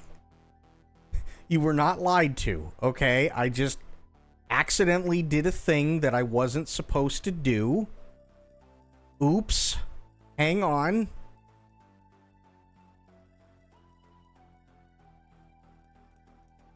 Give me a second. We'll all be fine. Yes. Okay. Yes. I have to turn off TTS for each variation of bits. Narrator, it was not fine and everyone died. Exactly. I'm just turning it off. It's fine. Don't worry about it, because I can replay it. At least I should be able to. Oh, wait a minute. I can do it even in an even better way. Hang on. Here, and then that was through Monster, right?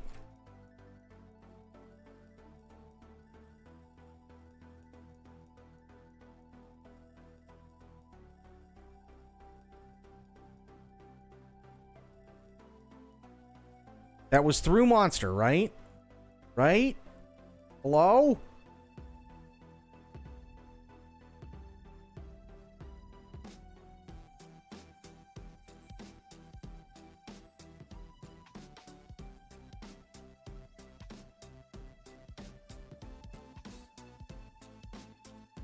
Please tell me it was for Monster. Anybody? Anybody?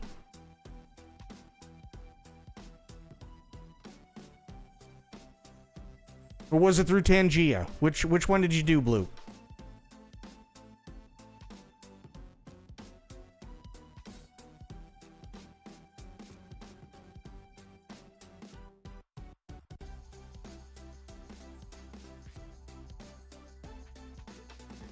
Tangia. Okay.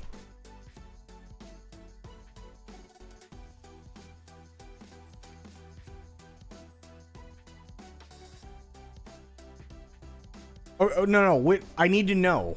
It was TTS Monster. Okay.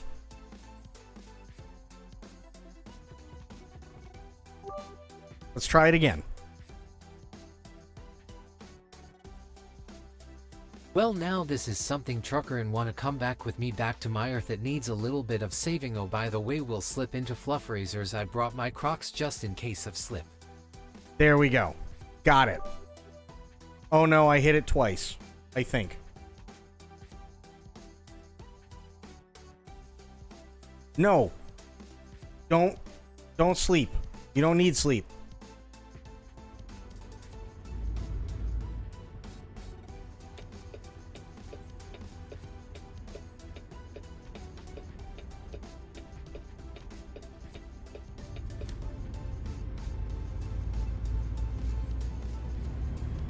Go straight. Okay. We're fine now. See? Just need a tits monster. I mean, I remember seeing a movie a long time ago where a woman got turned into a tit puddle.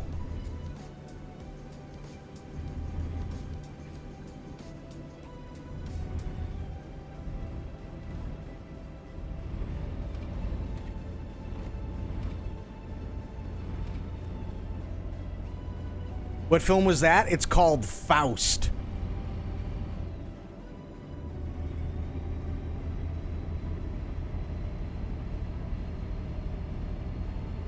Keep left.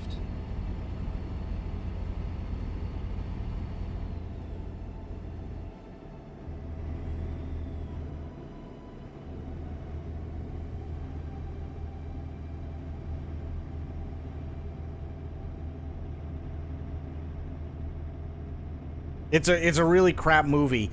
Think of Spawn, but awful in terms of the movie itself. But yeah, there's a woman who literally got turned into a tit puddle.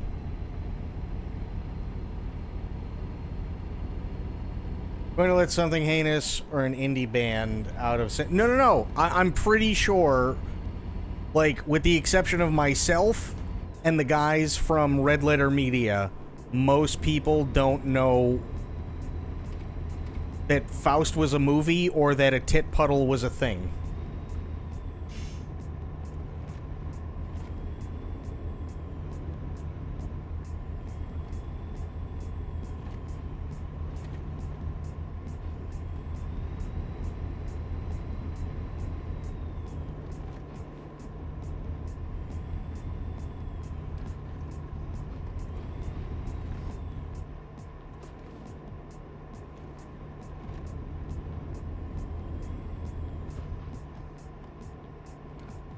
Uh-oh, what's this? Road work?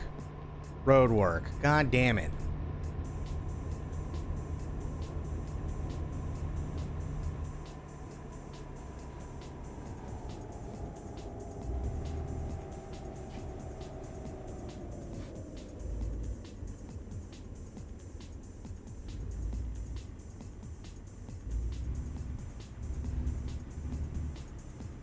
You don't believe in Christ and you'll become a tit puddle is more scary than going to hell. I mean, to be fair, Faust was about quite literally the same thing Spawn was about, which was that you had Mephistopheles come from hell and give a guy a second chance to exact revenge on the people that killed him.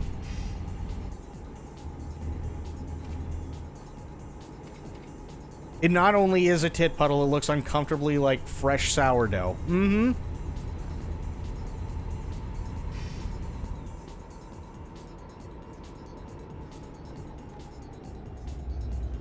Holy Christ, I almost killed that guy.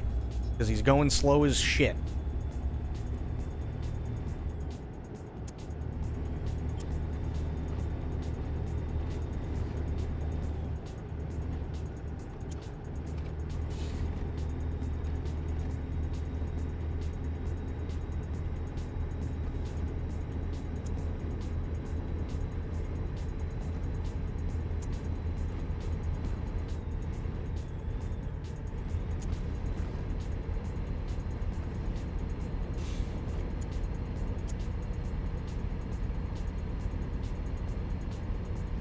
Okay, come on.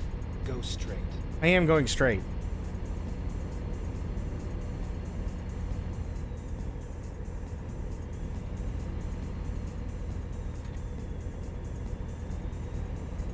Shit, we're down to 65 now? Fuck. Caution. You're exceeding the speed limit. I know.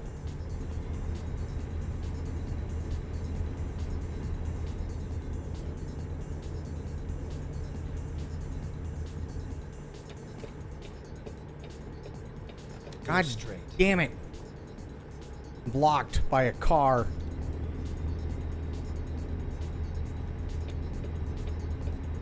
I hate you, car. Go fuck yourself.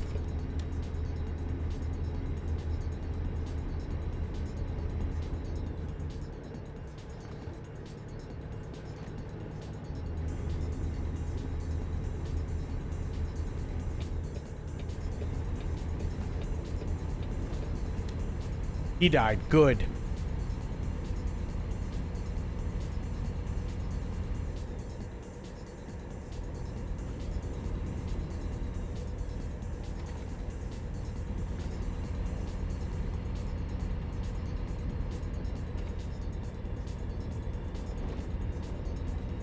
Ooh, okay. That was a little... took that corner a little fast. You're going too fast. I know. Trying to slow down. Not easy. Let his doom be a lesson to others. Exactly.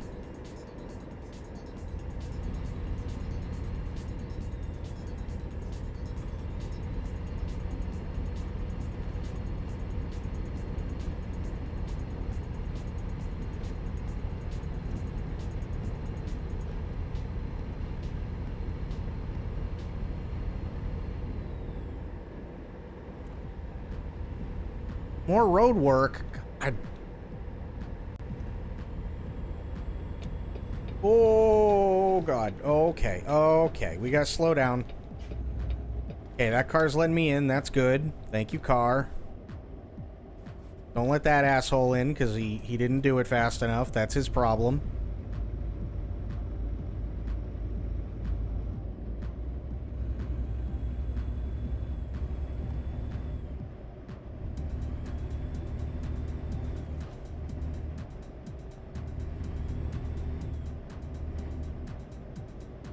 Yeah, I sure hope it does. I mean, that's fair.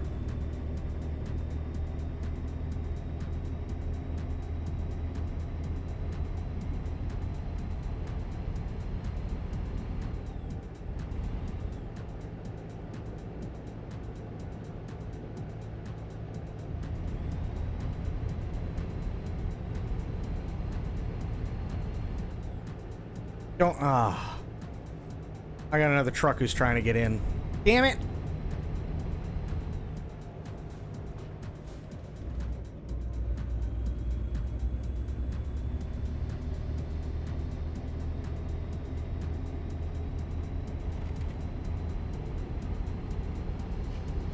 Keep right, and then exit right.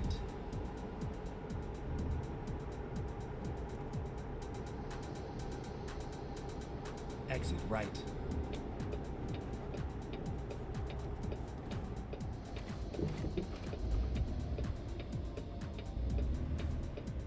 Turn left.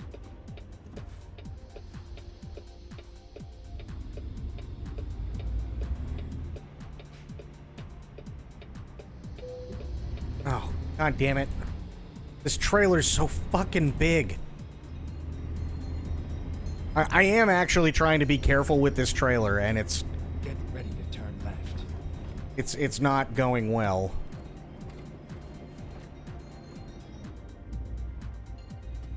Turn left.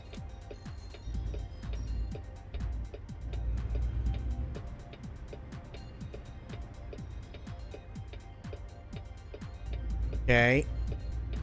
Okay. Get ready to turn right. I don't wanna. Turn right. Oh, this man's about to be smushed.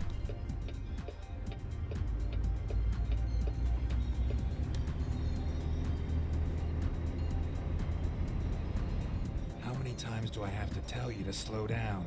All of them.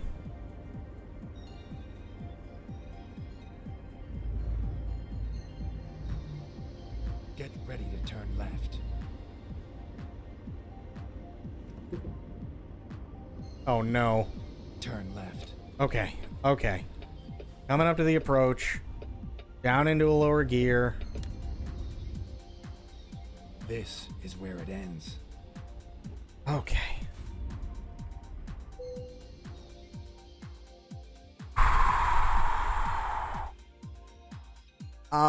Play it safe.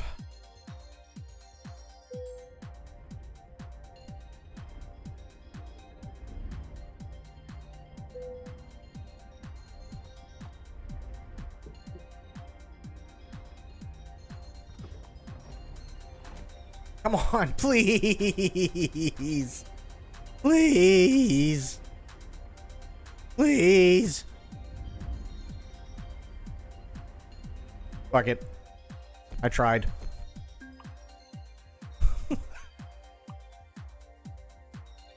Okay. Freight market.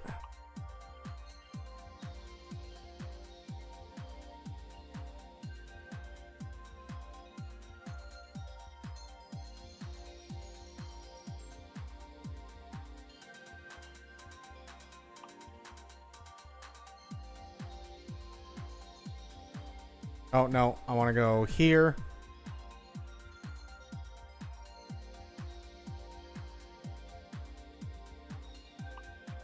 There it is. Okay. 10,000? Fireworks, huh? That sounds fun. What are we waiting for? Rerouting. What do you mean? What do you mean rerouting? Oh, okay. I was like, fuck, do I still have the thing on my trailer?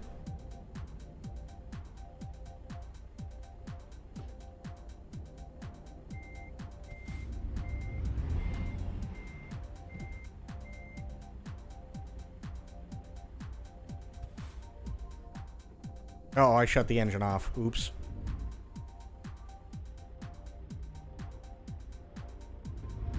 Okay.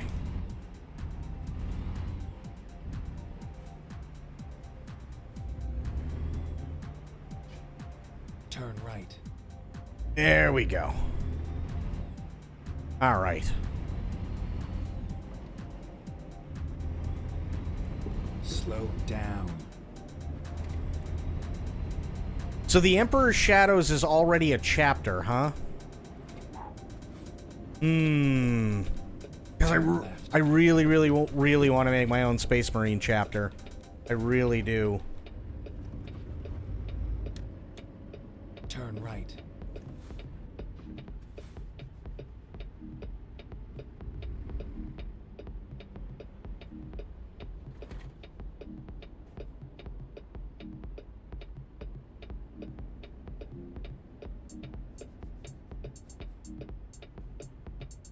I really want to make my own chapter. I think that'd be so much fun.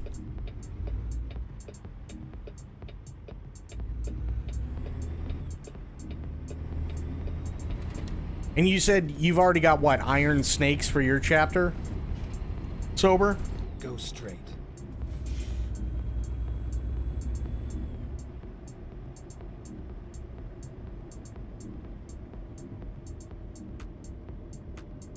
Almost definitely. Nice. Get ready to turn right. Caution, you're exceeding the speed limit. From a Dan Abnett novel. Ooh. Turn right. I like Dan Abnett's novels too. Those are really good.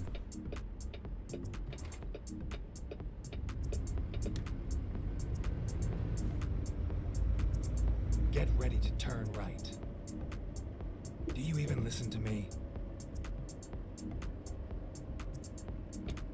Turn right. Here we are, safe and sound.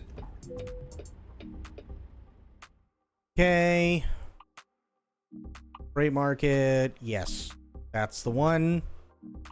Let's go.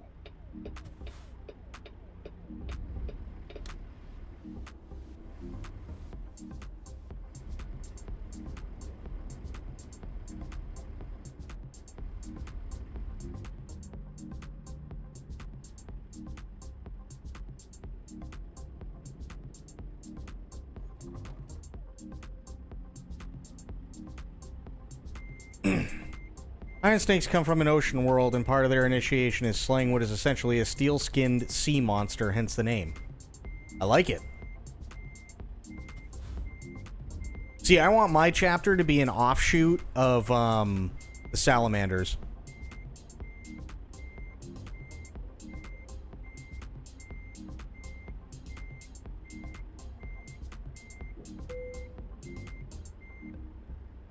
Get on with it.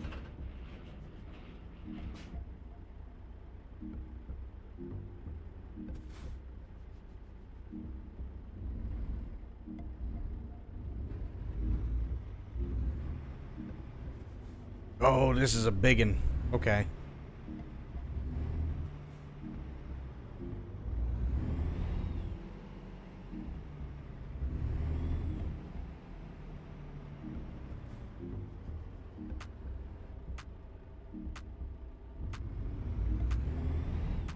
Turn left.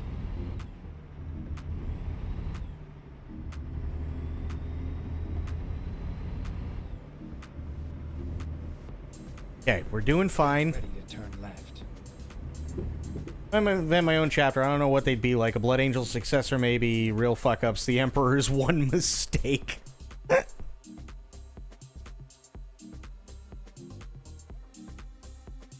Well, you know what? That would be heresy because the Emperor doesn't make mistakes.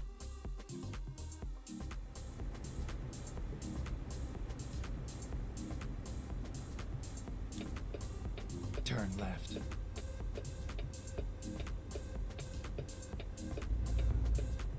The Emperor's happy little accidents.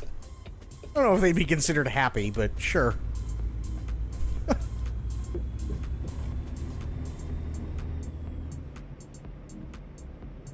Literally, you're talking about the Dark Angels. Get ready to turn right.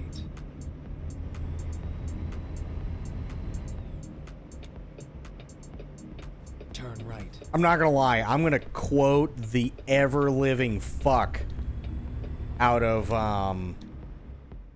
the salamanders when I'm able to get my hands on Space Marine 2.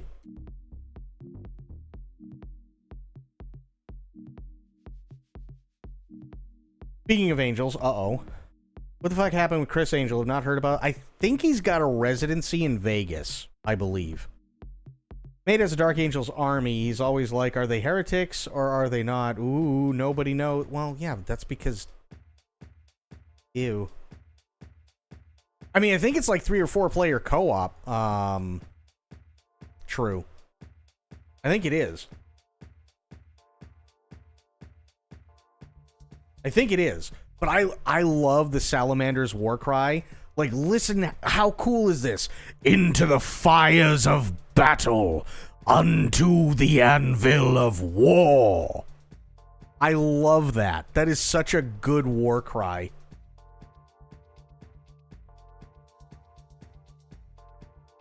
That is such a good war cry. Absolutely love it. Or, my other favorite one, I am the hammer. I am the sword in his hand. I am the gauntlet about his fist. I am the bane of his foes and the woes of the treacherous. I am the end.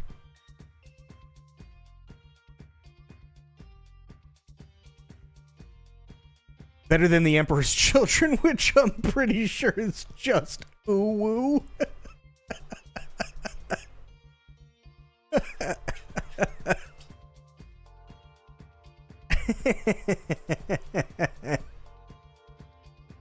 But those are my two favorite. Well, actually, no, there is one more war cry. Hang on. Legatus Uwutus. Space Marine 2 will have some sort of crossplay function. We've already seen it, which is nice. Yeah, we've already seen it. There's a video that I put in Discord under interesting videos. Jack Frags was able to get a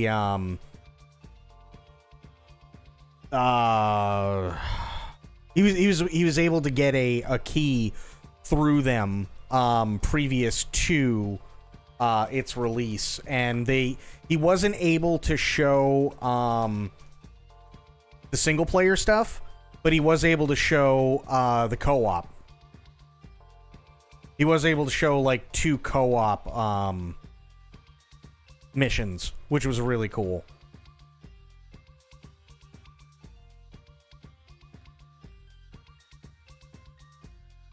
But yeah, so this is the whole Grey Knights one, right? So you've got "We are the hammer," or "I am the hammer. I am the right hand of the Emperor, the instrument of his will, the gauntlet about his fist, the tip of his spear, the edge of his sword."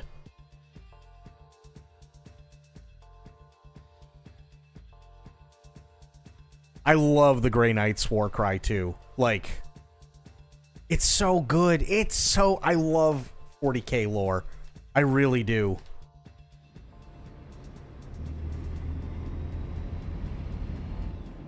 "40k lore is so good. And I sincerely mean it when I say I would never fuck with a Sister of Battle. Right. Ever. And then turn right. The Sisters of Battle? Holy shit. Turn right. That's just asking to die. Even as a Space Marine, that's asking to die.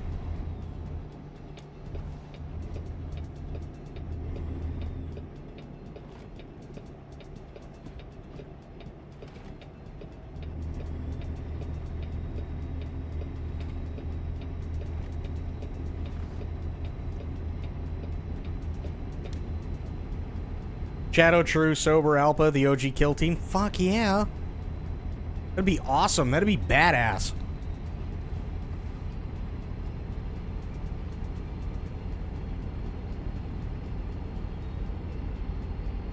Keep right, then exit right.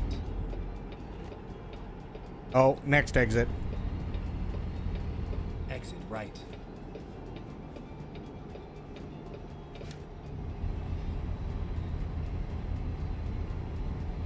Go straight.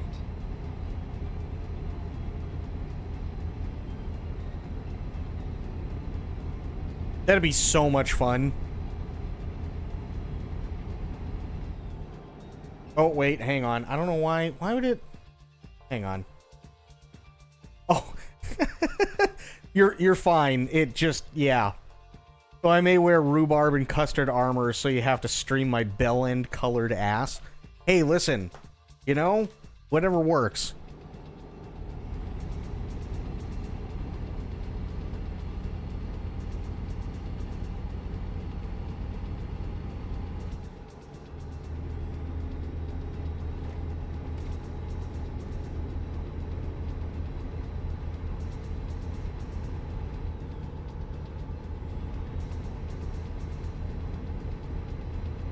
I think Iron Snakes are just straight gunmetal gray. Oh, so like Raven Guard and stuff like that. That's not bad. That's not bad at all, actually.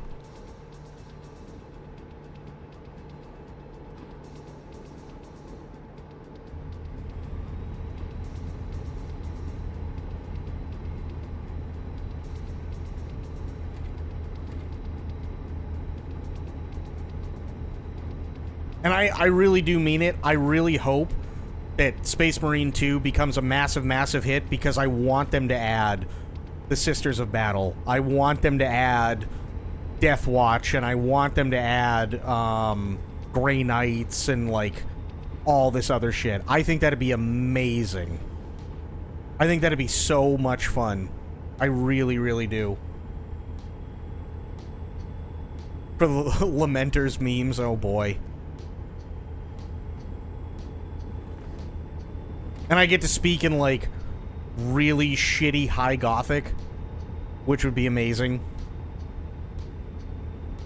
Who doesn't like speaking in High Gothic?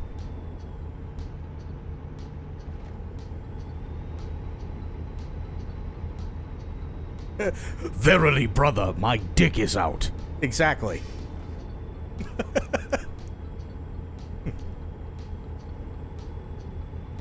Battle brother, you must aid me in my search for my penis.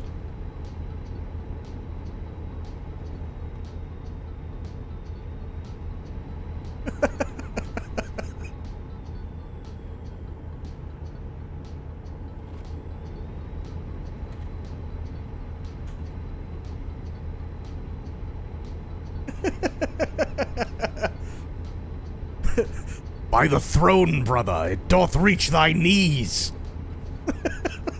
God.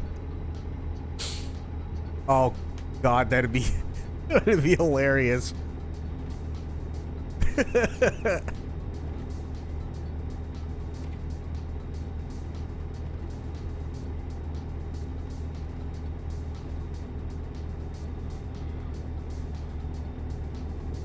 By the God Emperor himself. Look at these pitiful fools. They make feces finger paintings.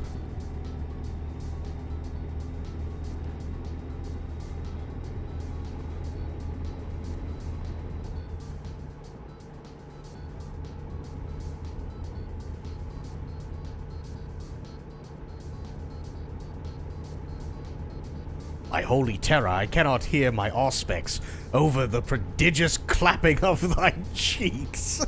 Keep left, and then turn left. Over the clapping of thy cheeks. Desist. Turn left. Oh, God. Tia, how you doing? I tuned into feces finger paintings and I'm afraid to ask.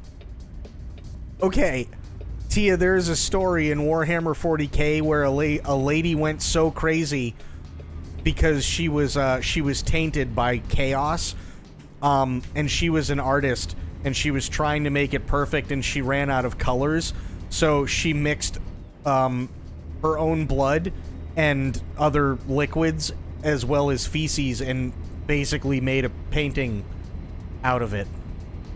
Hence feces finger painting.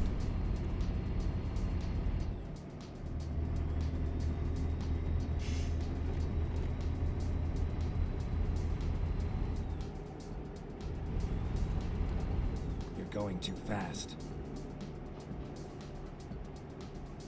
Sounds like the Dung Eater, but less cursed. A little bit. A little bit, yeah. How many times do I have to tell you to slow down?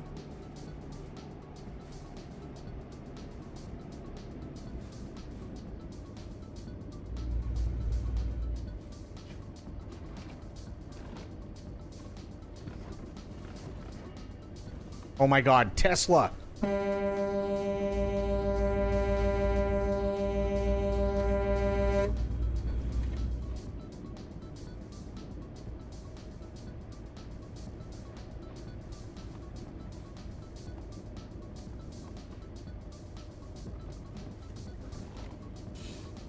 Bro, I'm carrying fireworks. What is wrong with you?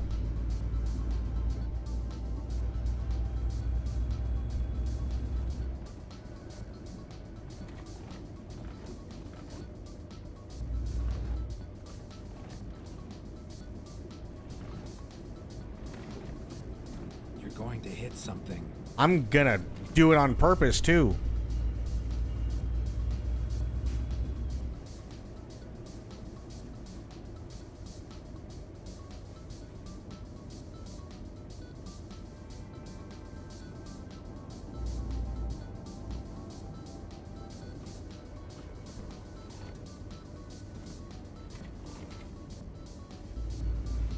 The process to partner your partner's permanent residency in Quebec?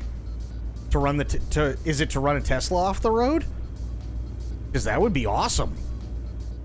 That's a great process. Find a Tesla and hit it really fucking hard.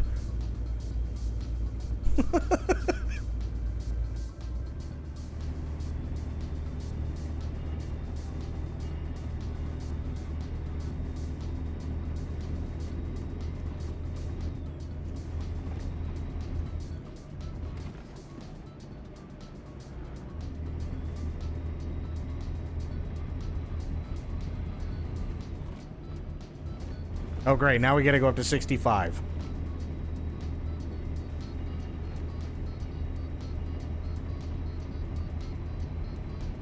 God, this road sucks.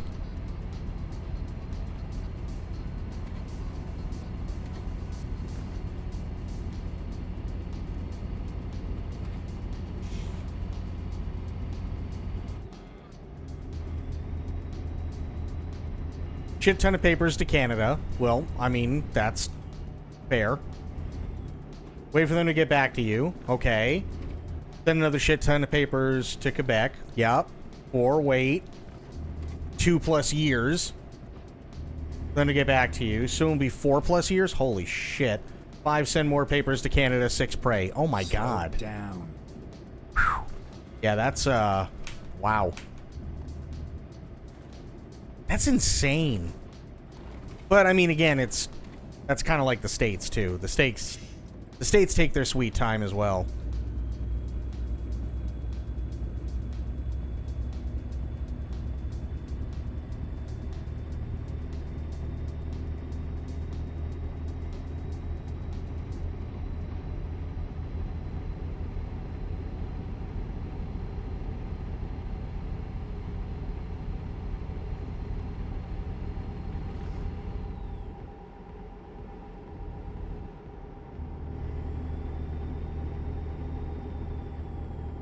Got a backlog of requests, so just stop processing them soon for 2 years. Oh my god.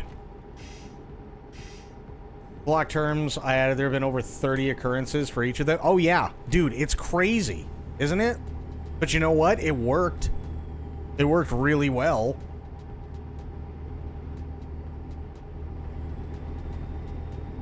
So seriously, thank you for that. That's huge.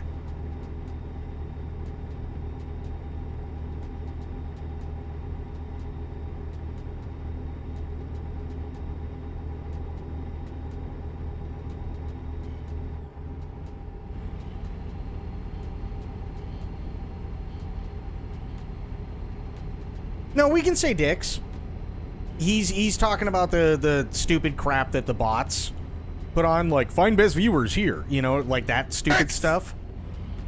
We can totally say dicks. Absolutely we can.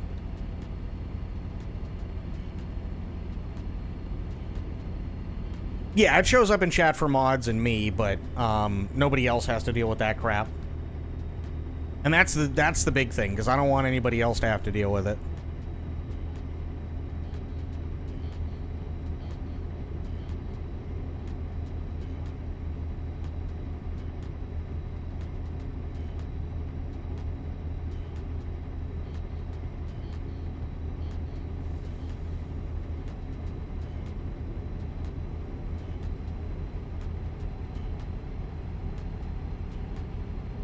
There we go. Now we're picking up speed again.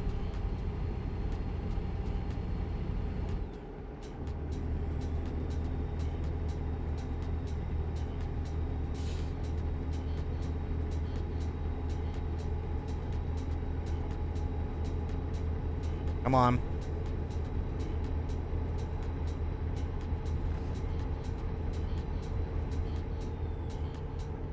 Nice. 65.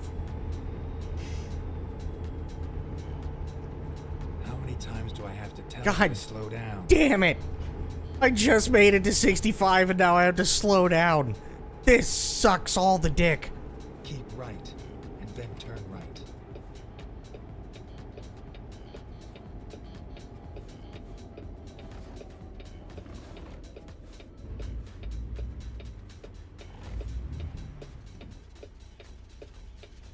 Quebec's government is doing all the opposite things. They have a backlog stuck processing them. Too many temporary workers, host recruitment days in other countries to attract even more. Oh, God. Listen to Geralt's and Snake's love child. Mm-hmm.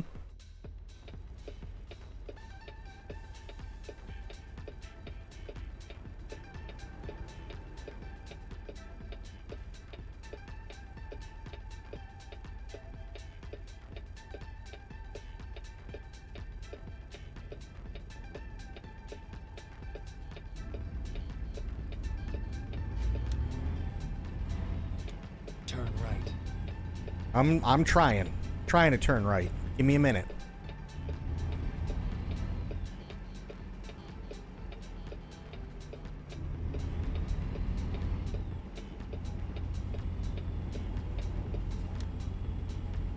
There we go. Whew.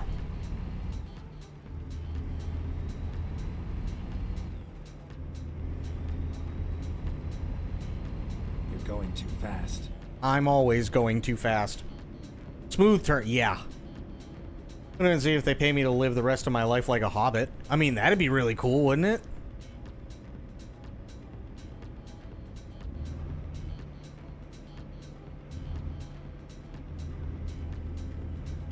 Get ready to turn right.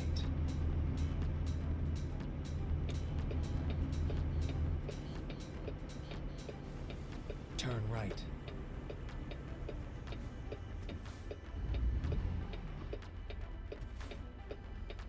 Okay, we'll look this way. Okay, look. See, nobody's coming. We're good.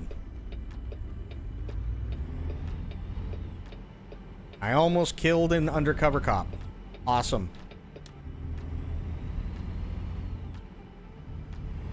And I even looked.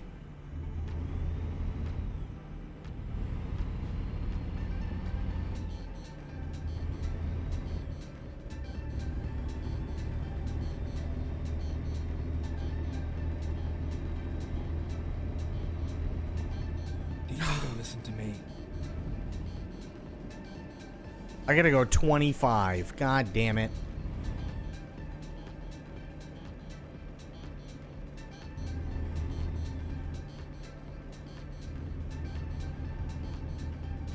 Now back to 35. Jesus.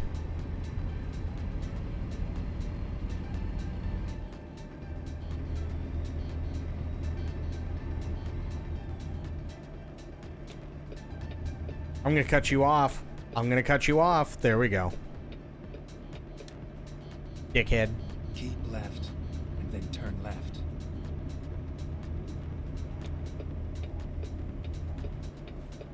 Turn left.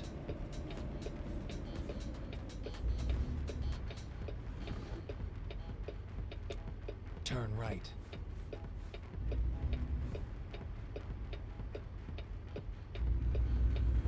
Okay. Get ready, Okay. turn left.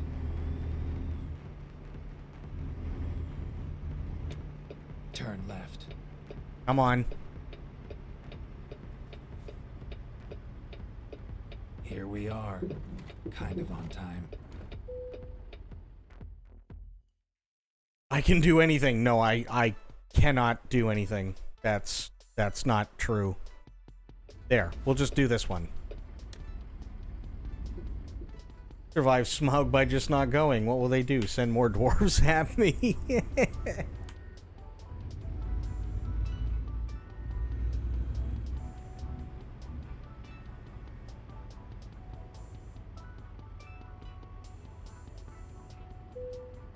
Come on, nice and smooth.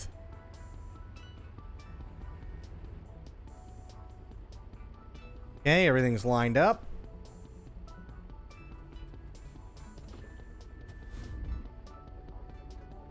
A little more. Why is this not going? Whoa, there we go. Okay, much better.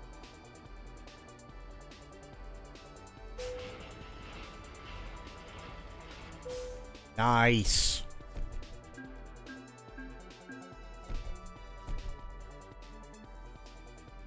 Hell yeah.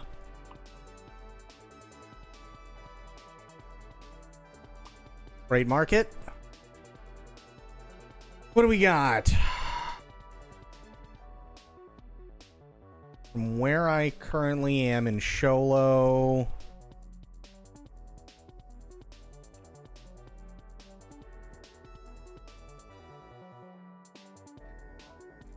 A wind turbine tower. That'll give us another 7 grand. I'll take that.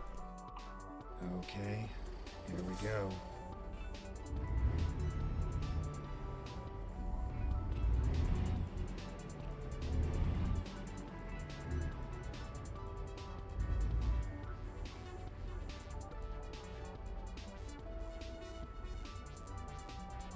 For that nasty smelling leaf.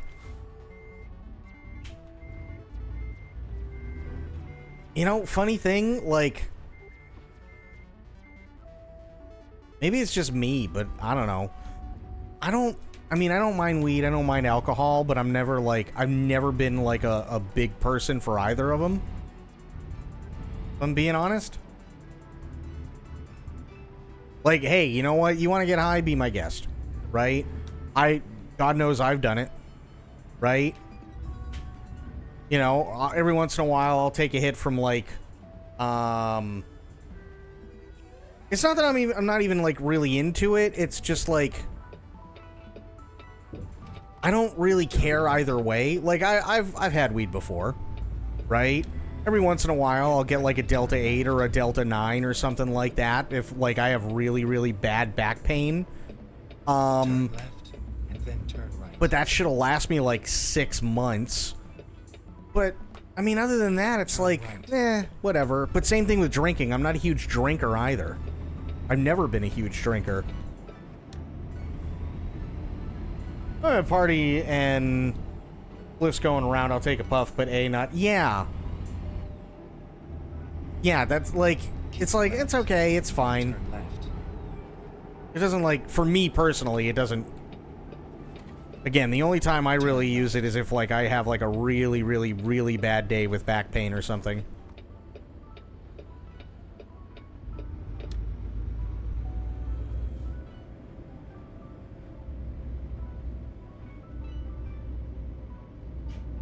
Run on functional alcoholics? I mean, that's, yeah. That is a thing.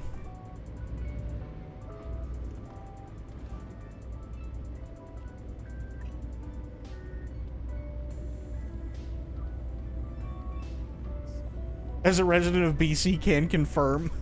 Get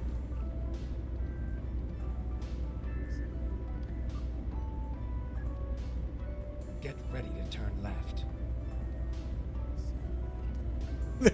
There's residents in BC.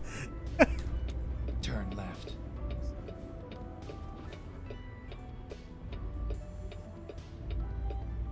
We're here. Right on time.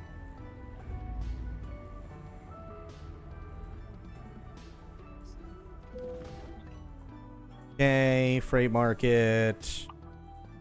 Yep, there's the wind turbine. Take the job. Let's do this. Oh no. There's my wind turbine.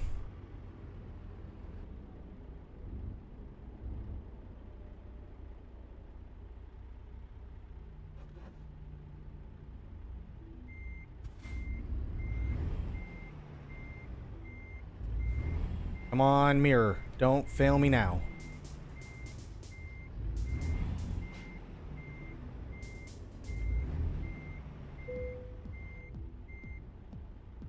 Ready to roll. Okay.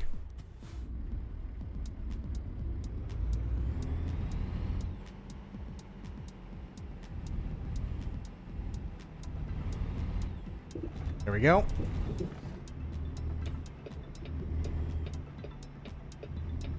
Turn left. Turning left.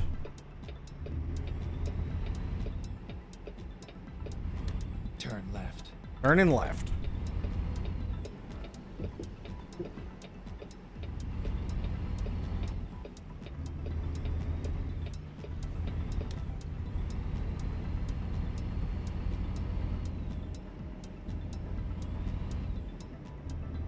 There we go.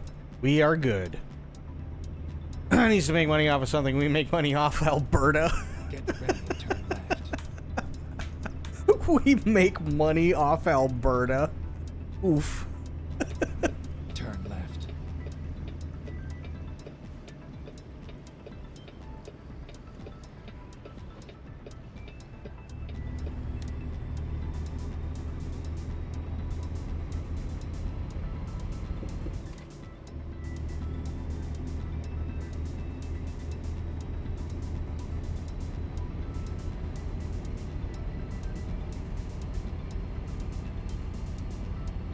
Right lane ends. Got it.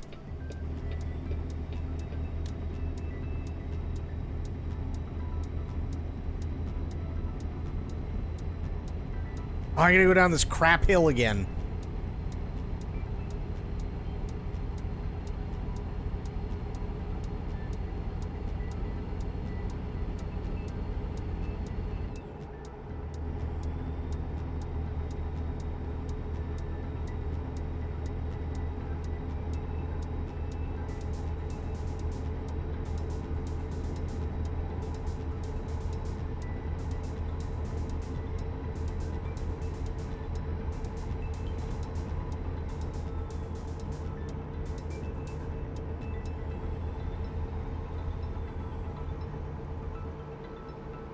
Last week, a couple of teenagers asked me to buy weed for them. Oh my god. Be afraid just walking by SQDC, weed dealer, anything else would be illegal? Yeah.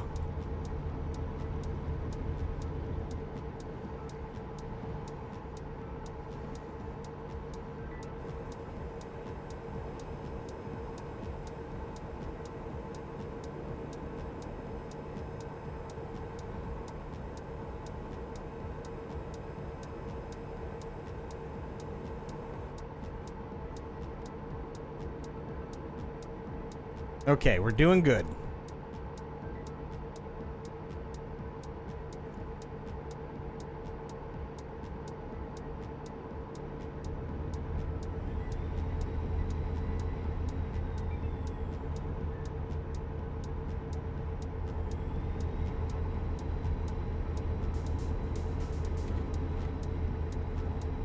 Come on.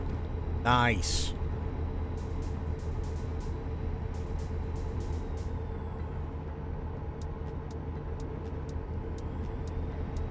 But hang on, wait. Caution. You're exceeding the speed I'm limit. I'm exceeding the speed limit. He's gonna yell at me. Give me a minute.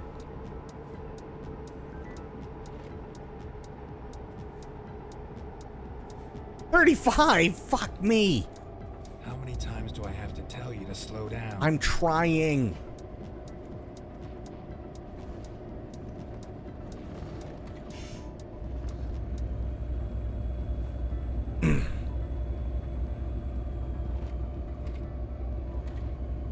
How do you get this GPS?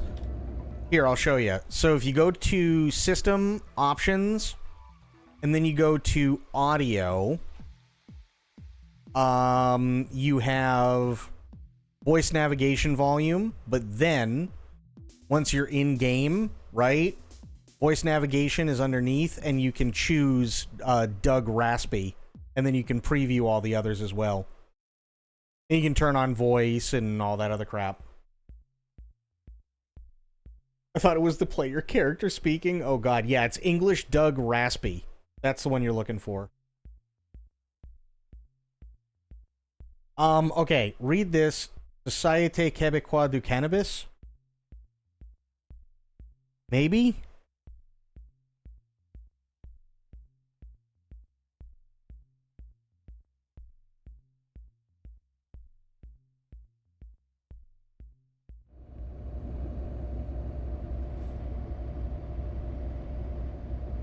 Listen, my French is terrible, okay? We all know this. My French lacks in just about everything.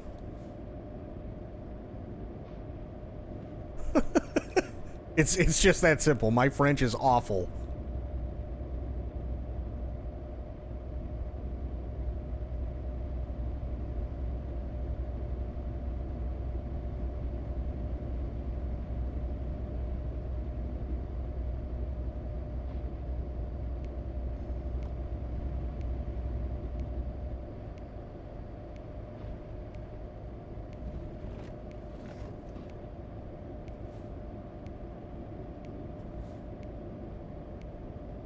Just had an amazing cheeseburger? Fuck, now I want a cheeseburger. God damn it.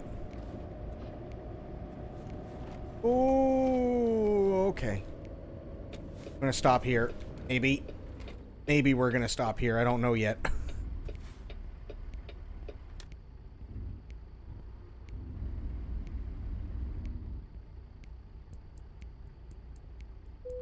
Okay. Engine. Fill her up.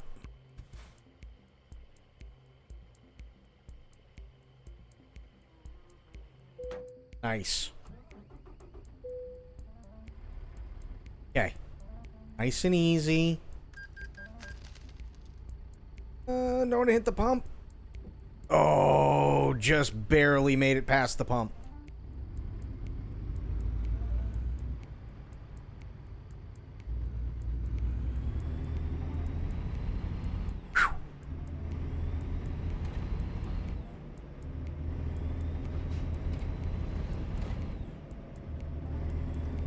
From Jack in the Box? Really? You know what I've always wanted to try, and we don't have one around here, which really sucks, but I heard Shake Shack is, like, really, really, really good.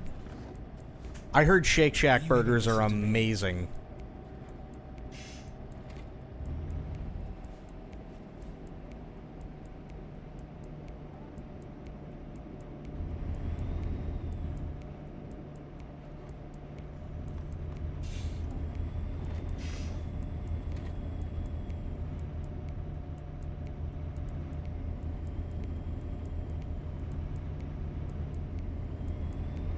No, Shake Shack.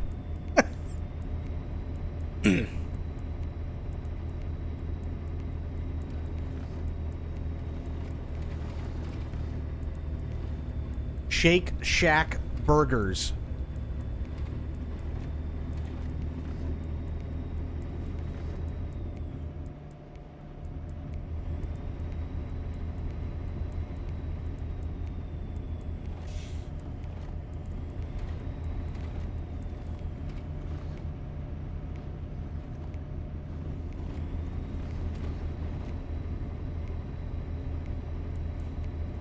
Wrong shack, but yes.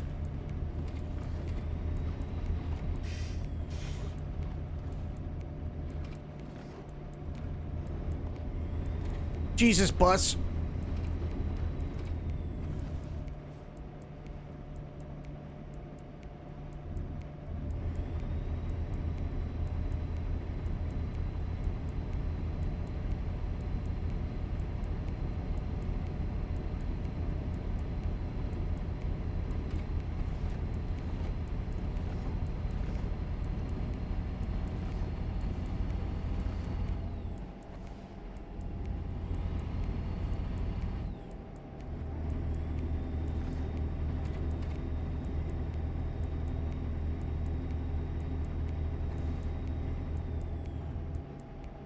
As a motto, if you're hungry, we're here, and they mean that. Keep right, and then turn right. I mean, that's not a bad motto to have.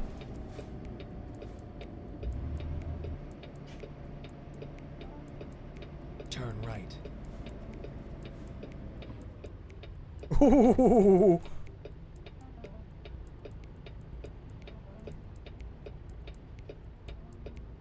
Come on. Yes, we are open. Oh, good.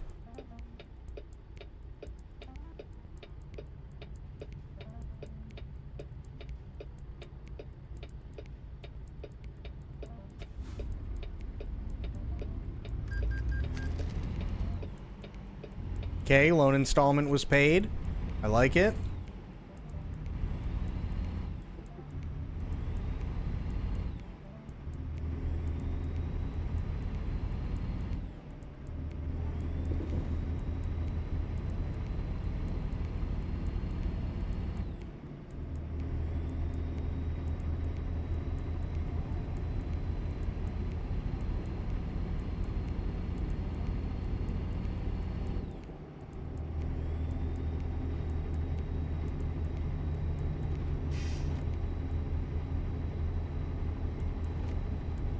Doing good. Hell yeah.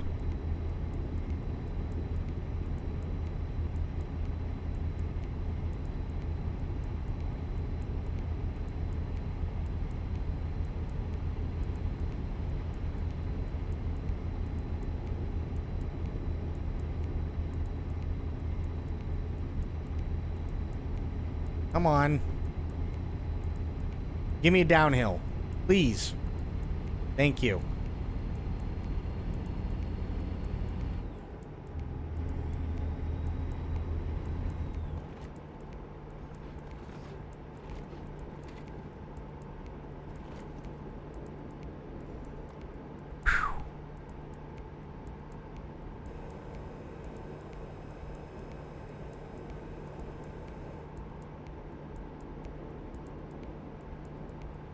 Nice.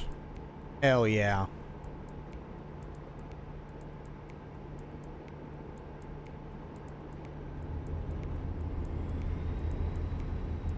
I don't want any road construction. That would be bad.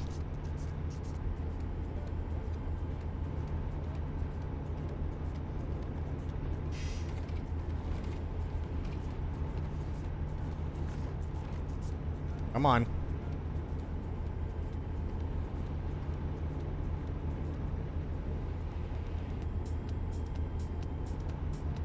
Yeah, I really want a burger right now. Oh, God, that sounds so good. Actually, a lot of things sound really good. I'm not going to lie. Like, for instance, you know what actually sounds amazing right now? What sounds amazing right now is I want a triple Whopper with cheese and bacon. And then I also want 20 spicy nuggets from Wendy's. A spicy chicken sandwich from Wendy's.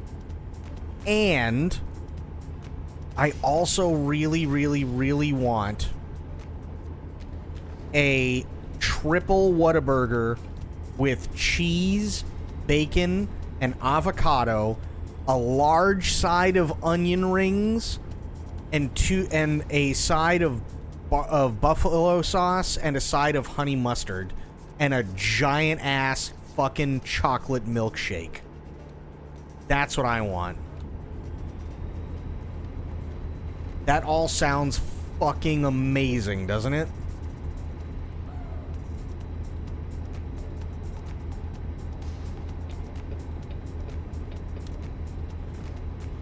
Keep left. Yeah, exactly. I have 2 number 9s. Number 9 large. Fuck! Okay, that one might be a little We're just gonna... It's fine. No, don't you dare. Listen, things happened, okay?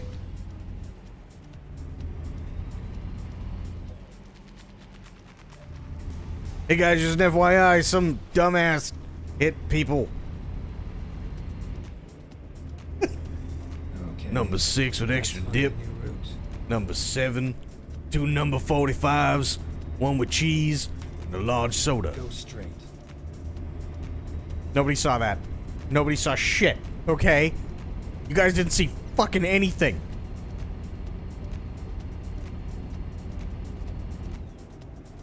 At least the EMT is there already.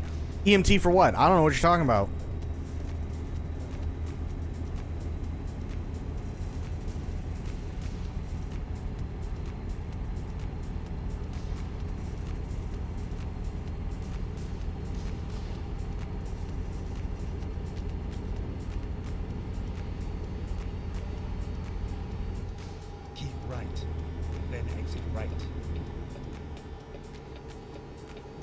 Oh, that's not... I always fuck up for that exit. Right.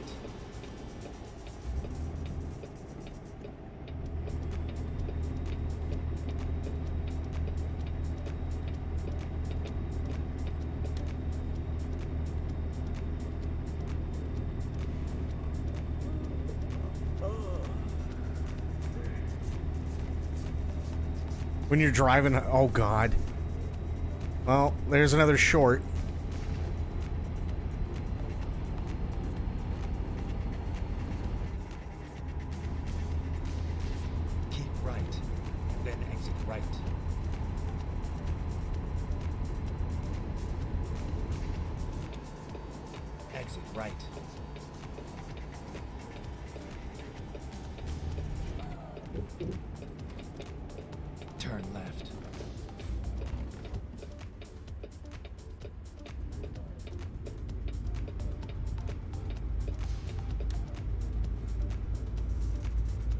Are you going to upload the Bob the Builder short? What Bob the Builder short? No, I'm not uploading. No. No, No, I'm not doing that one. Nope. Keep left and turn left. Because that's completely out of context. Turn left.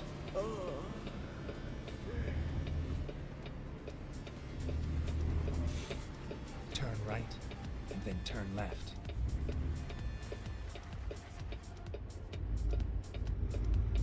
Turn left.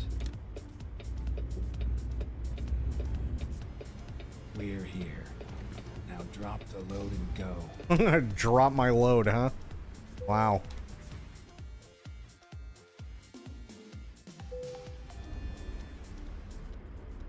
What makes it so good? No, that's not what makes it good. No.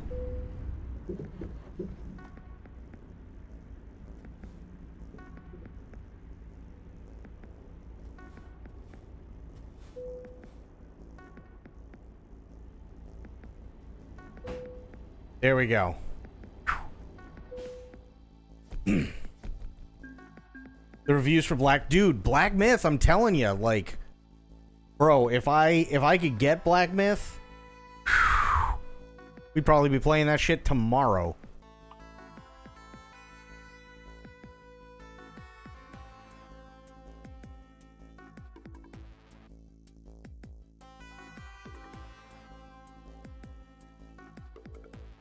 Oh.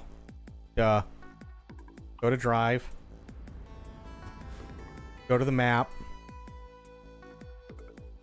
Here to sleep. You've got the contract. Now go. I don't have a contract. I need to go sleep. Then I need to go fix up my truck.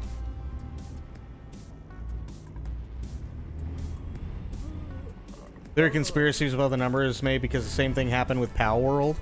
Oh, God. Yeah, of course, like, it made good numbers because fucking people are starving for good games. Turn right. Turn left. Turn right.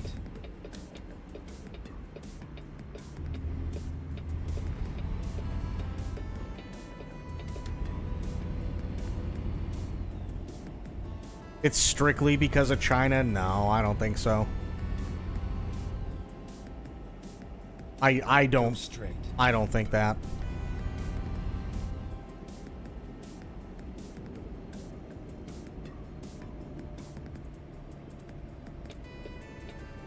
Turn right.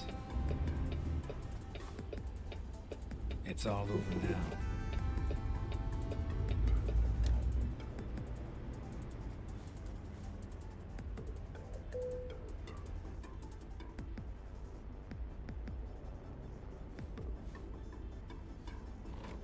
Uses the country in China was like all of it, almost. Still. I mean, here's the thing. Of course China's gonna be the majority of it. How many people are in China? You know what I mean?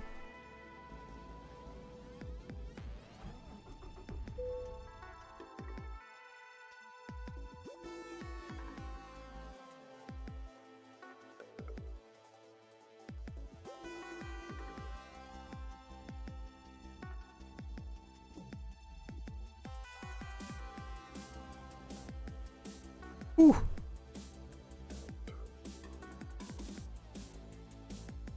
Can't remember a game that was so good I couldn't stop playing it. Maybe WoW back in the day. Yeah, I mean, that's kind of tough, isn't it?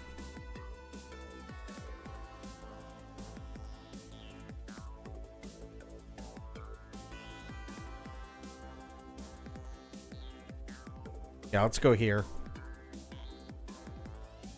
Let's get this job done.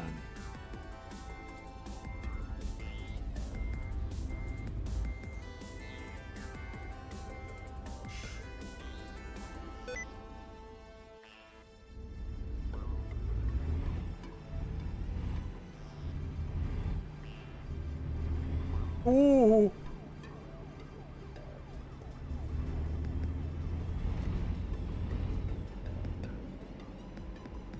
You pick a random person on Earth, 50% they will be Chinese or Indian.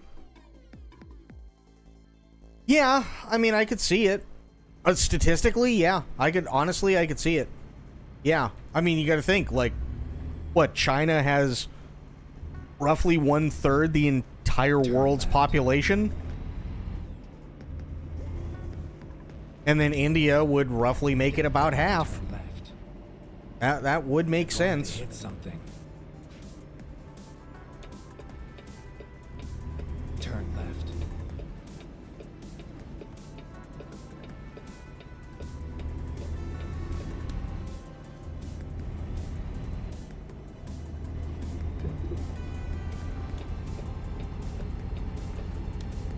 Keep right, and then turn right.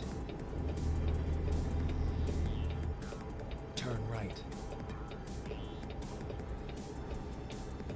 Keep left.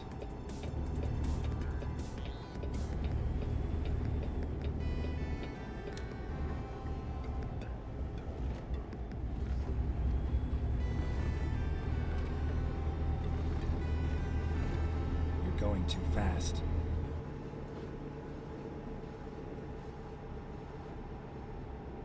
Okay, and keep right. Keep right, and then exit right. Exit right.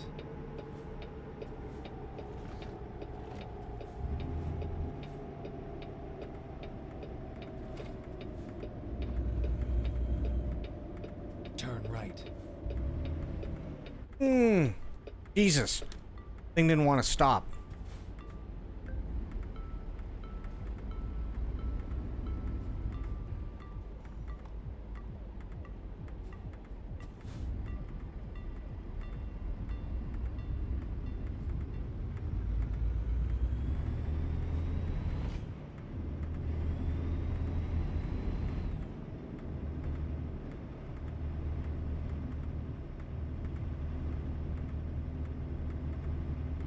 There we go.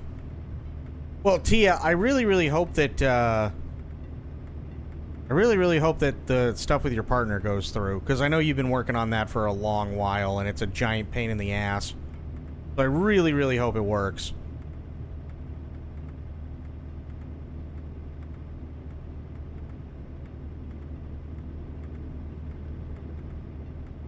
Because yeah, that's really rough.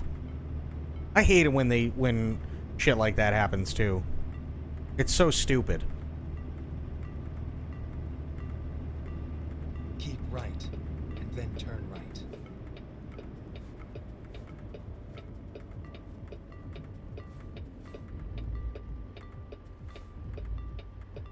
Turn right.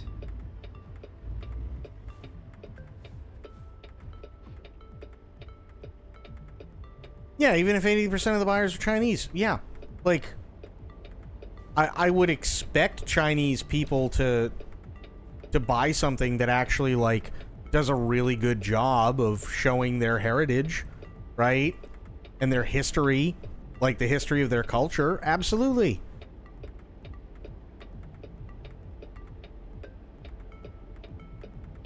You know, that's like... That'd be like somebody going, oh my god, you know, like, fucking 90% of all the people who bought, oh, what is it? You know, who bought, like, an actual historical, like, retelling of, oh, what's the name of that movie? The movie that, like, Mel Gibson did. Braveheart, right? There was a video game that actually did like a really good job at historically retelling the story of Braveheart, and then people complained because like a majority of the people who bought it were fucking Scottish.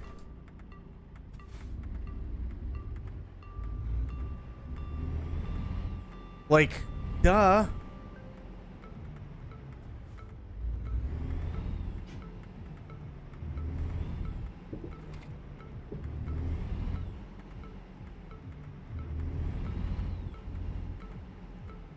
Okay, this is not where I thought it was gonna be. Great. Awesome. Oh. Alright. There. Time to get the job done. What bothers me about the whole thing is everybody wants to sit there and only piss and moan when it matches their narrative, right? That's the only time they ever want to piss and moan about anything, right?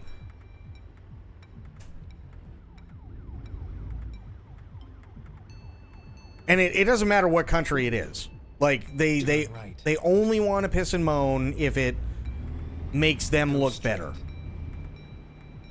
Like, if there was an actual problem with, like, you know, the Chinese inflating numbers and things like that, then sure. Down.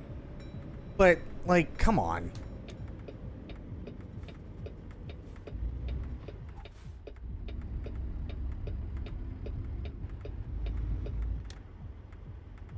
Service entrance. That's what I need.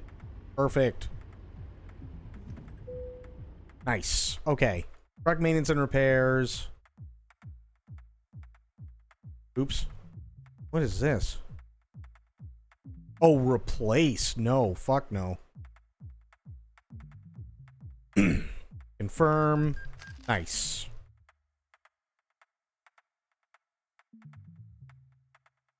Everyone inflates, yeah. But it's okay to inflate positive numbers because that can't go. I know, right?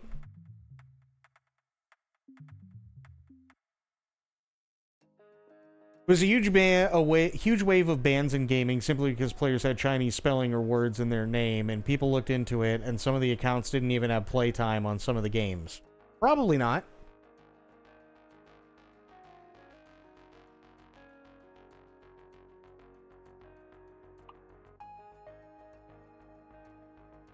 But the thing that, like, excuse me, the thing that really drives me nuts, is that people don't understand that you can have two things at the same time. Right? That two things can, in fact, be true at the same time. Are there people... or are there accounts that are Chinese that are hacking accounts or hacked accounts? Yes. Does that mean that literally every single Chinese account is a hacker? No. You see what I mean? Like, it just... There can also be people who are Chinese that have Chinese characters in their name that are not hackers. But people don't want to admit that.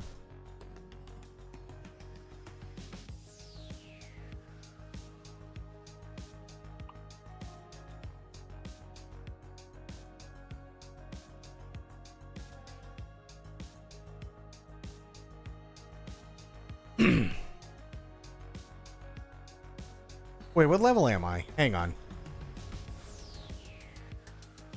I'm level 6. Fuck. Okay. It's just disproportionate population. Yeah, it's just like... I understand. I understand that, like, everybody wants to point the finger at one thing. Oh, Chinese hackers and shit. Okay. I get it. Right?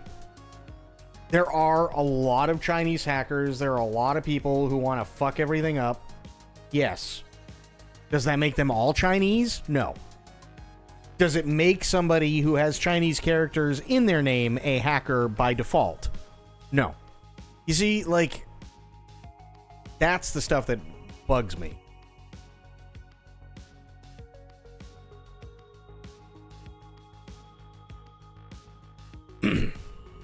That's the stuff that really, really bugs me. And it's like, why do this?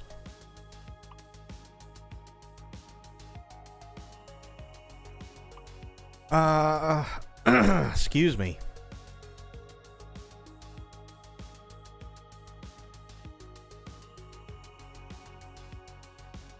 In the top 3 most watched categories? Of course it is. I'm not surprised by that whatsoever.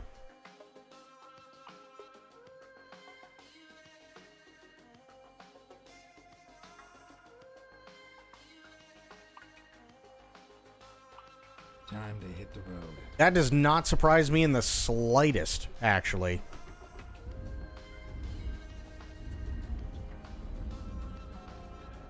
Because you got to remember, too, there was a lot of controversy. A lot of controversy that was, in my opinion, unfairly put there, which I think is also a problem.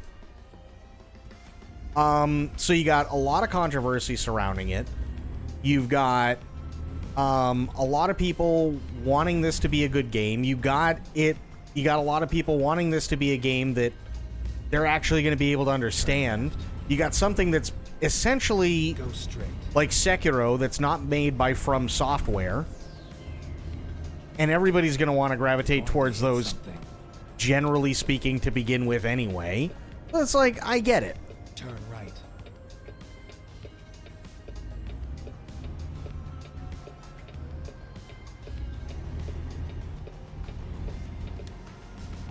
Always something cracks me up because you think people will want to avoid spoilers, at the same time watch their favorite streamers' first reactions and stuff, so it's always interesting when the next big game is always so watched.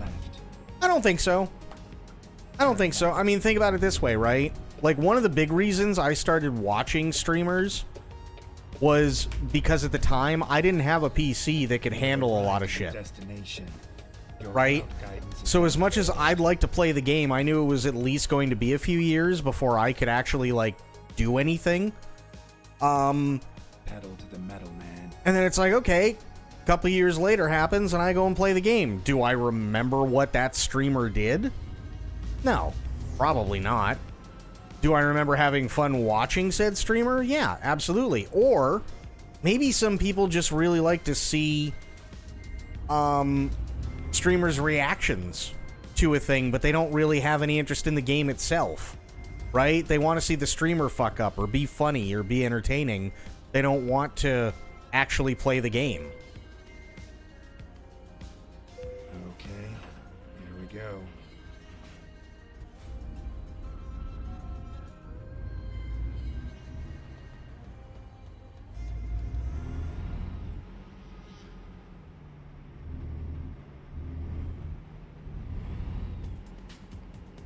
Turn left.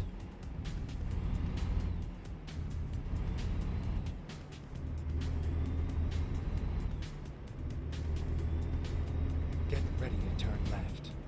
Like, I mean, think about it this way, right? How many times do I have to tell you to slow down? How many people, Turn left. how many streamers do you think, when it came out, played Star Trek Resurgence? Because off the top of my head, I can only think of one, and that was me. Right? And I guarantee most of the people who were here when they watched it never ended up buying the game. But it was cool to sit there and, you know, watch me play it because you were entertained. And that's where I think a lot of people really find it, is entertainment in the streamer, not necessarily in the game, unless you're one of those people specifically looking to buy the game, or if it's a game as big as like Wukong, which is massive. Turn right. But people have also heard like really shitty things about Wukong too, right? Keep left.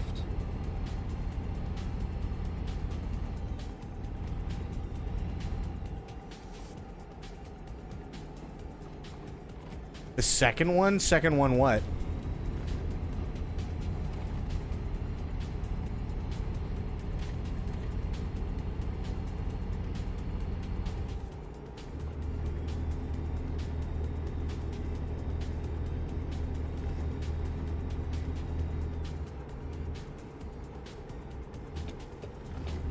Oh, yeah. No, it wasn't. Elite Force 2 is not hard to get running. Elite Force 1 is a pain in the ass to get running.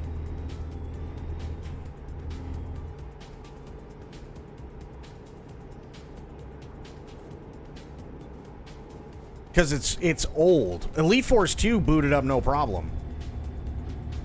That was the one that I played. Elite Force 1 I couldn't get to work to save my life.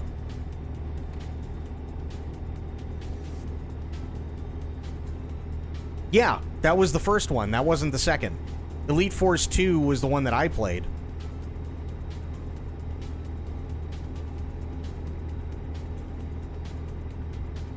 Go straight.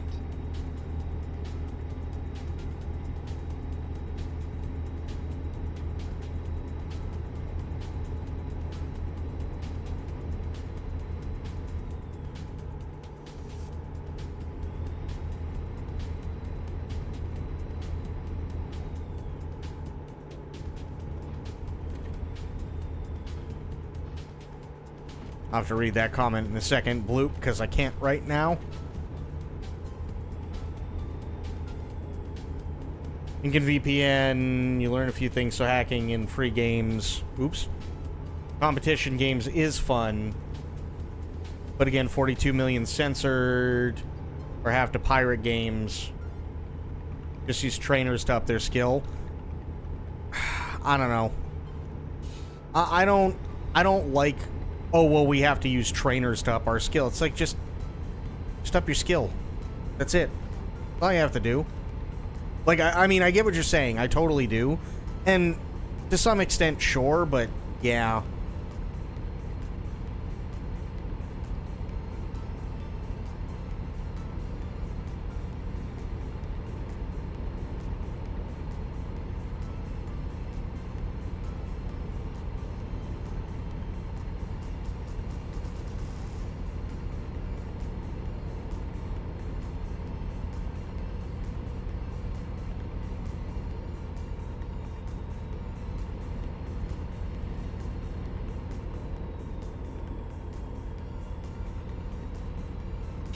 What, for a steering wheel? I'm not actually using a steering wheel right now. I haven't had a steering wheel in a while, sadly. So I wouldn't be able to tell you. Because here's the problem. Unfortunately, most of them are really stupid expensive. So I'd have to spend at least a couple $100 on another one. So I'm kind of in the same boat, sadly.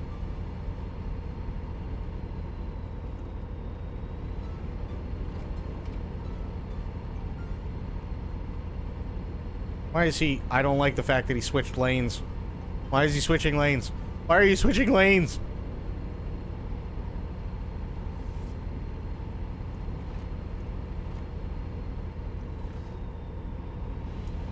Yeah, I wish I had a steering wheel. Excuse me. I wish I had a wheel and pedal setup for this. I really, really do. It would make life so much easier on my part.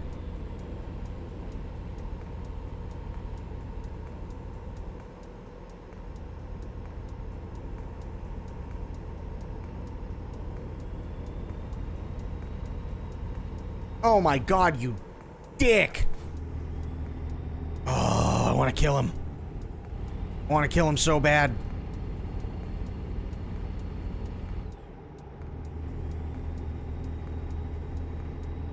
It's like $400 for some cheap materials. Yeah, it is. It's stupid expensive for no reason.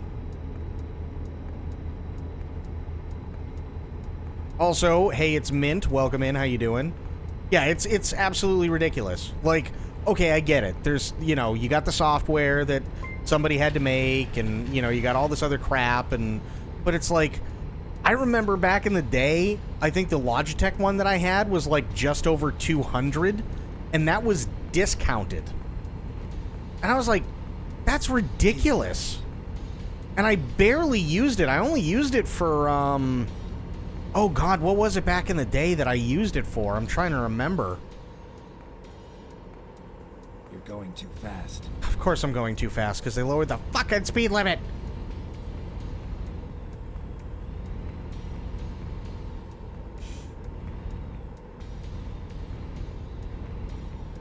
Go straight.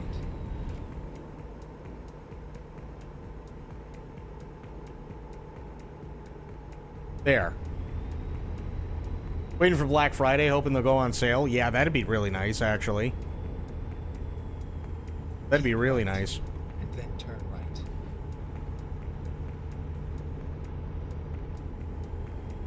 Turn right.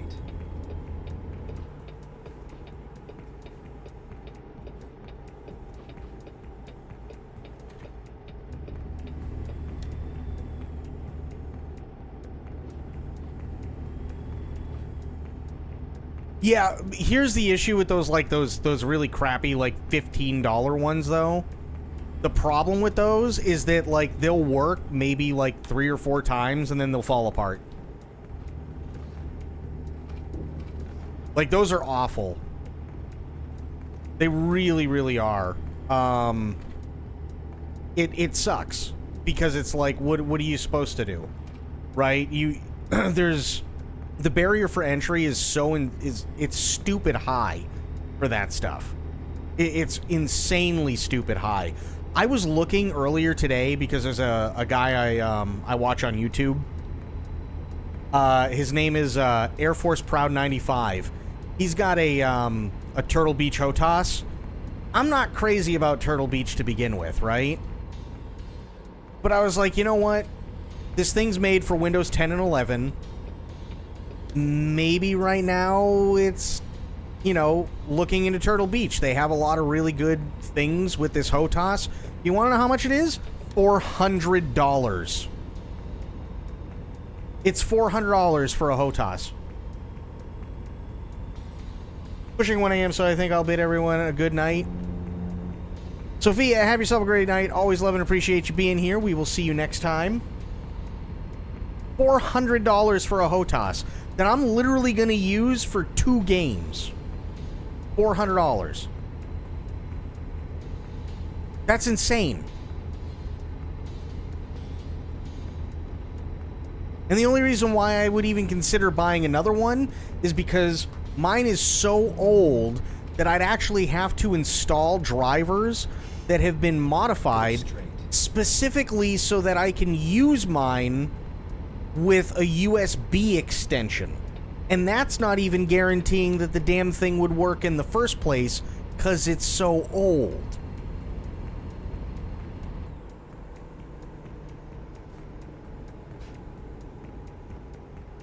Do you even listen to me? Keep right, and then exit right. Exit right. I literally only use it for 2 games, and it's like, what the Christ? Turn right. I don't get why they're so expensive for such cheap materials. Because they can be, sadly. I think that's pretty much what it is. Like, there aren't that many companies that make, like, HOTAS setups. There aren't that many companies that make, like, massive steering wheel setups. So they kind of own the market. So it's like all or nothing, unfortunately. Which really sucks. Get ready to turn left.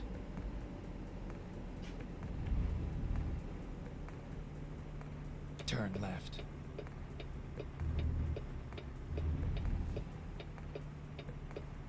Finally, we are here. Oh, little more. There we go. Yeah, there's no way I'm doing the where do you need it. This is going to be rough enough.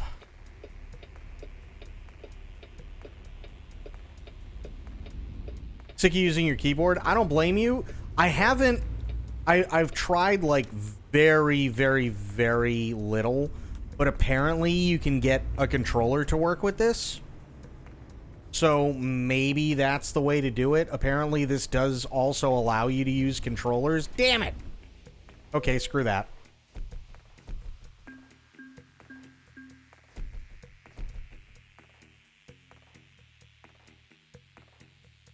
I don't know if I'd even want to use a steering wheel without VR to turn my head. Well, okay, but see, here's the thing. There is a thing that you don't... There is a thing, and I'd have to hook it up. I actually would have to even try and find mine.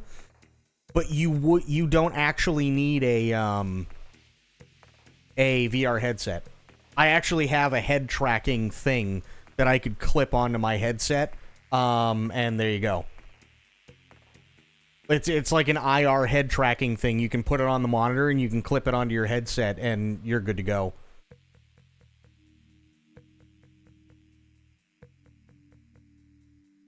Which is also pretty cool. So yeah, but I would definitely look into trying out the controller.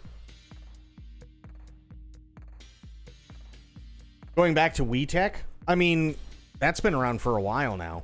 Been around for a long while.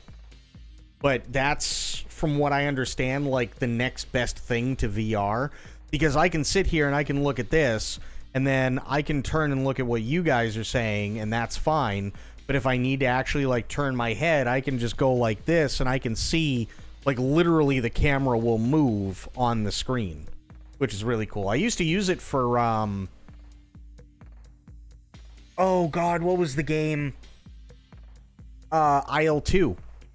I used to use it for IL-2 all the time.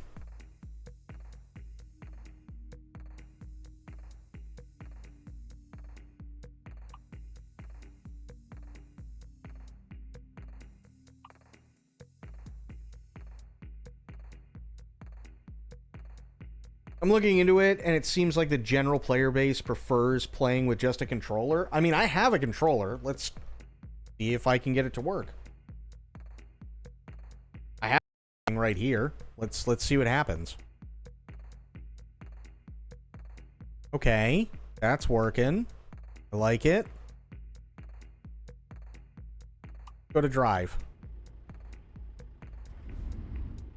Okay. How do I switch gears?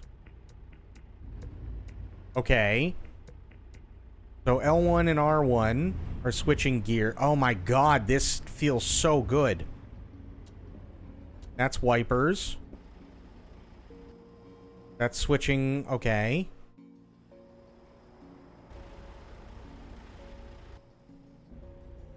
Gotcha. Turn those off. Here. That's lights. Down is menu.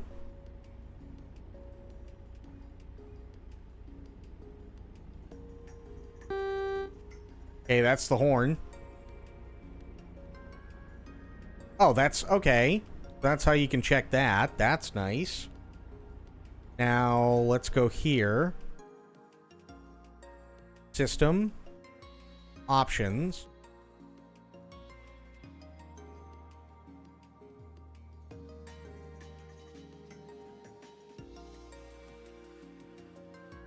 Come on. Oh, L1 and R1. Duh. Here. Keys and buttons.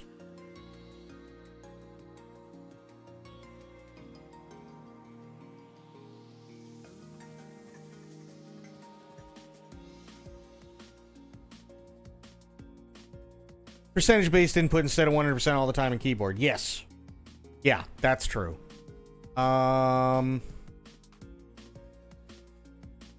Cruise control. Shit.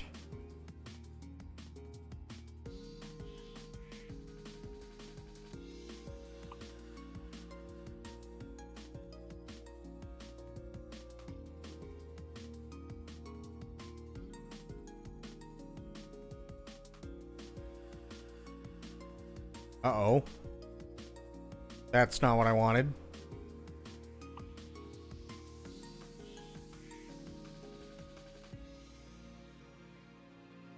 Here. Undo. Okay. This is gonna... Actually, hang on. Let me try this.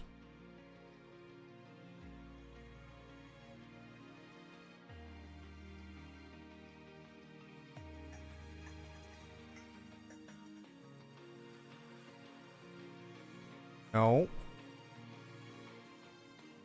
Gamepad.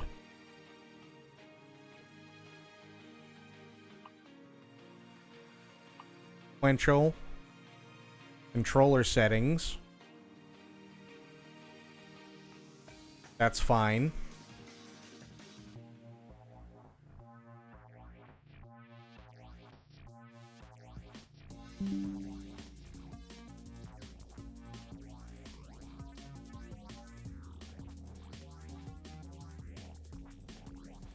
The other more complicated stuff? Okay.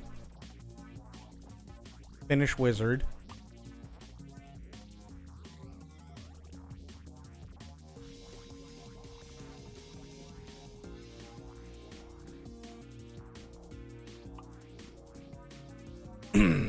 Let's see. 12 grand. Holy shit. Whoa.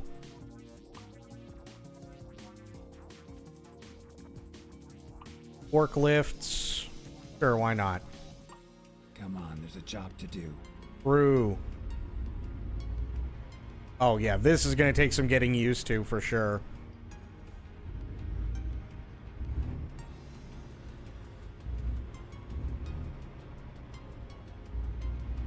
But the steering wheel does feel nice, for sure.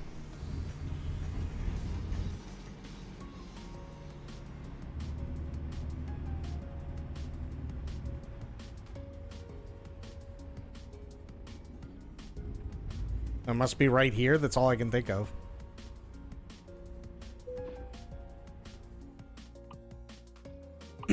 Yep.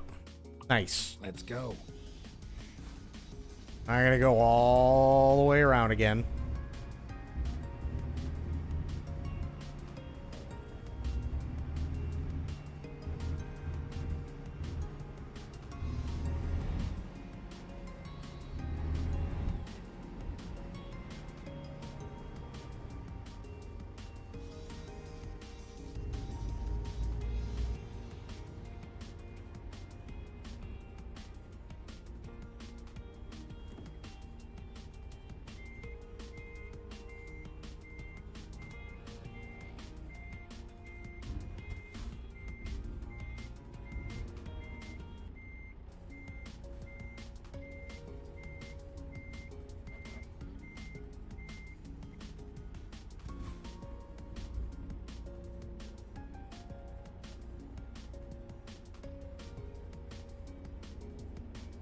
I'm an idiot.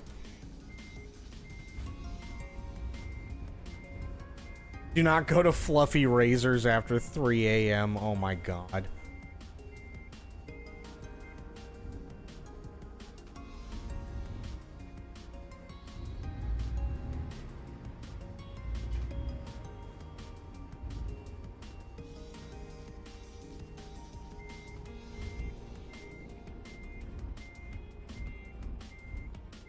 Oh yeah, this is like... Wow. Ready to roll. This is actually really good.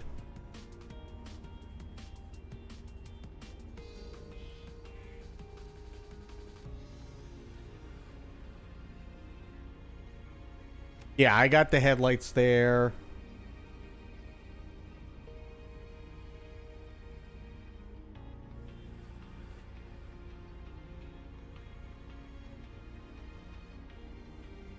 Oh god, it's Vance versus Waltz, really?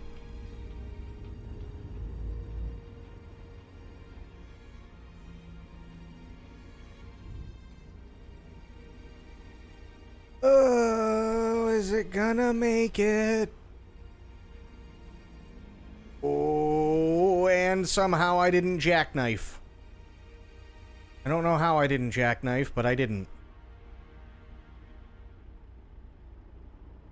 Sweet mother of God.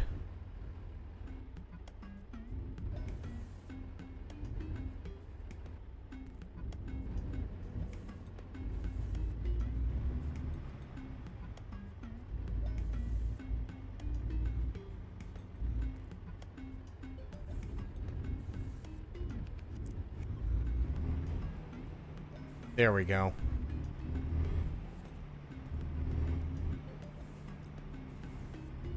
This is so weird doing it this way. Let me see here. Engine brake.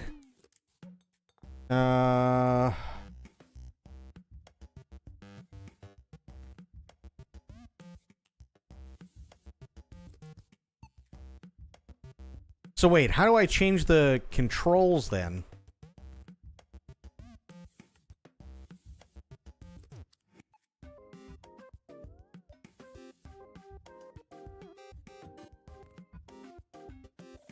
Here, let me do this. Because all I really want is... Where is it? Here. Well, I want cruise control, but I want this as that. I want it as triangle.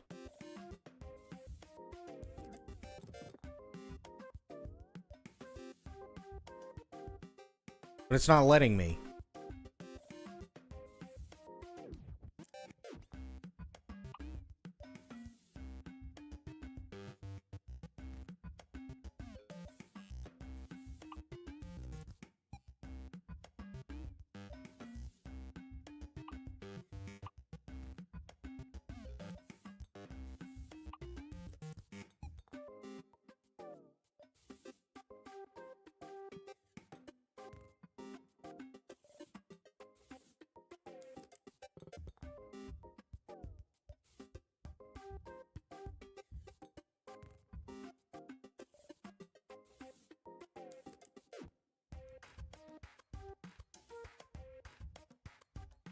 Might be a hard-coded command. I mean, it might be. Hang on.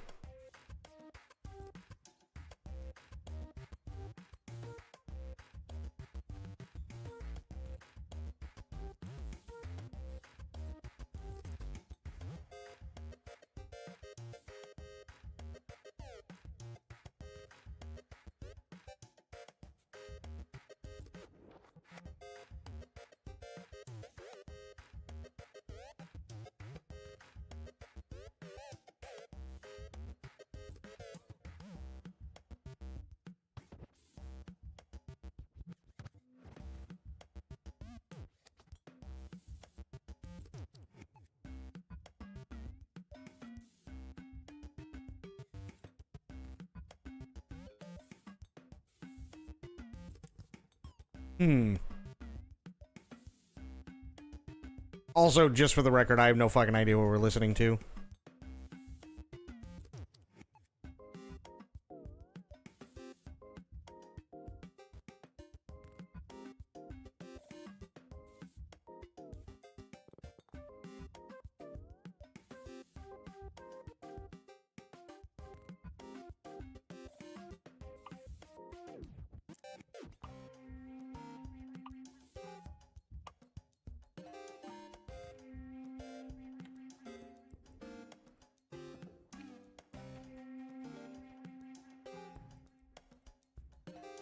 Oh, it has partial controller support. Okay. Really? That might be why.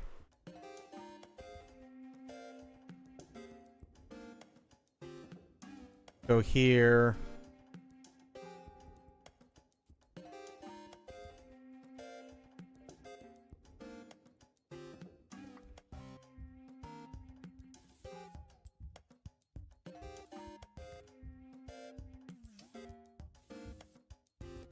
Let's go back.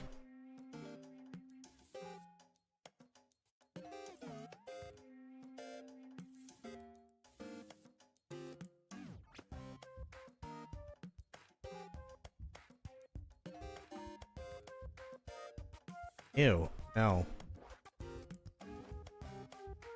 Ah, screw it. I'll figure it out at some point. Change any bindings there.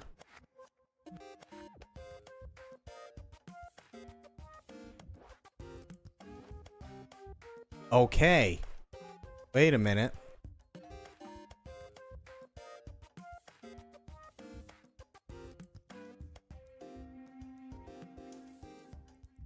Go back.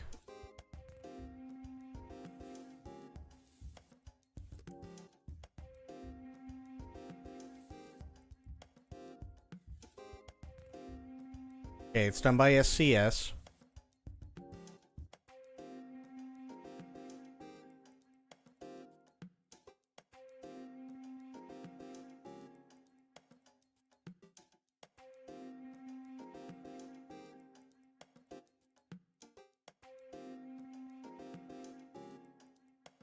No.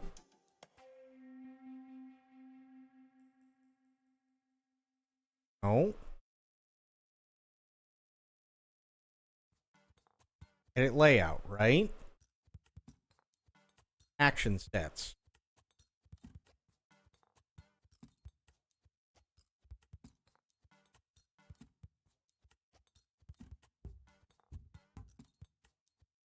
Okay.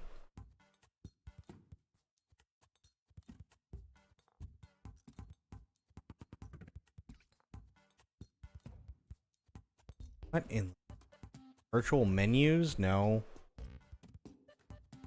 I have no idea what I'm doing with this. I'm gonna end up fucking it up.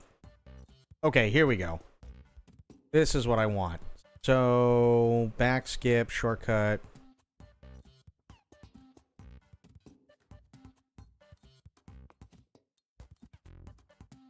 Truck config?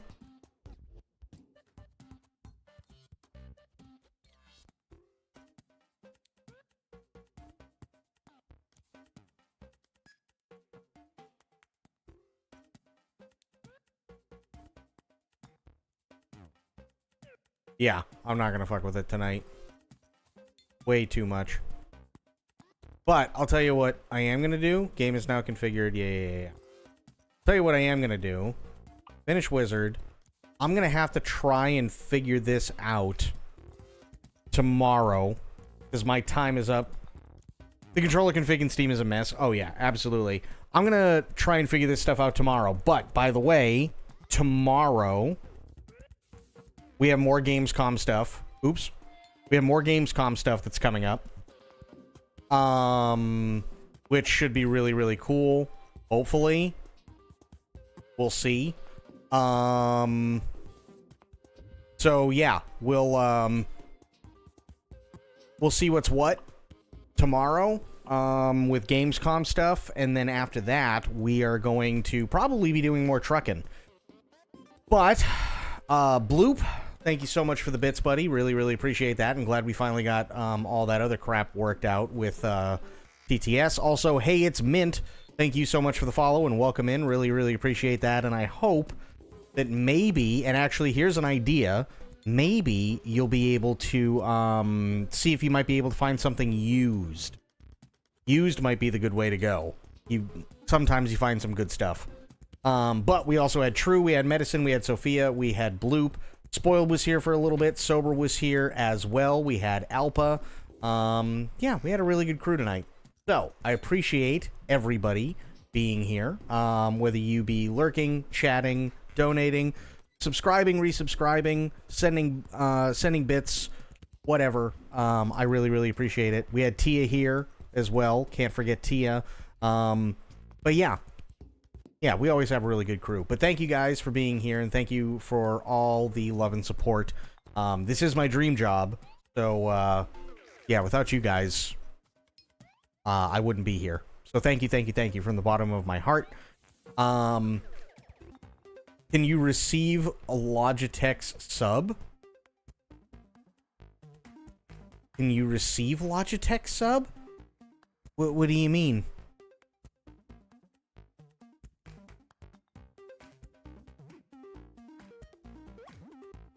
Can you review?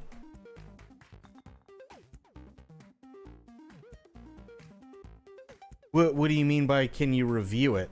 Like, review Logitech stuff? Subscription service for their mice? I don't have a Logitech mouse. I think that would be kind of the big problem for me, is I just don't have one of their mice. Just from the article? I mean, yeah, I don't see why I wouldn't be able to just from the article. Sure. Yeah, put the article in Discord. I'll definitely check it tomorrow. For sure, because we can cover a little bit of news before we get into the Gamescom stuff.